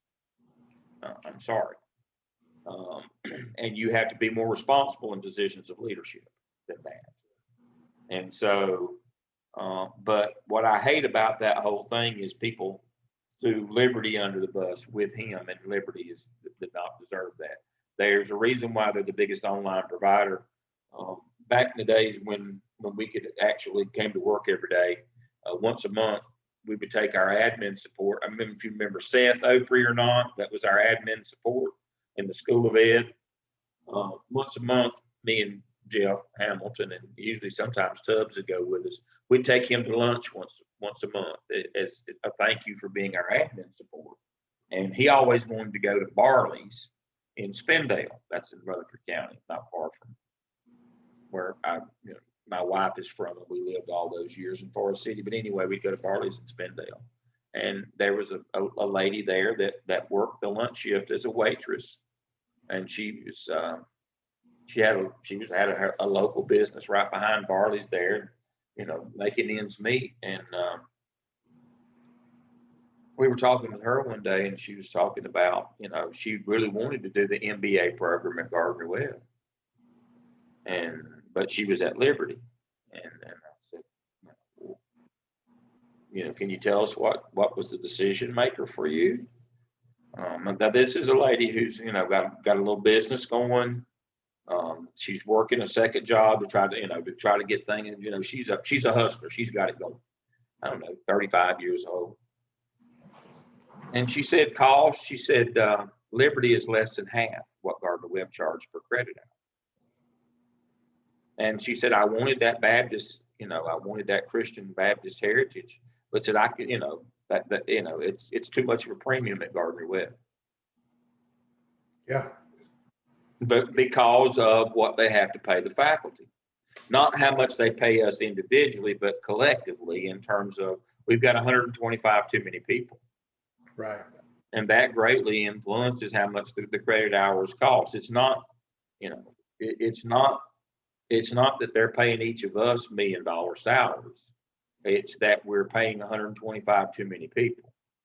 Yeah. But actually, if the truth were known, because we're 600 less than we were undergraduates on campus at that time with 400, I mean, in that metric, we shouldn't have but 300 employees now, or 325. So right. in actuality, we're 200 over what we ought to have. We ought to have 325. We got 525 by that metric. Yeah, I paid half tuition because I was a cop and a veteran.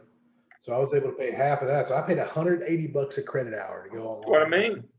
And then I really considered them for my master's, but I got in with the Guilford College people, and I liked it.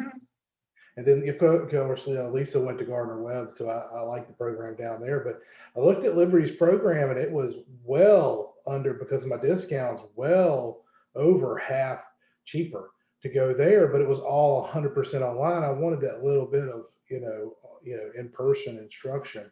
But they have a really good thing going on there. But my undergrad instructors, they were from all over the country. I mean, they were cops, former cops, or stuff. Yeah. Program and the core classes and the religion classes and all those core classes you had to take. They were from all over the country, so you got a really good smattering of people, as opposed to just something very localized that Yep. physical education. So they Yeah. know what they're doing, that's for sure. And they pump it out, you know, and I refer people there for their bachelor's all the time, you know, other cops or firemen or whoever, because they give that public safety discount. And if you're a veteran, it's even more. And they've got it going on. And I'd love to see Garner Road do something like that, you know, to Yeah, we're going up in the fall. We're going to add another $15 per credit hour across the board in graduate programs. I mean, it already cost, this program cost me just like it did, you know, Lisa. It was around $48,000, you know, for this program. And that's a lot of money, you know, now for us. It is to me. But that's a lot of money to a lot of people. And they say, well, you know, 48,000 here, or I can go to Liberty and spend 20, you know, what do I do? You know, I tell you what you do. It's, you know, I had a lady call me this week about the add-on licensure program. She said, I've been accepted to Appalachian, UNC, Greensboro, and at Gardner-Webb. Well, why'd you look at us? Well, you know, Christian underpinning, but I also saw that #1 ranking. I said, yep. And she said, well, what should I do? I said, well, you know, don't go to Appalachian. You don't work in that part of the world. That's really a local college for administrators in the 29 Western counties. If you're not going to work up there, don't go to school there. It's not why you can't get a job with that degree elsewhere. And I said, if I were you, I'd go to UNCG. She said, why? I said, because I said, I'm guessing they're going to charge you about $8,000 and I'm going to charge you $14,000. Yeah. And if you're shopping for price, then I'll just tell you now, I can't compete on price. Yeah. You know, I can't in good conscience tell you to spend 14 when you can spend 8. Yeah. You know, now if you're looking for quality and if you're looking for a Christian underpinning into it, then you know you're not going to get that there. I mean, understanding that they're running a state program, they're just running you through like cattle. Yeah. You know, that's what they're doing there. They won't know your name, won't care. Yeah. Just turn your work in, and at the end, we'll give you the certificate. I said, now you're paying. I said, they can't afford to. You know, if you come to Gardner-Webb, you're going to have an instructor comes on live with you every week. You're going to have a coach that's assigned to you the whole time. You're going to have a separate evaluator. You're going to have a person that's assigned to come and visit you at your school every semester, whether you have a problem or not. I said, but you have to pay for that stuff. Pay for the service. If you go to UNCG, they'll post work online and they'll grade it about once every other week. And at the end of a year, they'll mail you a certificate in the mail, and they'll say, you know, thanks for your patronage. Appreciate your business. It's you know, and they just it's just a numbers game to them. And I said, you know, if you don't need anybody to help you write, because it's a writing intensive program, you know, you now have to submit a portfolio like national boards, just, you know, like, you know, what Lisa's done. You'd have to submit that rather than taking an exam at the end. If you don't need any help writing, go there. If you don't need the personal touch, if you're not looking for a Christian underpinning, if you don't need help writing an APA 7th edition, first person active voice, if you don't need help writing doing that, right, you know, we're going to give you all that stuff, but we're going to charge you $6,000 more for it, because we have to pay those people that do all that work. Yeah. And so you have to make that decision. Yeah, that's what happened with my master's. I paid more. I'd have paid about $6,000 for a master's from Liberty, you know, online. And then, you know, Guilford, their program was $19,000. But, you know, and I went 3 nights a week for 3 hours a night for a year and a half. Mm-hmm. Straight, just like this program was straight. But, and I hope that somebody like you can tell, my writing was phenomenal, because we were writing about 20, 30 pages a week. That's what I mean. It's exactly. The program where I'm program coordinator that Lisa went through with me in laws, even, you know, that's writing intensive. You got to do those evidences. She had to do 2 for me. Yeah. And they're not easy. and they're not short. We have 2 every semester. But you know, but thankfully those people, it's easy for us because they've been trained in EDCI. We're common across the board. We use APA 7. And all of our programs are writing intensive. You have to write evidences in all of our programs so that we can intermesh, we can move students between programs. And we do that intentionally. That's not accidental or incidental. But you know what I'm talking about. That's what you did at Guilford. That's the value of coming with us is not only do we start you out when you first come with us, if you don't know, we partner with the library and they do classes for you in APA 7, not counting the ones that we're going to do with you in content. And then so that's one night a week for as many weeks as it takes for you to catch on. And then we come online with you and work with you or make class with you twice a week until you learn all the platforms and until you catch on to the writing. We do peer review. We have a coach that would pay to review your work besides the instructor to work with you individually. If you can't meet the instructors, if we don't do it for the doctorals at Lisa's level, but if she'd have been an add-on, one level below, she'd have had a coach that would have met with her once a week to help her to satisfy the instructor's requirements. Yeah. It's the personal touch deal that we do that costs us more. But we still make money. It's the undergraduate side that loses money. Right. And we've had to jack up our prices to try to cover their losses. And that's what bothers me. In the end, people are talking about, well, we've had to jack our prices up to try to cover their loss. And we can't make enough now to do that. And we're going to price ourselves out of the market. I don't mind that we charge people more because we provide more, but we can't charge them that much more. We can't charge them what it costs in a profit margin plus trying to cover somebody else's loss. I have an ethical problem with that as well. Yeah.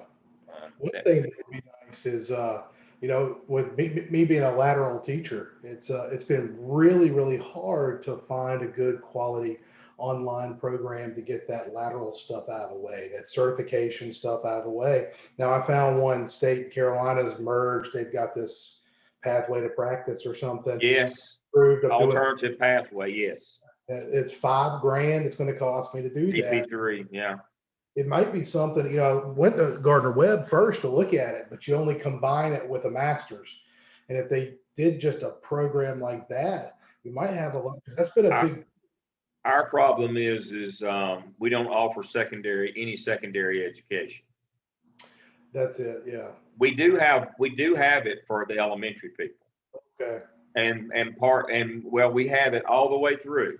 We start with teacher assistants to teachers, the 2-year degree people. We have that program. That's why I'm talking about that little spike at the end going back up. That's where that came from. So we have that, and we have the lateral entry for our alternative pathway people that you're talking about. We have them in elementary ed. We don't have middle school, or we don't have secondary. We don't have history or STEM. We don't have any of that. That's where I am.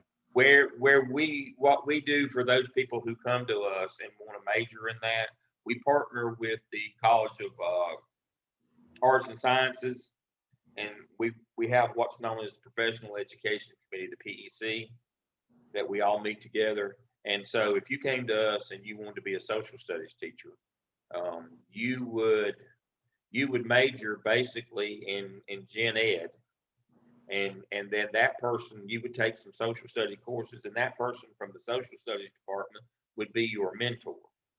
And we could then have you student teach in that, and we could certify you as a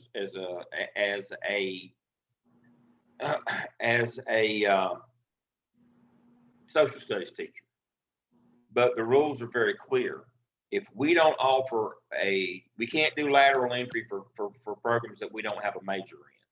So just like I was talking about Mike, the finance officer, he came to me 2 or 3 years ago and said, I'm thinking about when I retire, I'd like to teach business at the high school. What can Gardner Webb do to help me? And I said, nothing. What you'd have to do is get hired, be what's called a resident teacher. You'd have to get hired, and then you would have to go to a college that offers that degree in order to do lateral entry with them. And I said, the problem here is at Gardner-Webb, we don't offer, we don't have a degree or where you can get certified as a business teacher. Problem is if somebody want to do lateral entry in social studies, we don't have a degree in social studies education. We just piece it together out of the school. And so that's very, you know, but now DPI won't license you. They won't allow us to do that. The only thing that we can do on lateral entry is elementary ed, because that's the only major we have. Right. Everything else is just an you know, is a patchwork off of that. It's not a major in that. So we can't get, but now we're heavy in that game on elementary. I mean, we've all gone all the way down to teacher assistants with 2-year degrees and doing them. So yeah, we're working that game, that lateral entry game, resident teacher, but only at that level. Okay. We can't do it. We can't do it beyond elementary. But now we are. Well, you saw the graph going back up. That's us working that angle. Yeah, that Pathways to Practice is all right. It's a self-paced program. Yeah. Too bad. It's just a pain to have all this education, have to pay more to. Yeah, but it is. Yeah, that's a growth industry right now. That's why our little curve's gone back up at Gardner-Webb. We've got 150 of those right now. We got 150 for this year. It's been really good. Yeah, Lisa taught a few last semester. She was teaching a few of them in that program. And so when I say we, I don't do a lot with that. But now one of the things that I'm responsible to do as the graduate faculty is I have to sit in on the interviews when they apply to go to teacher ed. I have to be a part of that. And so, but now we're doing them virtually, and it's kind of like Sign Up Genius. They're 30-minute blocks, and everyone that comes through, you know, there has to be a 3-member panel that says yay or nay. Yeah. And so I know that's not much, but you know, we have to review all their stuff and move them through. We have a couple of days. We have a couple of days about every other month where we do that. We have to stake those times out and do that. We usually do them on Thursdays and Fridays. Yeah. And so it's not like I'm actually doing any heavy lifting, but yeah, it's a we. Everybody has to be involved in that. But yeah, you're right. If we could do the alternative pathways and resident teachers for secondary, for middle and high schools, that would be another big growth area for us. But elementary has been the only growth that alternative pathways and lateral entries. I mean, our traditional undergraduate is nothing. I mean, that they continue to fall off the map. You gotta do something. You gotta do something. And so that's what we've done. And you know, some people don't like that here. That's met with some resistance. Yeah, is the kindest way. Because teacher assistants are racially identifiable. They're largely minority, and they're all poor. But you have to tell people they're not actually going to come on campus where you'd have to actually eat lunch with them. Well, of course you're a bigot. That's why you're complaining about them. Them people don't pay the loans back. You don't want to give them their financial aid. I know what them people means. That's not my first day. Right. It's not like we're going to make you live with them or eat lunch with them. They'll never come to campus. They're online only. They're working adults in jobs. Yeah. You know, why is this a problem for you? Well, those people don't pay those loans back. We'll be on the hook for that money. No, you won't. You don't pay your loan either. And so it's just like when Asim Almani, who was a DEOL doctoral, and his wife, Razan, who was a year behind him. And she's the brains of the outfit by far. They're Jordanian. And but his consultancy was to bring international students to Gardner-Webb. And he's actually working for a company. That's what he does now. And making good money out of Charlotte. They live there in Bowling Springs still. Razan had to resign her job last week over, what was it? her immigration status or visa status or whatever. There was an announcement that came out from Carmen Butler, but we love Razan. You know, she is absolutely our favorite. Yeah. Hazim, not so much, but her, we love her. And so, but his deal was to bring international students. He had 500 paying customers, 500 undergraduates. That was going to replace pretty much all they lost at that time 3 years ago. They were down 500 at that time, and he was going to bring because they had 500 seats because he'd lost 500 students. So he capped it at that so that it wouldn't be like, well, we're going to have to build another dormitory, or there'd be no excuses. These were replacements. You lost 500, we've got 500. Here they come. And finally, they told him, no, we don't. And he said, now they're going to pay full. You know, they're Japanese, they're Arabic, they're Asian, or they're Arabic. Money. But they're going to pay full, the full $48,000 that you advertise. They'll pay full. And they said, you know, it won't be a cultural fit. And small-minded thinking. Well, you know, your racism costs you money, and it ought to. Yeah, exactly. It absolutely, your racism absolutely ought to cost you money. Yeah. And so that's what you know, that's the part that just kills me. And I don't know if you can see that or not right there. Oh yeah. And I'm not wearing, that's my beard. But that's Razan. She is just the most specialist little person in the world. Good deal. And how could you not want more like her? Now I could see if you didn't want Hazim, because he's pretty much, you know, he's like a lot of Arabic men. You know, he had to learn the culture to make the cultural adjustment when he came. But he did. But her, I you know, smart, quiet. A really fun sense of humor once you got to know her. Everybody in her classes loved her, and she was a good writer and smart. You know, Hazim, capable, had a little problem with the cult, but that was okay. He got it. And so, you know, I thought, how is it that you saw this wonderful couple, this Arabic couple? They are Muslim, but they didn't make a big deal out of it, or didn't, you know, they didn't try to burn the place down or crash a plane or do any of that. Why would you be mad if more of those people came? I mean, she is an absolute delight and a bonus for the university. You know, she worked in different departments the whole time. That's why I said she worked for Carmen over in student development. Everybody loved her. Yeah. The whole time that she was there. I can't understand, you know. So what we did is we stereotyped everybody as going to be Hazim. And he wasn't bad, but he had a little cultural issue to come, you know. And mostly it was gender-based. You know, he'd always be looking for the man in charge, because in Jordan, there was no women in charge in Jordan. Right. And once he got that figured out, you know, he wasn't a bad person or a loud person or mean or disrespectful or any of that. Once he figured that part out, everything was fine. Yeah. But everybody loved her from day one. And I was like, you see this example right here. This is what we're talking about doing, is bringing some Asian and some Arabic people. We're not bringing the terrorists. These are Jordanians. These are the nice Arabs. They're the ones that we really like. And the Asians are Chinese, who are not the arrogant ones. These are the ones that would be the great students.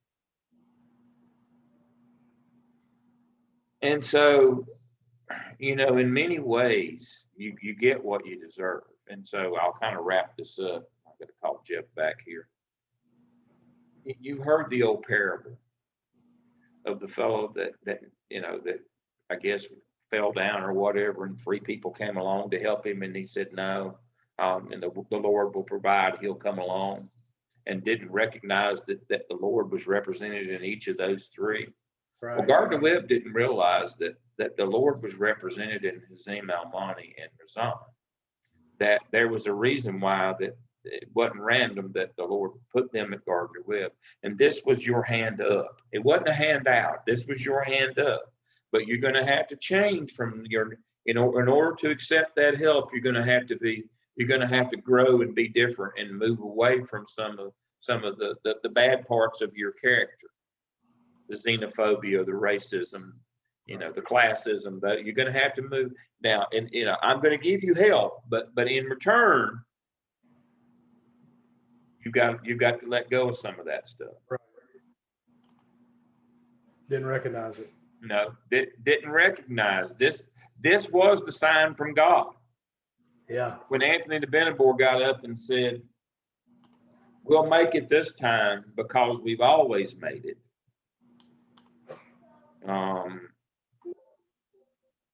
And that the Lord will provide. The irony is during that time, that was fall of 16 at the convocation at the first notion of the financial crisis was the fall of 15, when the last year that we went to Ridgecrest. And the president said, we're in bad trouble. He called us together at night when we were up there. And then they fired the fellow that was in charge of enrollment or whatever, Halsley. And the next year, they had Anthony de Benabor from the School of Business get up and say, well, we're fine. We'll make it because we've always made it, which is not true.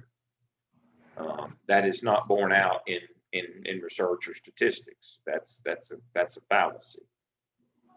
You won't make it because you always made it. That's not a correlate. That is not correlated. That has nothing to do. It's in statistics. That's an independent chance. And so when you flip a coin, what it landed on last time has absolutely zero correlation to what it will land on, or effect or association with what it will. It's an independent act. And so that you made it through the last financial crisis has zero bearing on whether you'll make it in this. But that was their argument. But the irony of that argument, at that time, Hazim Almani was on campus doing his consultancy in DEOL to present them with 500 students. And a year later, he did. And they said, no, thank you. They didn't recognize the hand of God because because he's, God to him is Allah. And see, this story is just such a perfect irony. So we had an Arab who's a Muslim come in to a Christian college and said, here's your salvation. But you can't be bigoted and small-minded.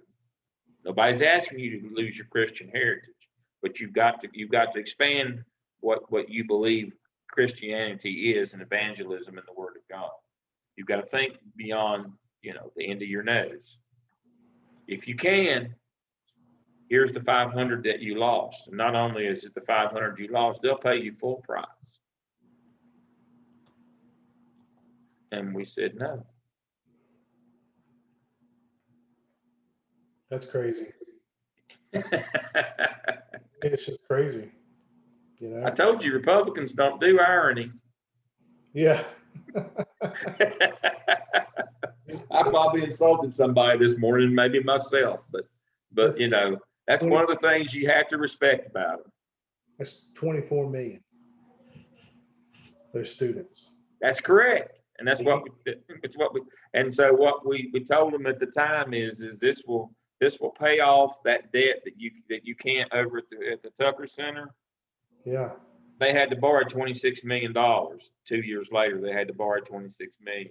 We said, if nothing else, you could pay off the debt at Tucker Center with this, because that's the sword of Damocles that was hanging over at the time. This will exactly pay off the debt. It's $24 million. Right. That's about what they owed at the time. They ended up borrowing 26 2 years later to pay it off. That's so ridiculous. Yep. Yeah. But again, they don't do irony. Yeah. See, this is almost a perfect irony. Yeah. Yeah. Perfect. But they don't do irony. They don't get it. You could have saved yourself, but the Arabs would and the Asians would have had to done it for you. But you couldn't find it within your heart. Right. We go back to the fable of the scorpion and the tortoise. Yeah. I am who I am. I can't change who I am. You've stung me. We're both going to drown and die now. I am who I am. And so again, that's the story of irony. Yeah. That fable. And so that's why I said we have one political party in the country that doesn't do irony. Yeah. They refuse to acknowledge it. Now, that's but that's just it. And so that's the story of the financial woes at Gardner Webb. Yeah. And they absolutely had a way out. Yeah. And said no. Yeah. They keep doing it. Keep doing it. And so you can't blame Liberty for not wanting to take on a board that stupid. They're not going to merge with us. They're just waiting. They're counting their money and they're waiting. That's exactly right. Why would we attach ourselves to this? Right. When we can just wait a little bit longer if we're actually interested in it. It'd be a wonderful outpost. We'll just wait. There's plenty of open land. We could, you look what they've done in Lynchburg. Yeah.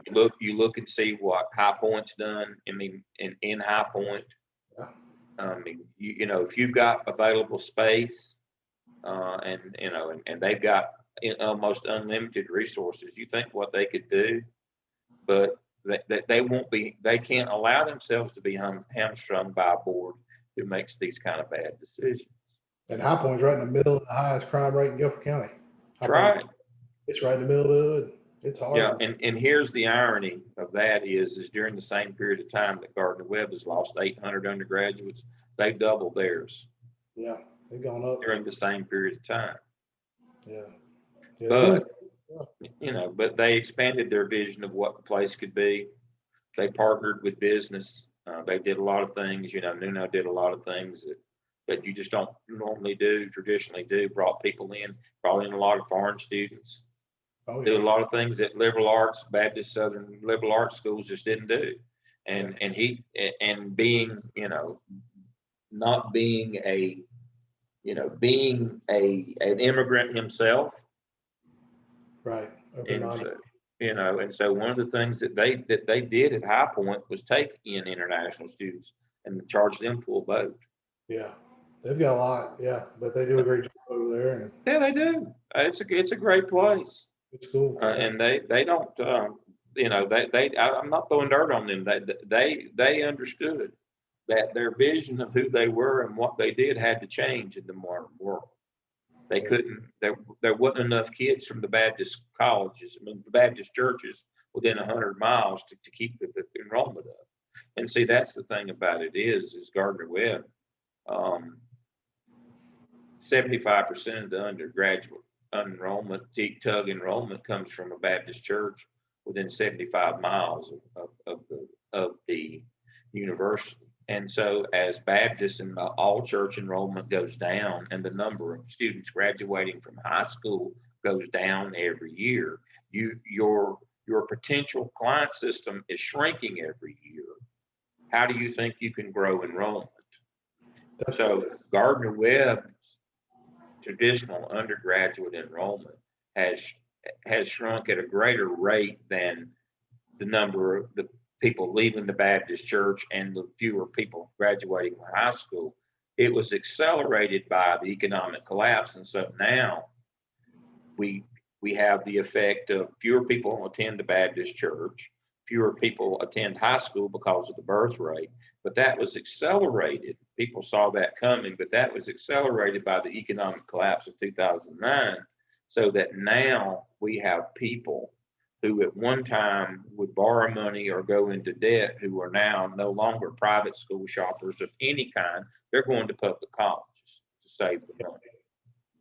It's not just that they're not coming to Gardner Webb. They're not going to Limestone and Gaffney. They're not going to Belmont Abbey. They're not going to any of those traditional places that they went to in our 75-mile radius. we've never really been in competition with High Point. It's too far away for that student that we're talking about. Right.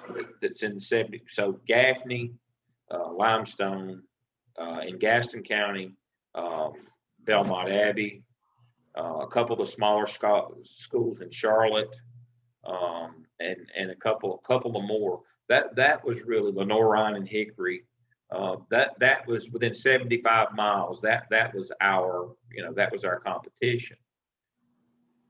And so what happened is that pool was shrinking in our area because of economics and other things. The migration back to the cities and the suburbs from the rural areas. But all of a sudden, there's not many people out in our part of the world looking for a private school education now. They're more content to go to one of the public schools because of the differential in cost. Because if you had a middle class family that had money in the stock market, they lost their shirt during that period of time. And they just didn't, the college funds went down the drain. And so they're having to go to, and that a lot of those college funds were to fund private school education, and they can't afford that now. So they're at public school. So they're at UNC Charlotte, UNC Asheville, they're at Gaston College. They're doing 2 years at Cleveland Community College or Isothermal or Gaston before they transfer to UNCC, UNCG, UNC Asheville, Appalachian. A lot of them are doing 2 years and then transferring to a 4-year school because they lost their college funds. It was tied up in mutual funds and tax deferred annuities and 401ks during that period of time when they lost it all. Yeah. And even if they didn't lose it all, even if they know that you shouldn't. The responsible middle class people realize that you can no longer do debt like that because you can't make any money on your money now safely. You put it in the stock market, you risk losing it like they did. You put it in the bank, you draw 1%. Yeah. You can't take out loans, and spend money and borrow money when you can't make any money on your money. Right.